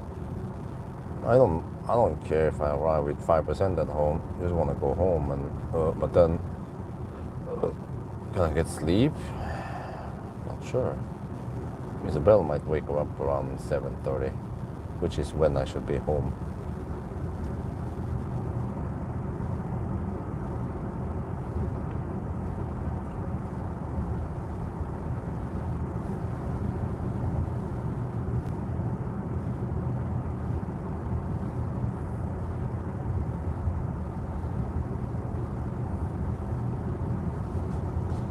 Oh, but daytime is coming now.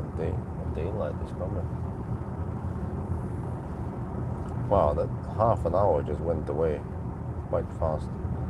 Well, I actually woke up not because the clock woke me up, but because the HVAC shut down after half an hour.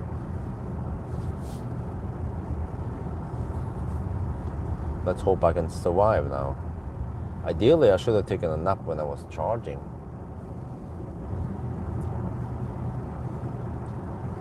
But I'm just too far away from the charging stop yet. So timing is not the best.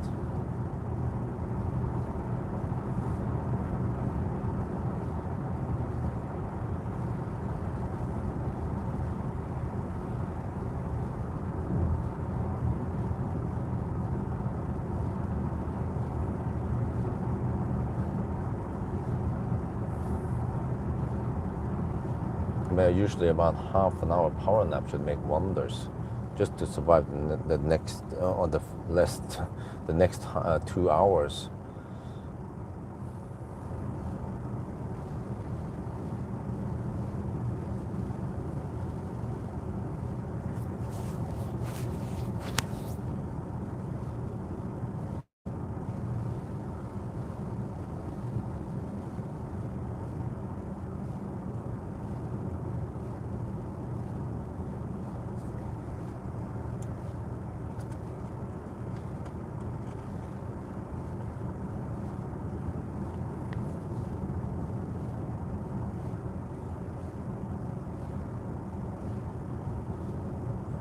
but I'm still not sure if I can make it to Elverum.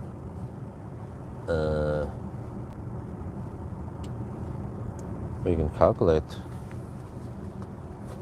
12.4 kilowatt hour left, and we are 75 kilometers away.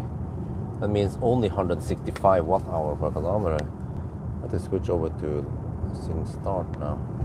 Oh, but we consume only 162 watt hour per kilometer since Alvdal, but I mean it flattened out here.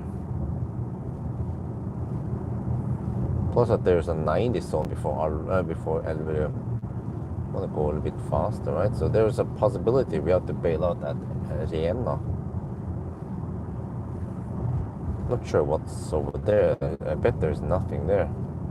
Just superchargers. But at least it's V3. So you go quite still. But then I haven't preheated anything. I'm at 7 to 11 degrees. Let me see. What kind of speed can we expect? If we look at the optimizer. Oh, 110 kilowatt, that's still respectable. Maybe we should try to plug in with low juice. I mean with low temperature and see how it goes. Yeah, but we have to go even deeper.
Well, those 700 watt hours I spent while stationary, that was much needed watt hours. I basically shaved off almost 10 watt hour per kilometer on the budget on the remaining leg. They could average around 175 watt hour per kilometer. Now I have only 165 left. But this is a real world test, right? Sometimes you stop for something and then you spend energy. But no big deal, it's not super strict test, so we'll just stop when we need to stop.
Yeah, it's getting bright outside now.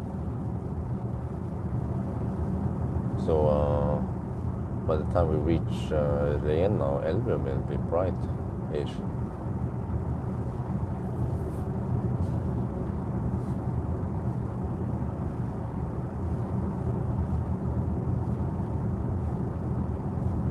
Well, I can recalculate once I'm almost, well, once I'm at Rena, I can calculate again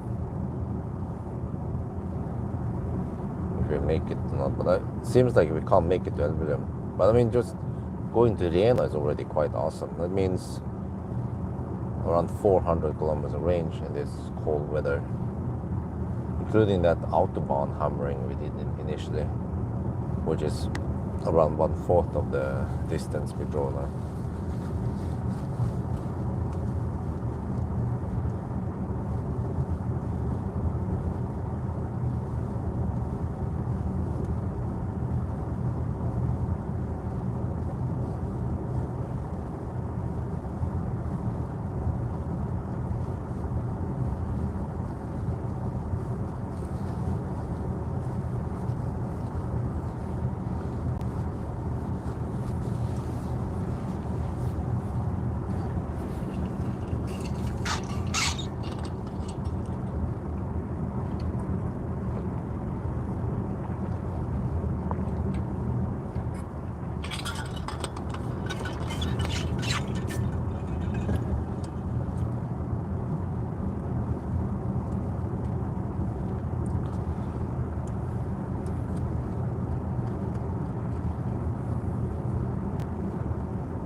Yeah, it's getting bright outside. 5:30 now.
Let's see what the car estimates.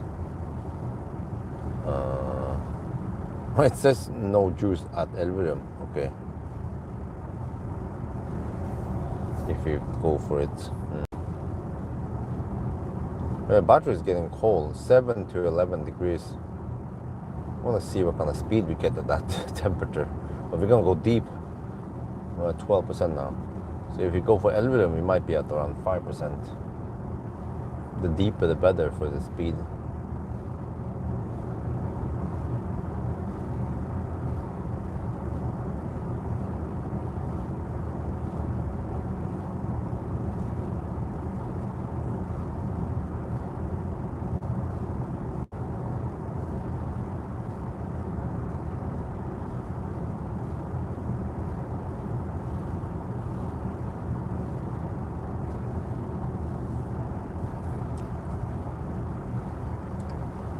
Always go deep. Here's a solar panel farm. Interesting that there's a solar panel farm in Norway. I wonder how profitable it'll be compared to further south.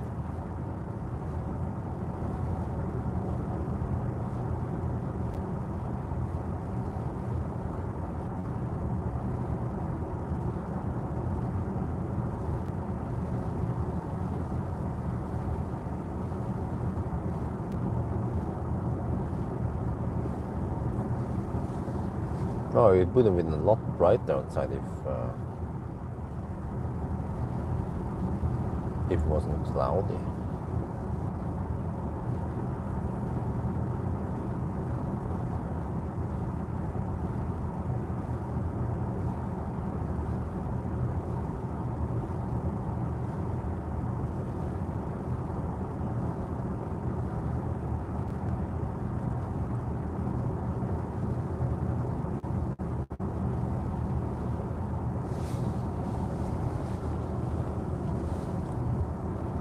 Well, 9.9 kilowatt hour left to drive 60 kilometers. I can see that is not gonna work. It's not summer outside and we don't have the rear wheel drive. We're actually going 10% over the speed limit. Well, it's 87 kilometers per hour.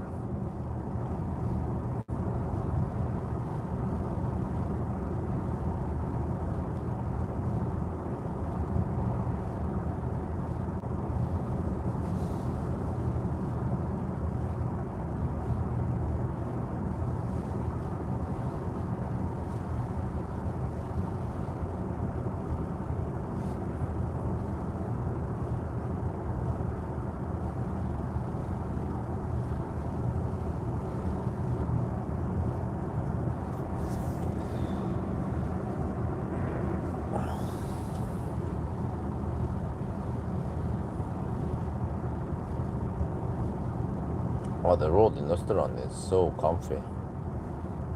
Mostly just straight, like here.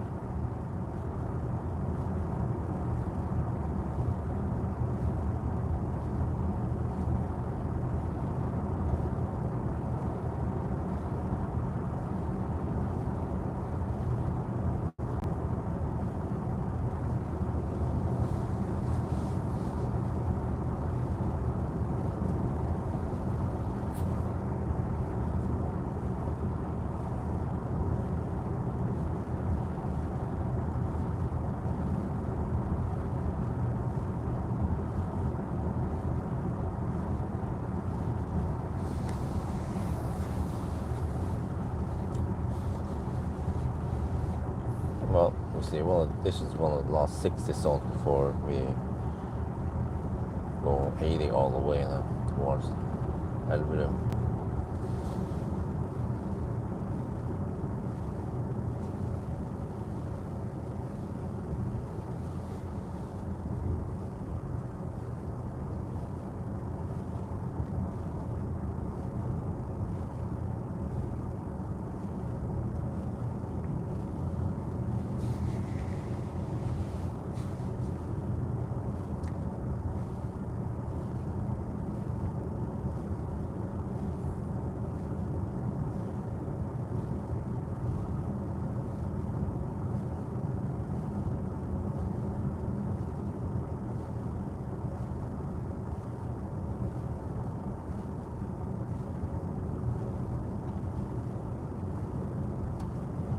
Well, I'm down to 11%, but I don't know where the supercharger at Rena is located.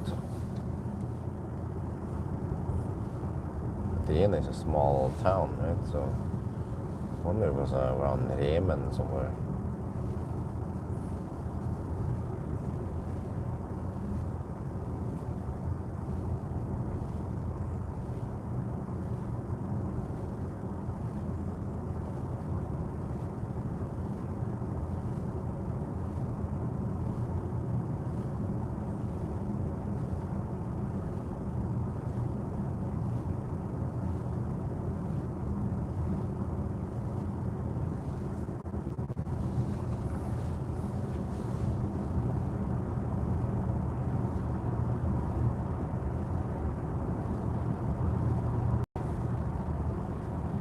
Oh, we're down to 10%. Well, 10% now.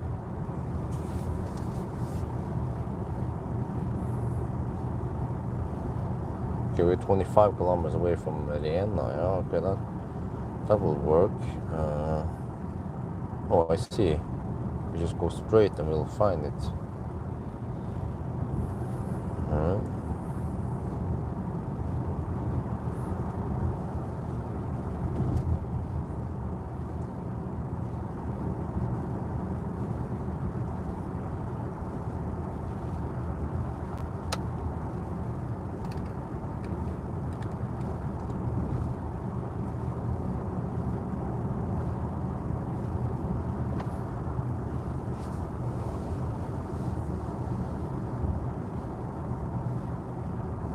Yeah, can't expect that consumption. We'll see how close we get, and also because it's 1 degree Celsius outside, it could be possible 20 degrees outside, even with this car, because we are like downhill. And well, when it comes to wind, I'm not sure. But now I think we consume around 170 something. So I actually could have made it there maybe if we didn't take a nap, but then maybe I would have crashed and died before we got there. But it's not a too strict test. It means we can go around 400-ish kilometers with a little bit of margin. Well, that's more than long enough. Right?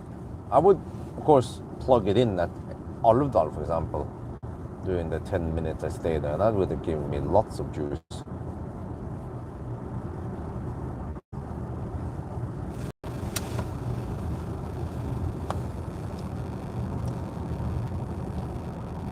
But also, this is an interesting test. I want to try. It's like a cold gate test now.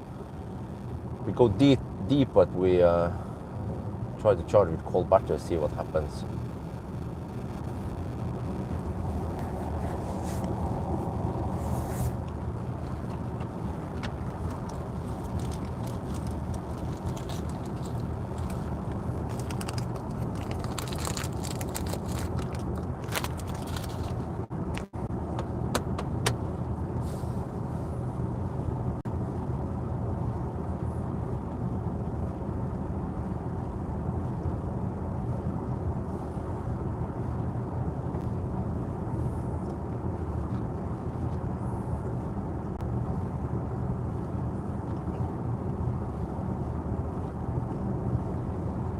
I have a budget of 164 watt hour per kilometer now.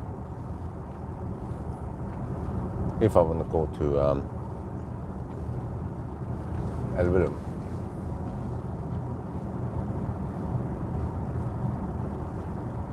But in that case, I could go slower, but I have to slowpoke in the 90 zone before Alvdal. And I kind of want to check out the new supercharger at Rena. But I suspect that everything is closed there. Because Rena is a small place. And it's going to be almost 6 in the morning on a Sunday by the time I get there. So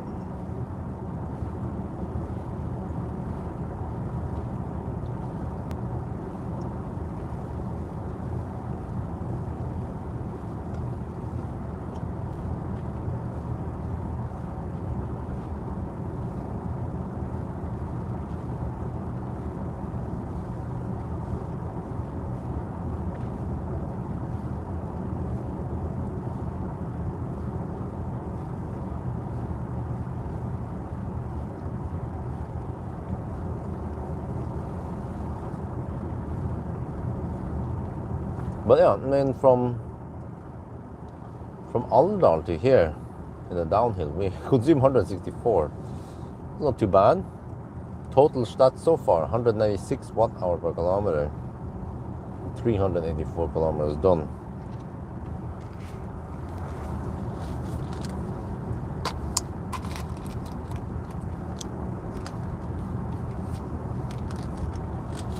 EQS. Oh, was that a summer run?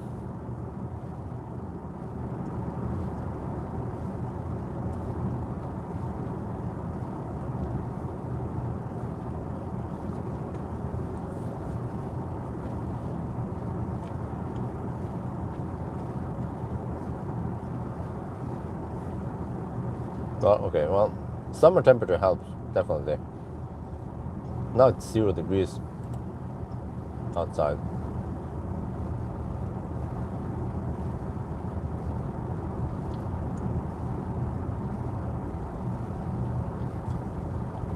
I mean, spring is coming, but it's still cold at night. Same in Jessheim. But Jessheim is not that cold, maybe around 2 to 5 degrees at night. But also today it was around 8 degrees and also windy. Still feels cold.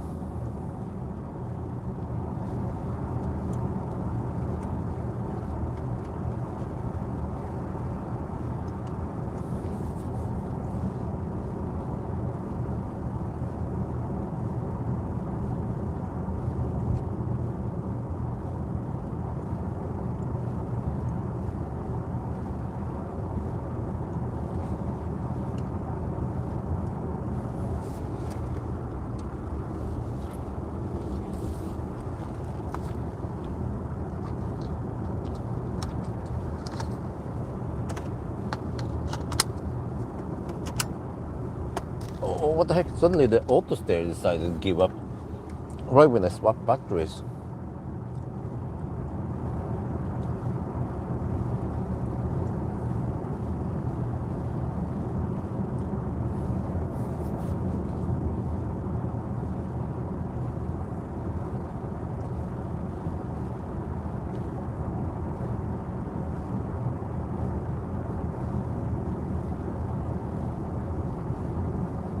Oh, well, no.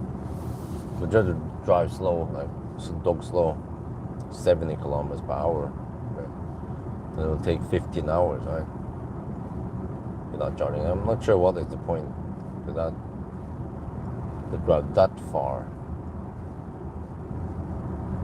It's crazy enough for me to do those Sunday drives. But I've seen many people, they actually drive as slow as me on the B roads. And even on the Autobahn, they drive slow.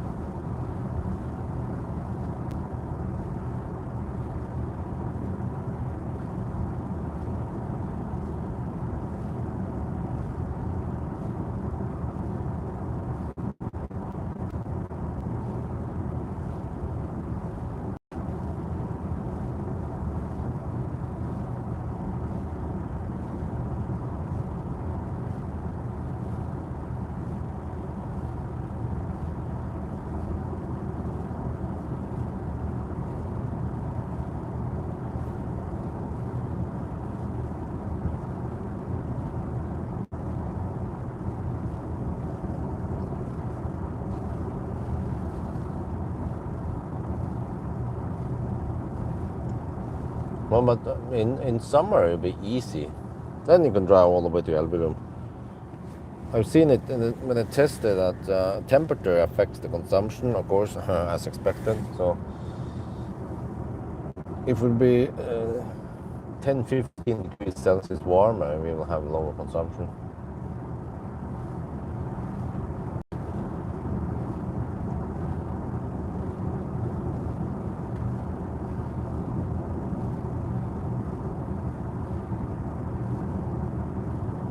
Well, see you.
.95 kilometers per hour. Alright.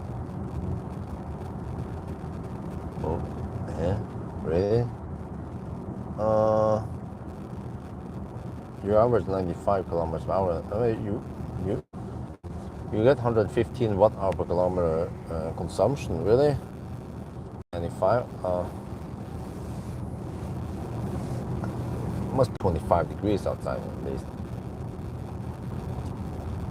But I still don't think you can go that low on consumption at 95.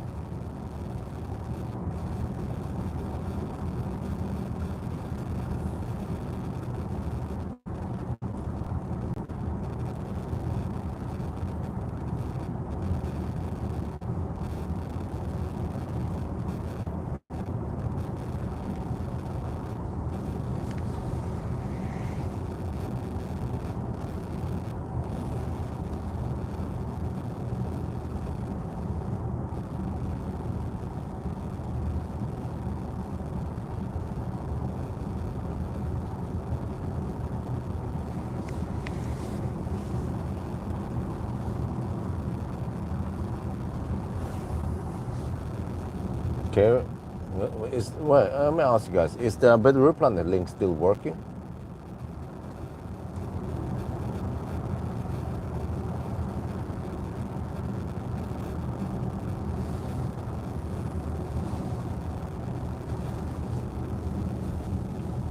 I'm going low now. 6%. We're still not at Rena. I think it's time to bail out at Rena. We are about 10 kilometers away from Rena.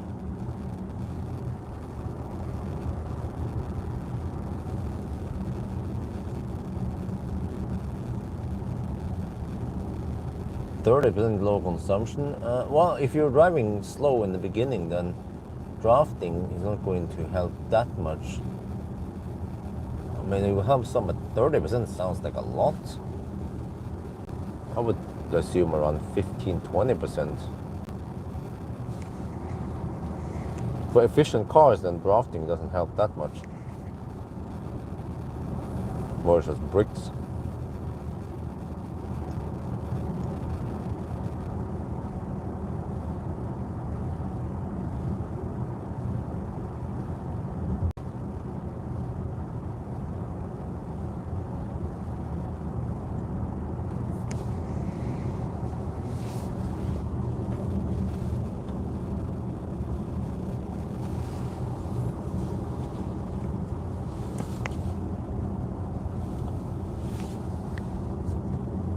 Well, I mean, if I hype a mile to, or drive at 70 kilometers per hour to Elverum with heater off, then it might be possible. But I think there's no point really. We're down to 6% now. I have 5.3 kilowatt hour left. And we are 34 kilometers away from Elverum.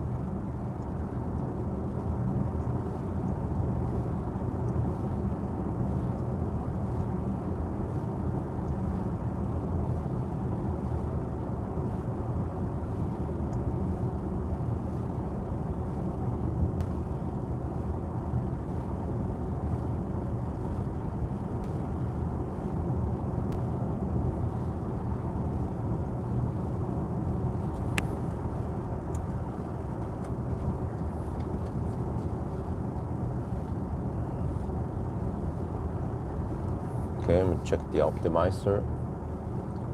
126 kilowatt. Well, that's decent.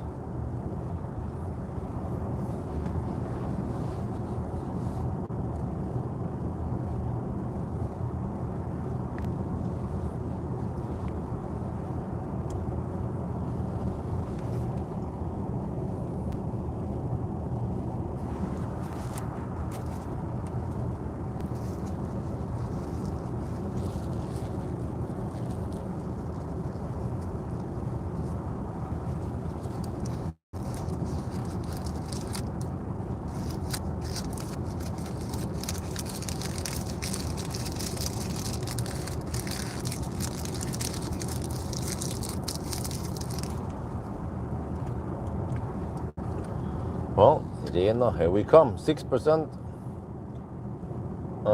Okay, last calculation, we have 4.9 kilowatt hours to go 32 kilometers.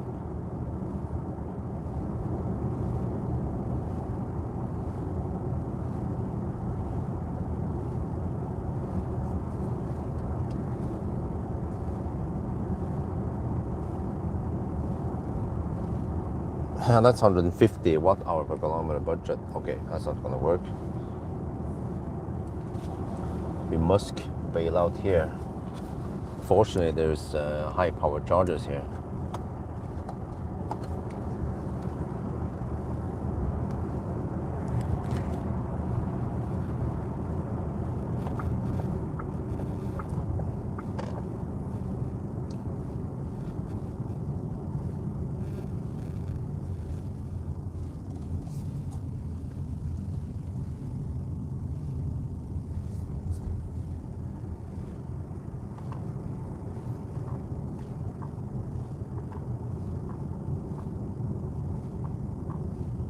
Cannot switch off the thing. Okay, whatever. I haven't been here in a while.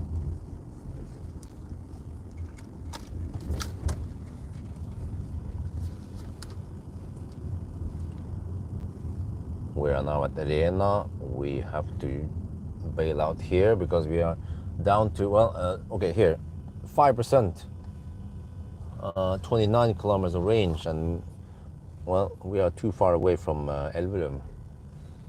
So now I'm trying to find the superchargers. The interesting thing is that the battery is cooled down to 8.5 to 12.5 degrees. And if you look at the optimizer here, it says that if you plug in now, we'll get 127 kilowatts. Well, that's not too bad.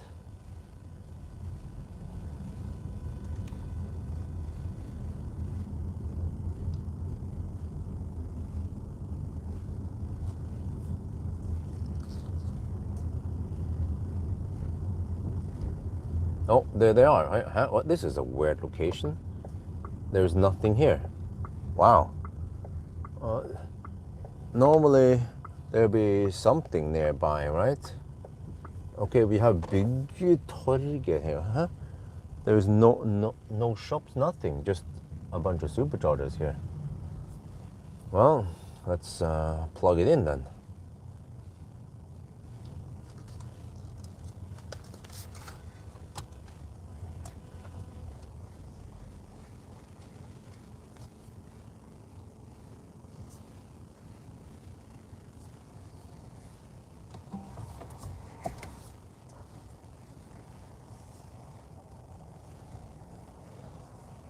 I need a thumbnail anyway. Maybe this will be the thumbnail. Wait, that's a little bit bad parking. Okay.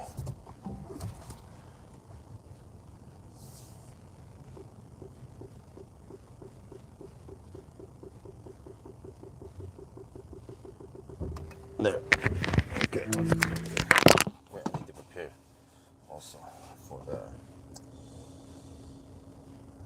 app. It's always slow. Maybe I should wait until. Okay, I can do it now.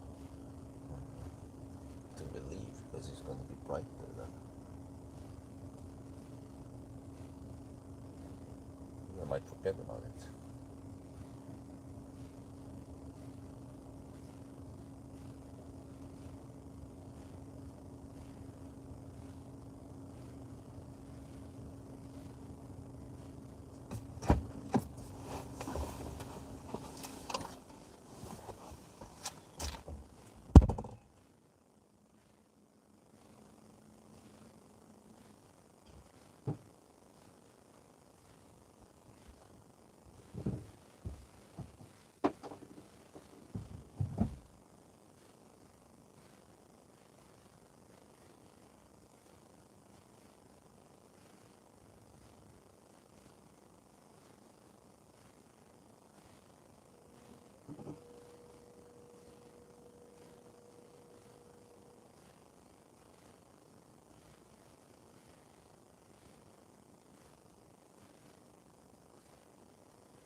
Well, you guys want to be in my shaft, right?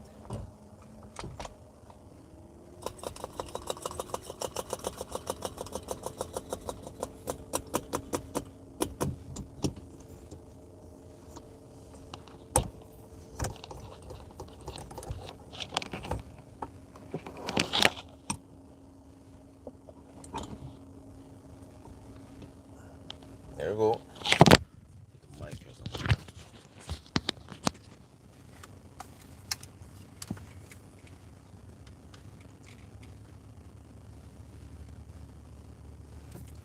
We are now charging, getting, well, 133 kilowatts. Not too bad. Okay, we can see more details here.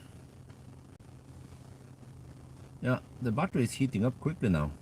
9.5 to 13.5. So battery inlet goes up. Auxiliary consumer, that's well, heat pump or PTZ heater. This might be AC for the cabin now. So, wow, Not too bad for a cold battery.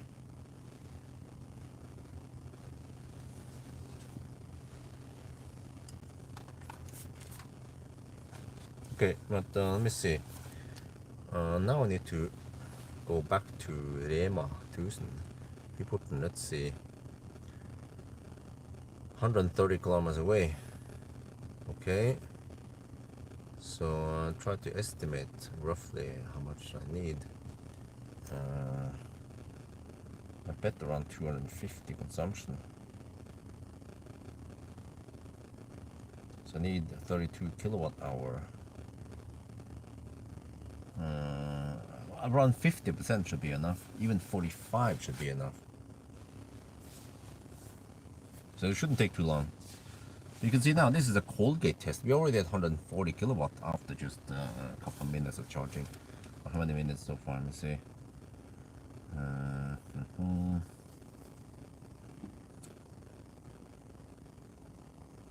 Well, 3 minutes of charging. See here. Well, this is a bit bright. Yeah. 3 minutes of charging.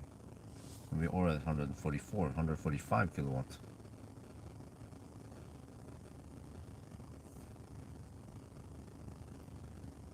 So it almost doesn't Colgate. I bet we can hit 200 kilowatt even. We'll see in a couple of minutes.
Okay.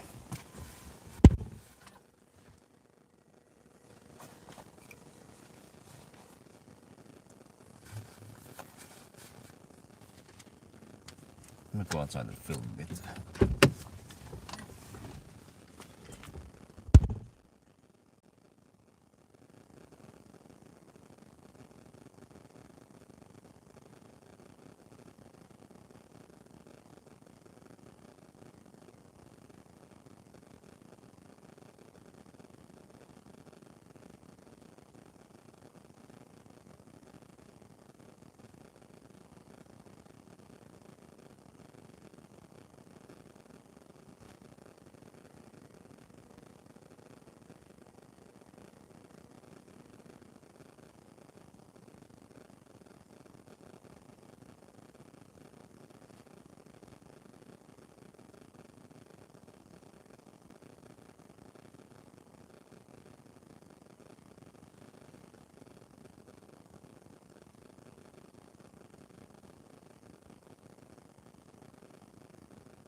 Well, I've been charging for 7.5 minutes. And at least this reports 190 kilowatt, but what goes into the battery is 182 kilowatt. Wow, we're almost at the maximum speed already. Huh? And 25% battery. Huh? Not too bad.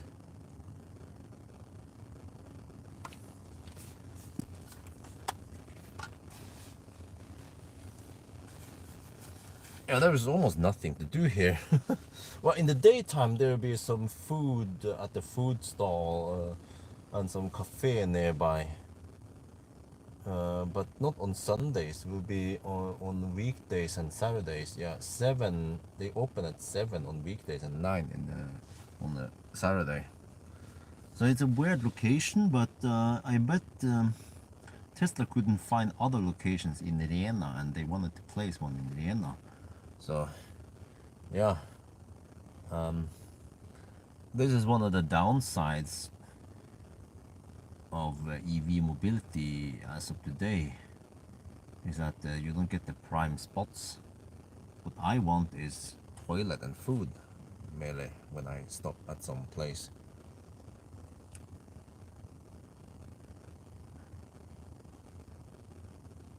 So it heats up the battery, but well, it actually stopped the heating now. Now it heats up by itself as it charges at 180 kilowatt. The inlet actually went down, auxiliary consumer went down, AC compressor speed went down. Hey, what? Is it using PTC? Oh, it might be using PTC now, you see? For heating the cabin.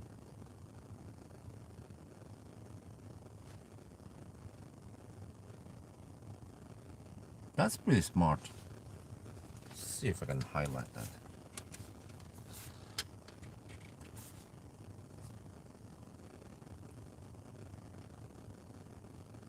Wait a minute, look at this. I'm using heater in the car right now because it's cold outside, 0 degrees. But when you look at this screen, AC compressor speed is 0. Normally in the daytime, when it's warm outside, I will see AC compressor running, and also I think I saw that when we were driving. We used the heat pump for heating the cabin, but now we have this auxiliary consumer 1.6 kilowatt. Do you know what this means? It means that it might be using the PTC heater for heating the cabin while it is maybe running, but the inlet is 17 degrees, so it's probably also trying to, I'm not sure if it cools down the battery or it wants to heat up the battery. But it might be using the PTC heater, not the heat pump, so that it doesn't disturb the cooling. This is brilliant. This is what I've been talking about for many years. Okay, let's try something here. So if I turn off HVAC, what happens then with the auxiliary? Yeah, then it drops to 0. Okay. If I turn on the heater again,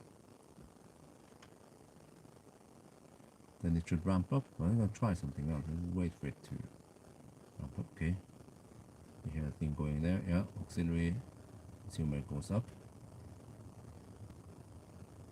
Alright. But let's try this. Lower the temperature until it becomes blue. Now, then what happens? Auxiliary goes to 0.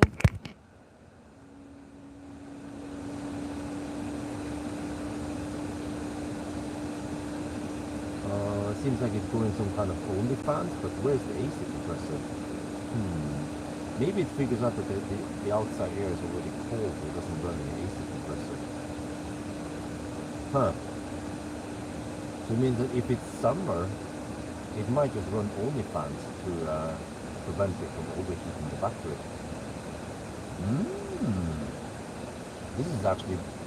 This is the way I want it to work.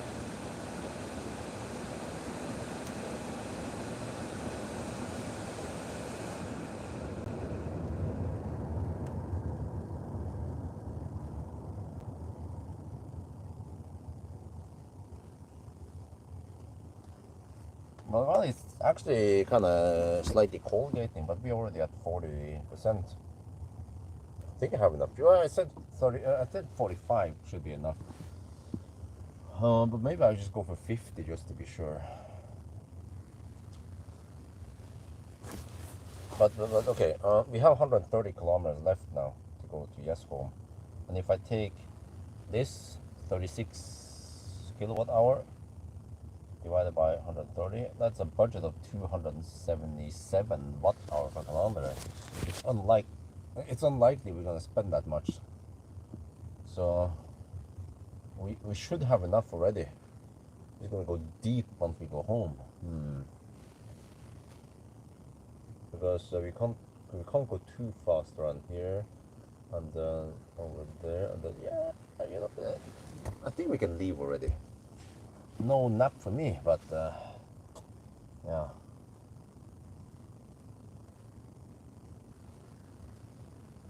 But interesting, it might flatten out the charging curve, because normally at this point we should get around 150 something kilowatt, which is what we're getting now.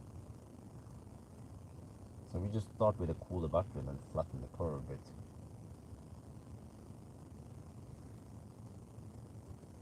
Yeah, well, that was actually pretty good charging session.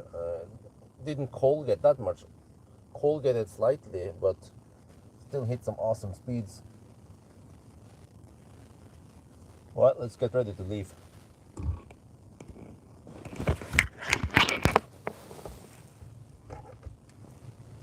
Oh yeah, maybe I should mention that before I leave. The distance. Yeah, I should.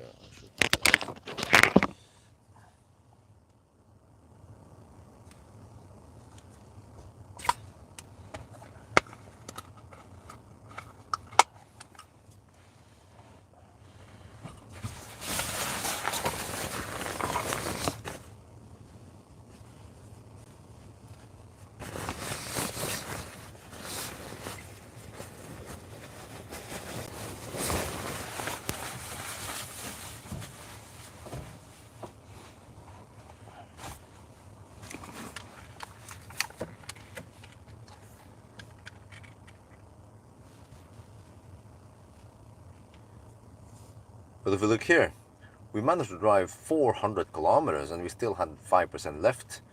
That's not too bad considering that it was 0 degrees outside, or when we started around 2-3 degrees Celsius. So it's still considered a cold run, winter-ish run.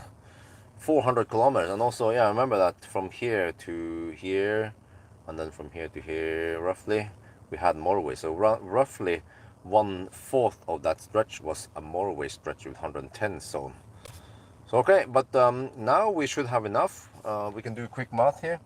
What was it? You see 130 kilometers of range, 130 kilometers away. So you take this number divided by 130, you should get around 300 watt hour per kilometer budget. So that's plenty. We will consume, I've seen it in the past, in the motorway we consume 250-ish. So we have more than enough to go home now. So, right, let's go.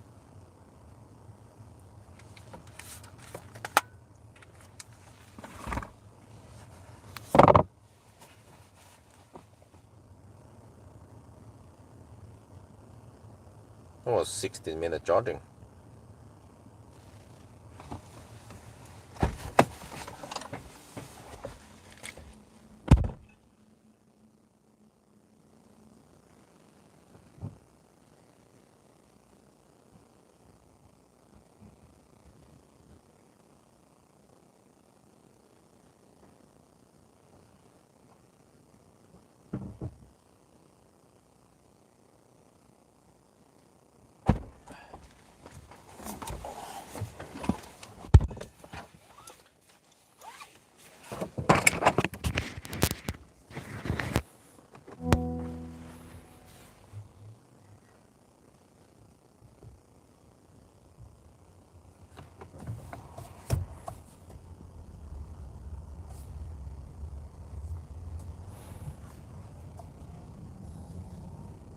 So 16-minute charging in a cold gate state. If I preheated, I would arrive with a little bit lower juice, of course, but then I'll get faster charging. So yeah, maybe around 15 minutes charging needed. total.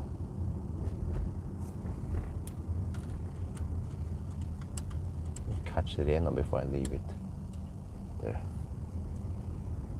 So not much to do at Rena, but at least it's a little outpost here with some 50 kilowatt Fortum chargers and superchargers. It's a nice bailout point. Wait, is that Chem Power? Oh, that Chem Power. Koppler they also have here. Okay. Chem Power. Nice. Now I know. Didn't know about that before I came here. Because I never come here normally. But the battery heats up nicely, so I wonder if you get good heat scavenging now.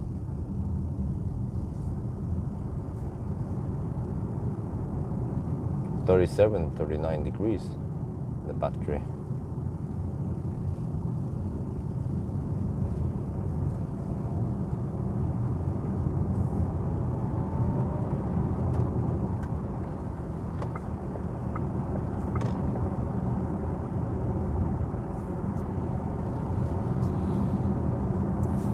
Oh yeah, now we just go home. Should take 1.5 hours or something. Go home. Where the car says 7:40, really? Yeah, okay. Oh, 7:40, okay.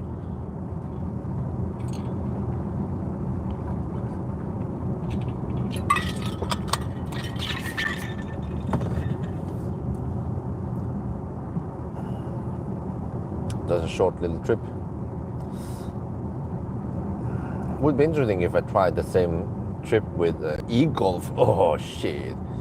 That's not gonna take 6 hours. It will take 8 or 9 hours maybe. I have to charge so many times to get there, back again.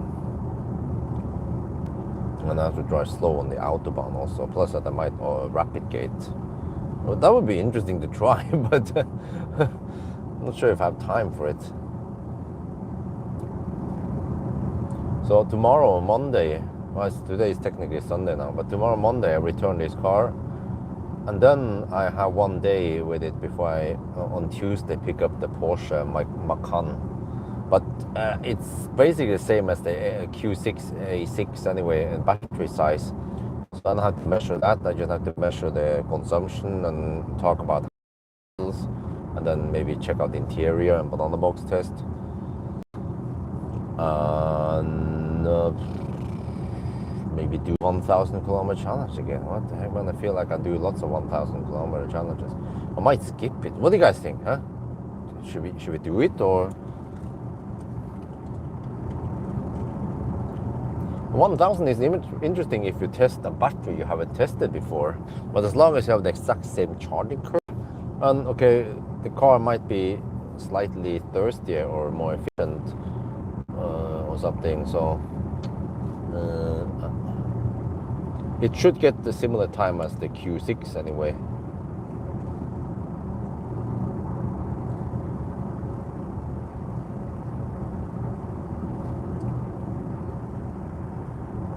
But maybe it's more sporty, it has a sportier ride than the Q6.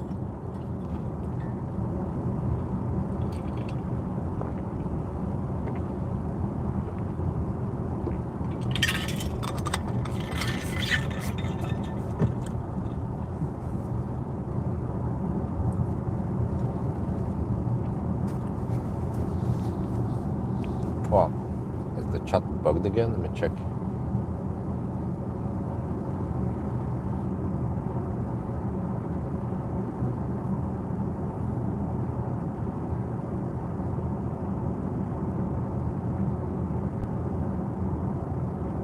Oh yes, it is.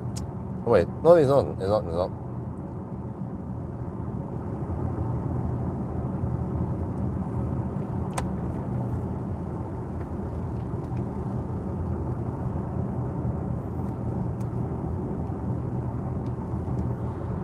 So yeah, at least we did try some Colgate test. That's what I tend to do after the Alvdal trip.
You're in Canada. Well, speaking of Canada, don't want to go too much in politics, but what's up with Canada versus America now? Is there anything on there versus Trump and Tesla? Maybe you know better than me what's going on there.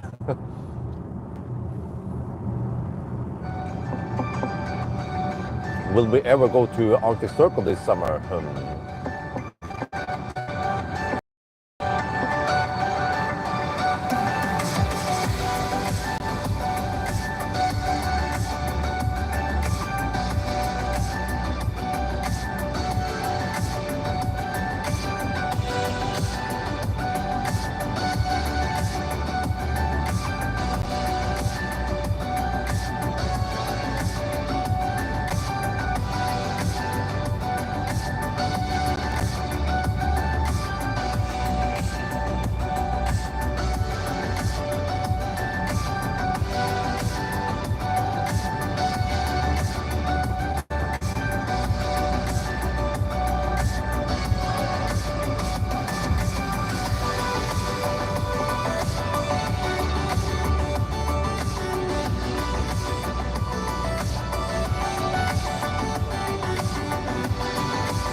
No, interesting. You don't like USA? Well, meaning Trump, right? What is the conflict here?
Sadly, huge tariff and Trump wants to take Canada. We are discussing even joining the EU. What?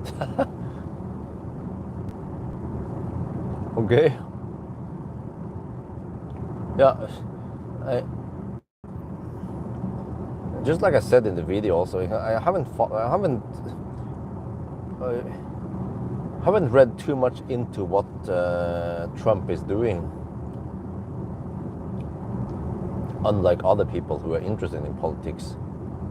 But the same goes for Norway, really. I guess. And I've been living in Norway for a long time, and I haven't paid attention to everything that is going on here. But I don't know. Based on the comment section, it sounds like I'm making the biggest crime by not reading up on understanding what's going on in America. And that my lives of, the lives of my children are at risk because I don't know what Musk is doing wrong. I don't know, man. Someone please enlighten me.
I've been watching all your videos for years thanks to blah blah third Tesla, but next year I'm getting Lucid mostly because I want change.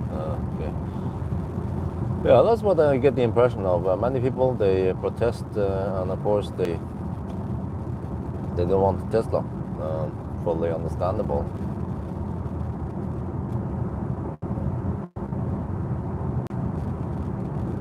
But I just wonder if Elon would step down as CEO and sell all his Tesla shares, and then suddenly Elon has nothing to do with Tesla anymore, will people still boycott Tesla, or will they go back to buying Tesla, or will the sales go up again? Because over the years, I've seen some kind of hate against Tesla, regardless of what Elon was doing. You know, there's no denying. There is this fact over the years. So.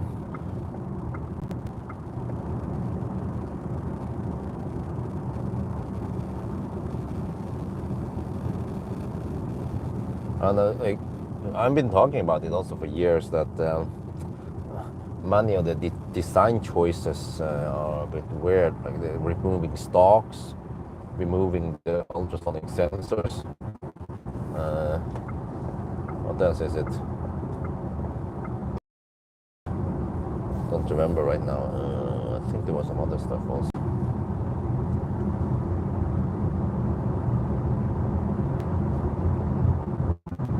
Yeah, like phantom braking, they still haven't fixed it yet.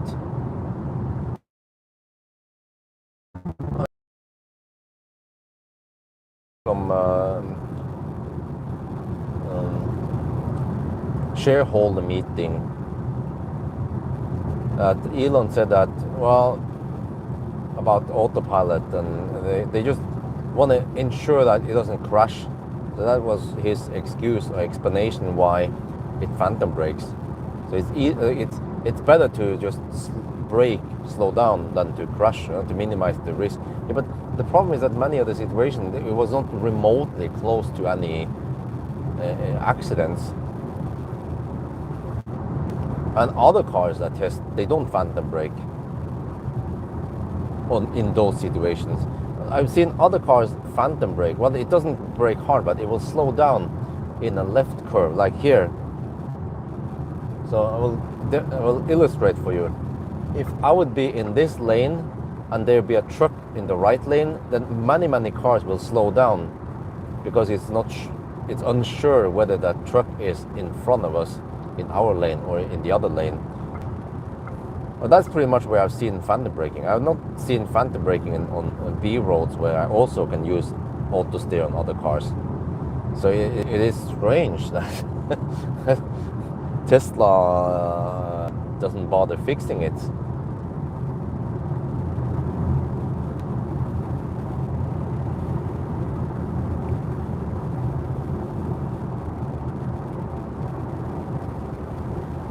And also that, I don't know what to call it, that security breach, what should I call it?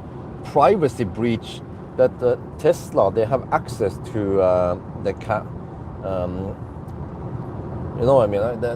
the car's cameras. They capture pictures, videos, and the data is being sent to Tesla, and they have been internally between Tesla employees. They've been sharing private pictures, or video. I'm not sure how it captures it. And the cameras will capture everything internally, but also externally.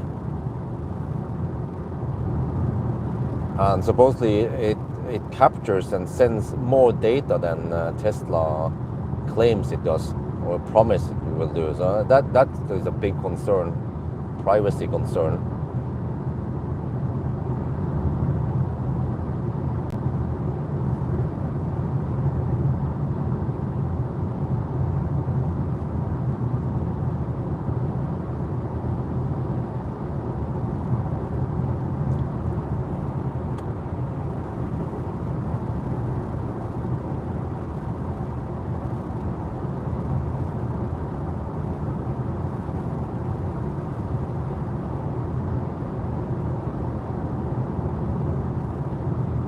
But it seems like, I remember it in the old days, the reason why many people didn't like Tesla, but when people started buying e-trons, is that, well, the Teslas, they were noisy, and well, we knew that.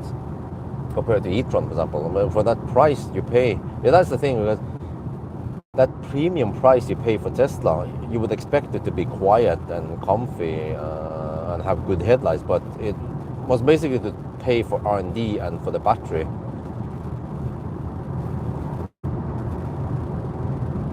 So yeah, but at least they were fast and they were actually relatively efficient back then and had many good things going on, but were lacking some good headlights and yeah, good seats and no adaptive headlights, anything like that, or not that great soundproofing. So many people, they move away from Tesla simply because of the lack of comfort features. Vancouver, too many Teslas, to be different, low Tesla, okay.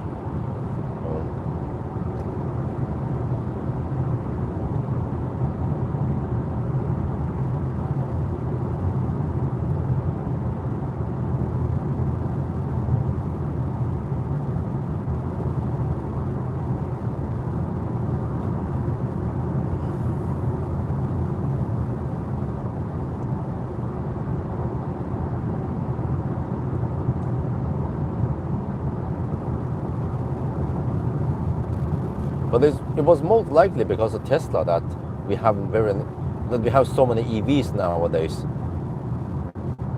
It was because of Tesla that the other car manufacturers were encouraged or forced into making EVs also. So if it weren't for Tesla, then maybe in 2025 there'll still be a high dominance of fossil cars, and there'll be just some not so nice EVs out there with short range, and no car manufacturer wouldn't waste money on R&D for making good electric cars. There'll be some weird quirks here and there, Leaf or whatever, right? E-Golf.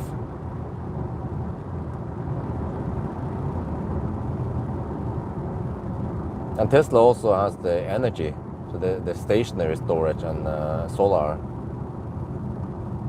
And they've been making many places greener, eliminating the use of fossil fuels and replace them with solar and battery storage instead. So, I mean, that's what we should praise Tesla for. I say Tesla, not Elon, you know. This is all the engineers and the workers behind Tesla that made it happen.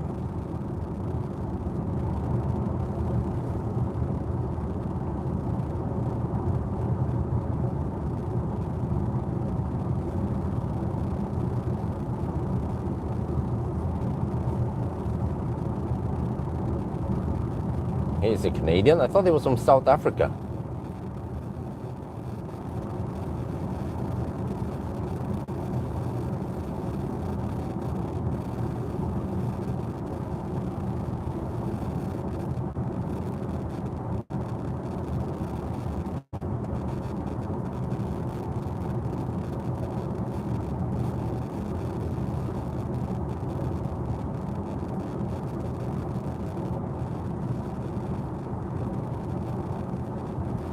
Lucid? Nope, not yet. I contacted them and they still haven't booked any cars for me, so yeah.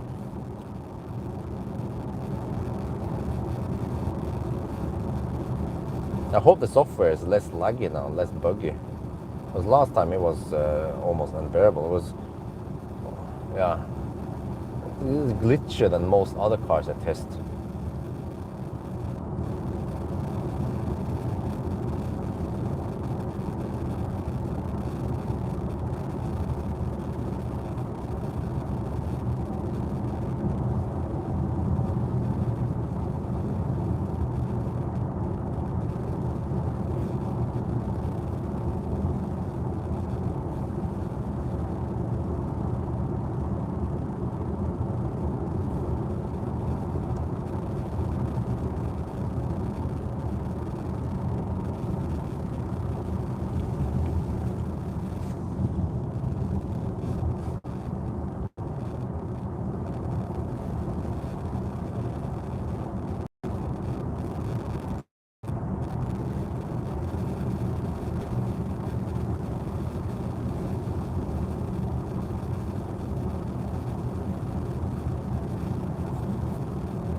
to Cyborg.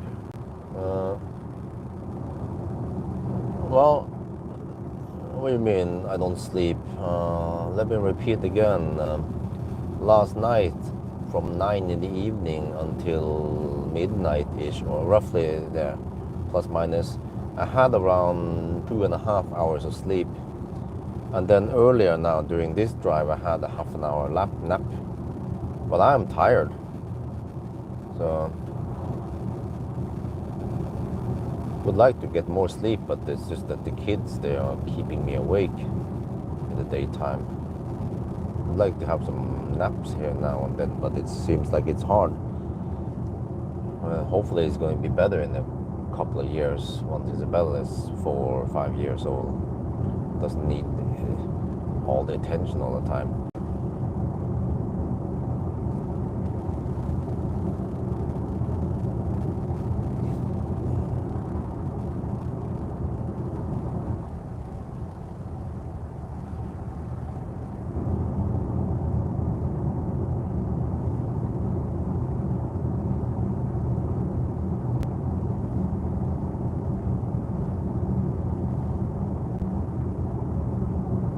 Nope, they're not in Norway.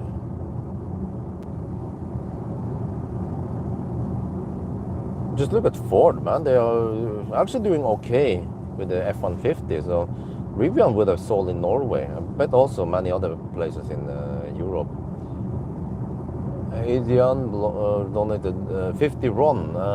Thank you very much. I don't know how much that is, but what kind of currency it is, but thank you very much.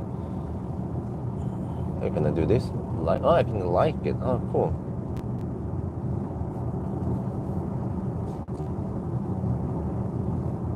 Is that Romanian currency? It's 10 euro. Oh, thank you very much. Highly appreciate it.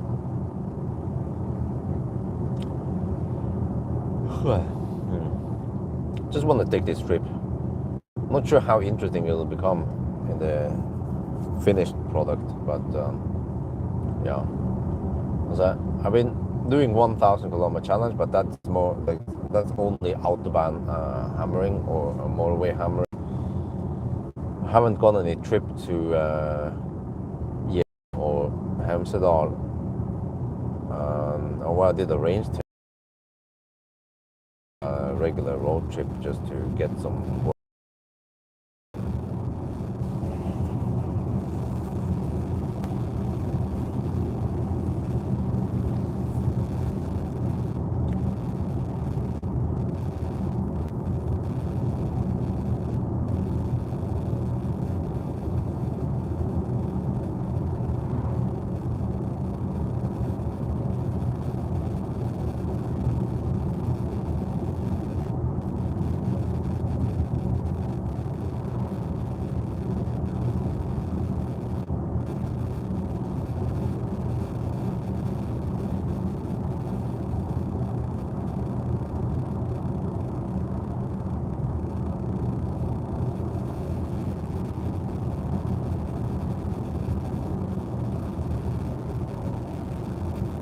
Old fan, oh, cool.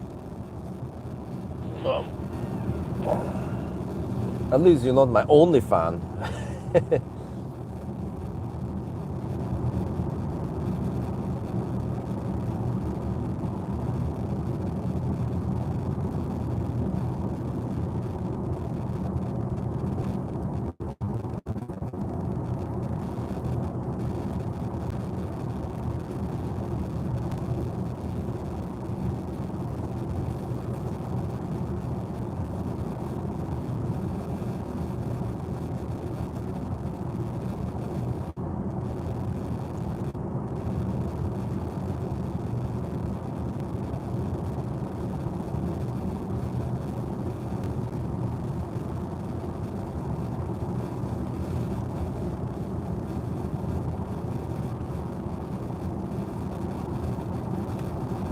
Okay, 72 kilometers away from Yes home.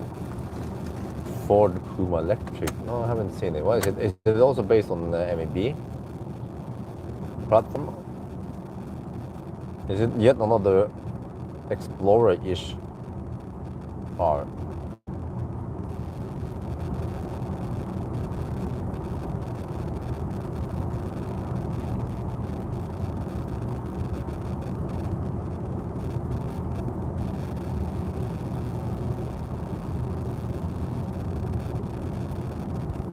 the Autobahn.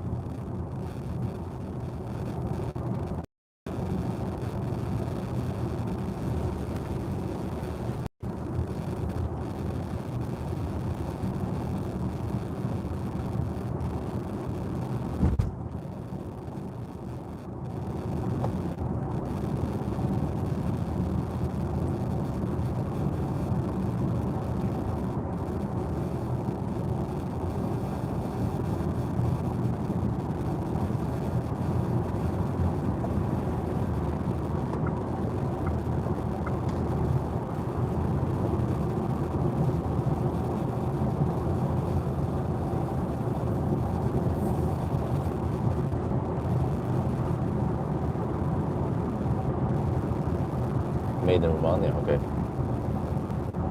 Volkswagen Björn, yeah. ID Björn.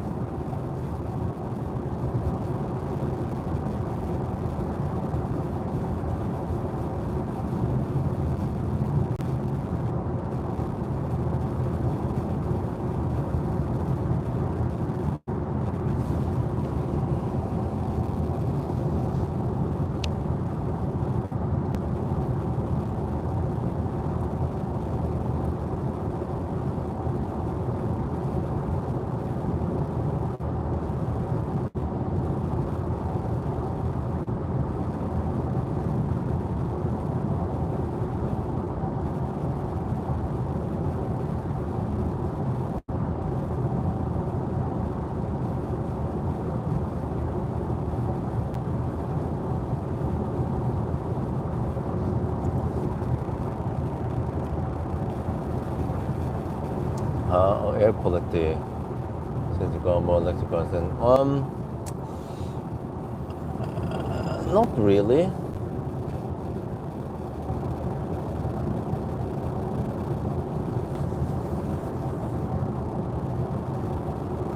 But maybe we have to check with some statistics. Maybe there's something that logs the air quality. We can check it over time.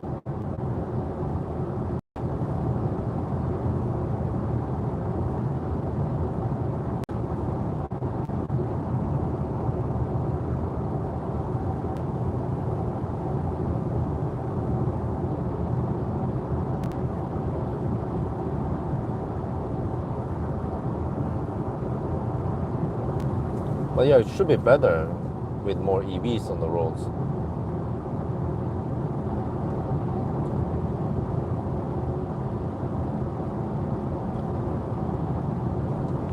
Yeah, but I think well, I'm not sure if I should say the hate against Tesla or like 10 years ago was made because Tesla was the leading EV manufacturer. And maybe Tesla was seen as a threat against the fossil car industry. So the fossil, I don't remember. No, oil industry. Yeah, oil industry felt threatened.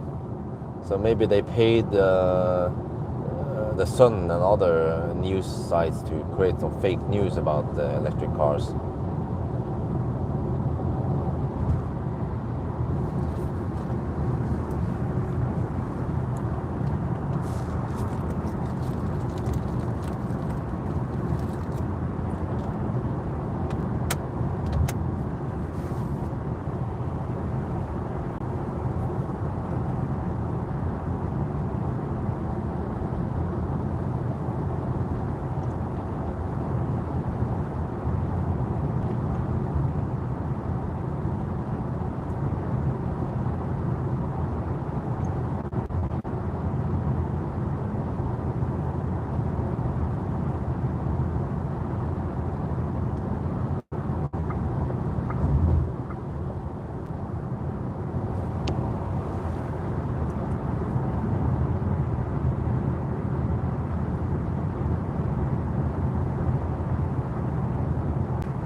drop out there. I'll be back again.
No.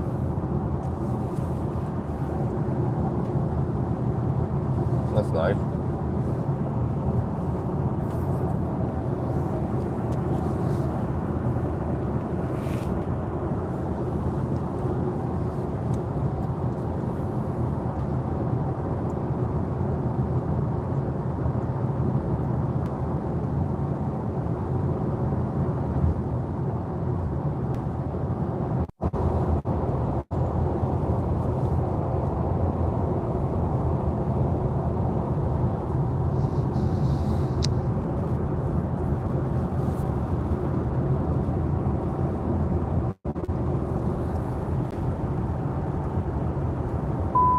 ID7 now.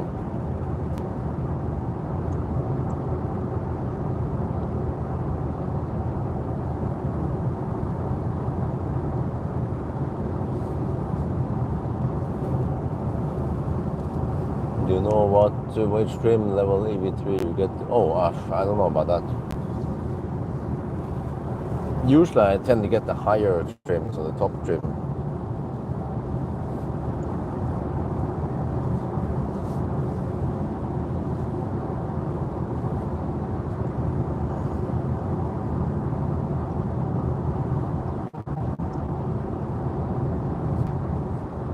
Where is the, what am I? It's the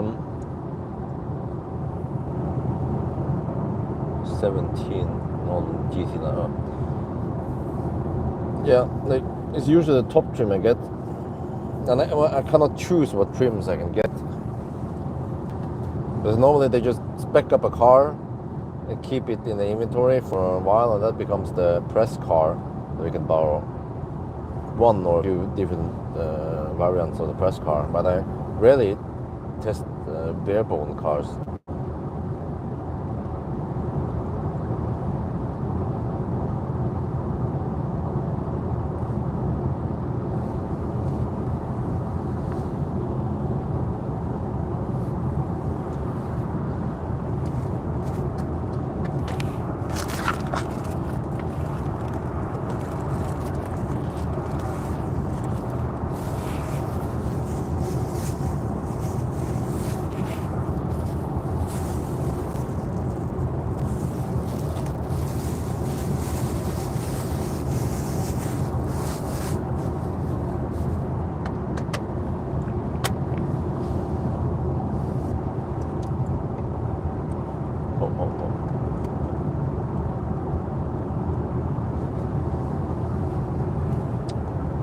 Went to Alvdal and to go back over Hardangervidda. Okay, nice trip, huh?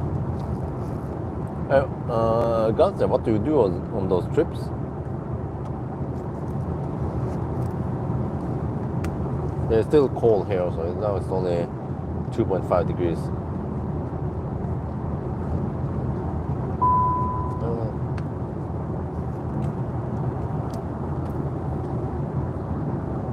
Oh, okay.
Oh, minus 10 degrees.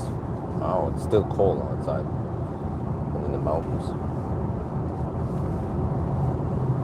Well, 145, yeah, I need to struggle to get 150 something. It seems like this car is just a bit thirstier than the rear-wheel drive. Around 20 watt-hour per kilometer thirstier.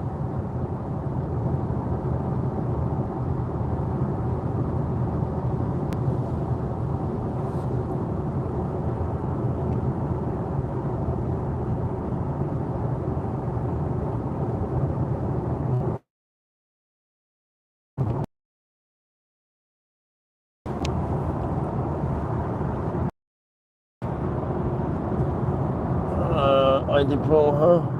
Well, I kind of like the overdrive because it has more power and grip, but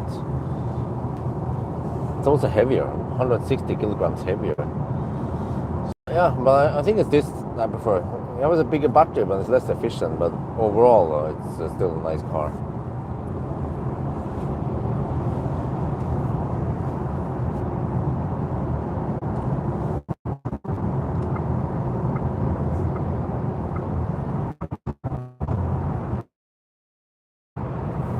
Oh, good morning.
Oh, it's really quiet at 7 in the morning. Most people are not gotten back on the road yet.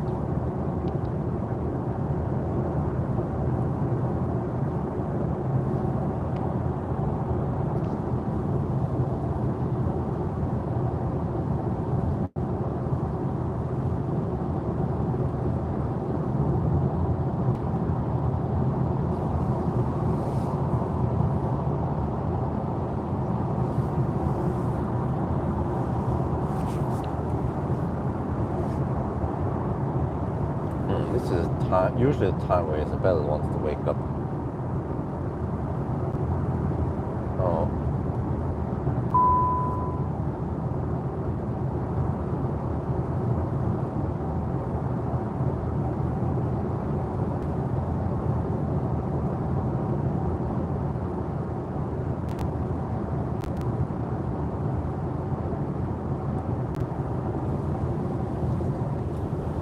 Minnesoon, okay, so that means around 20 minutes from home.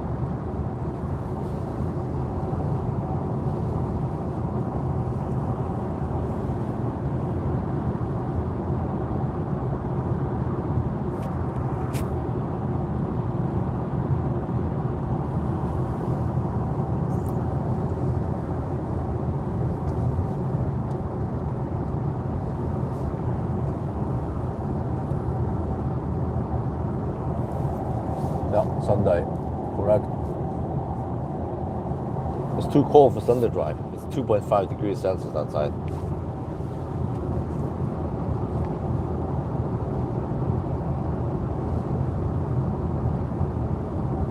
Chill driving. Well, that was basically last night. Just chill driving to Alvdal. Now back again.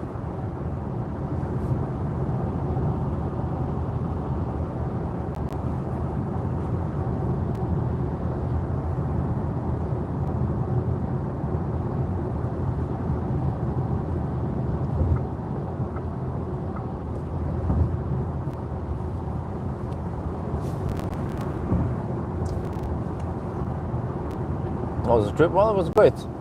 We managed to drive all the way to Alvdal and then turn around and at Jena we charged. After 400 kilometers combined motorway plus B-road, we had to charge.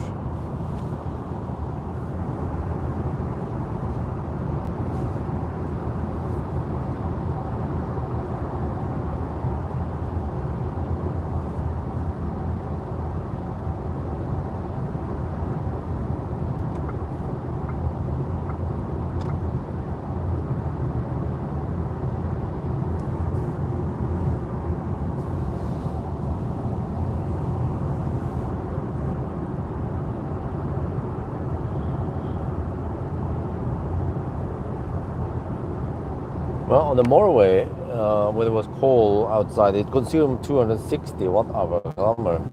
So that was probably for the headwind also. GTX can yeah, exactly. GTX, well then you get the better, well, more grip with the GTX. But it charges faster also, so it compensates for the disadvantage.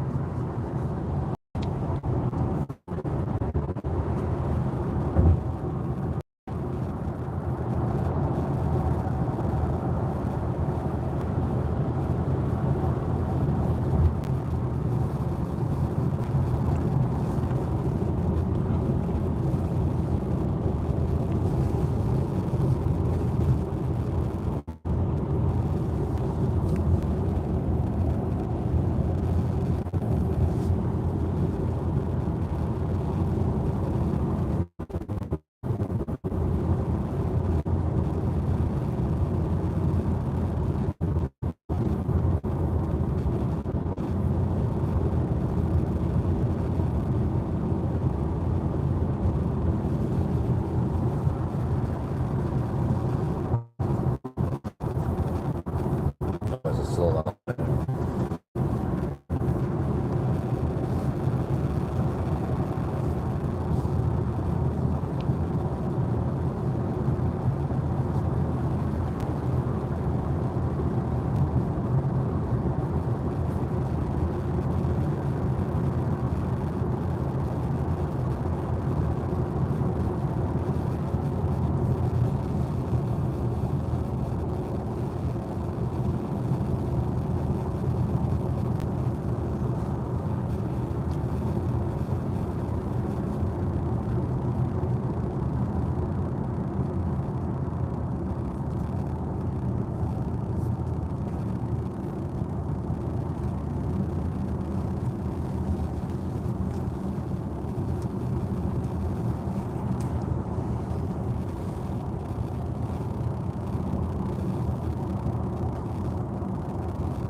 What? I don't know what the heck you're talking about.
plenty of use left, but no big deal.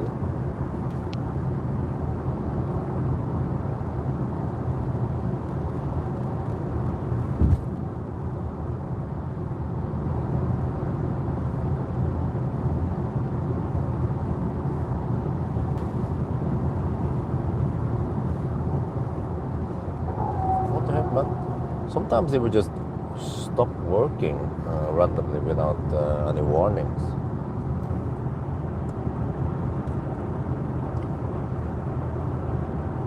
That's not good.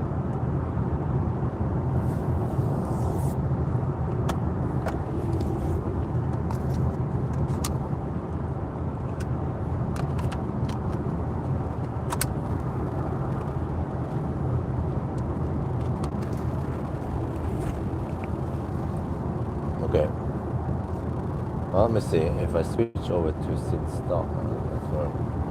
Huh. Average consumption is 202 watt-hour per kilometer.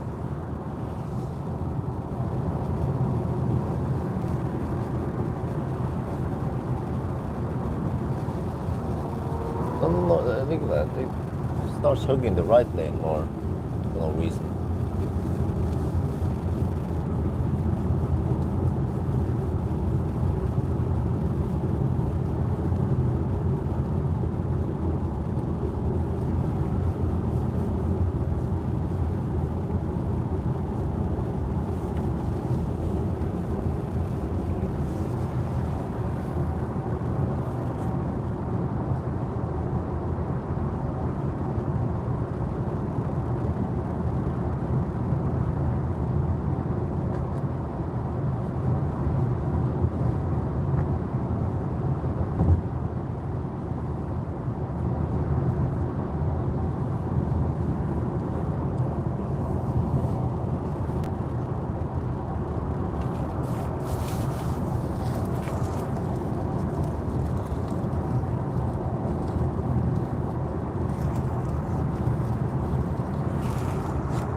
Yeah, the round trip, 202.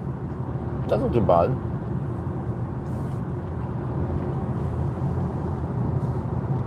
Well, except that the motorway yesterday I had around 260.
Oh, 20. Scared the heck out of me. 20% range. No.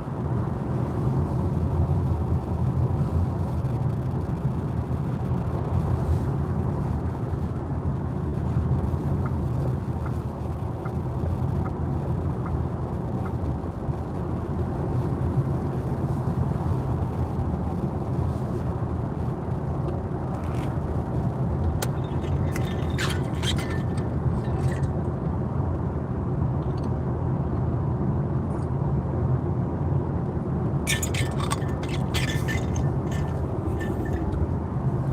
okay. Almost back home now.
konsolene.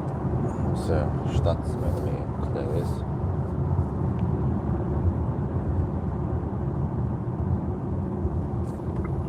Så ja.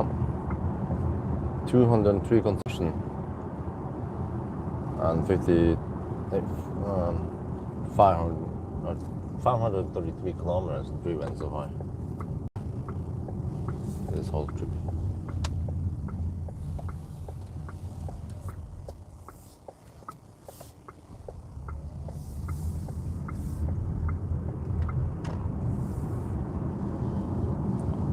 So yeah, just gonna end the live stream soon. So it was awesome meeting you guys again, as usual.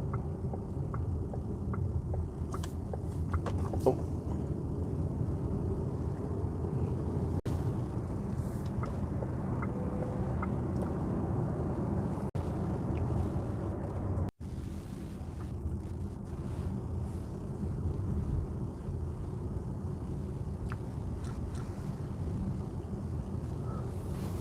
Well, it's a spacious car at least, and it's not an SUV. Similar to, I'd say similar to a C-Line 7.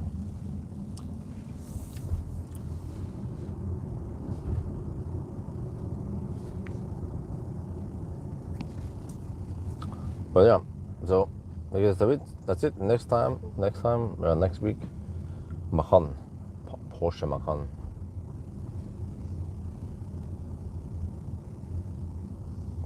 See how that one is compared to the Q6.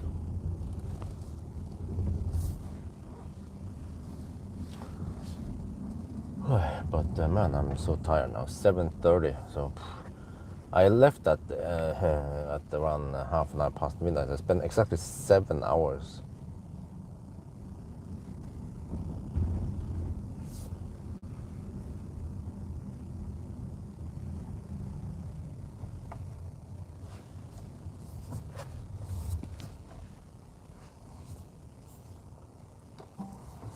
Okay, I'll just clean up the equipment and then go inside. So yeah, that's it.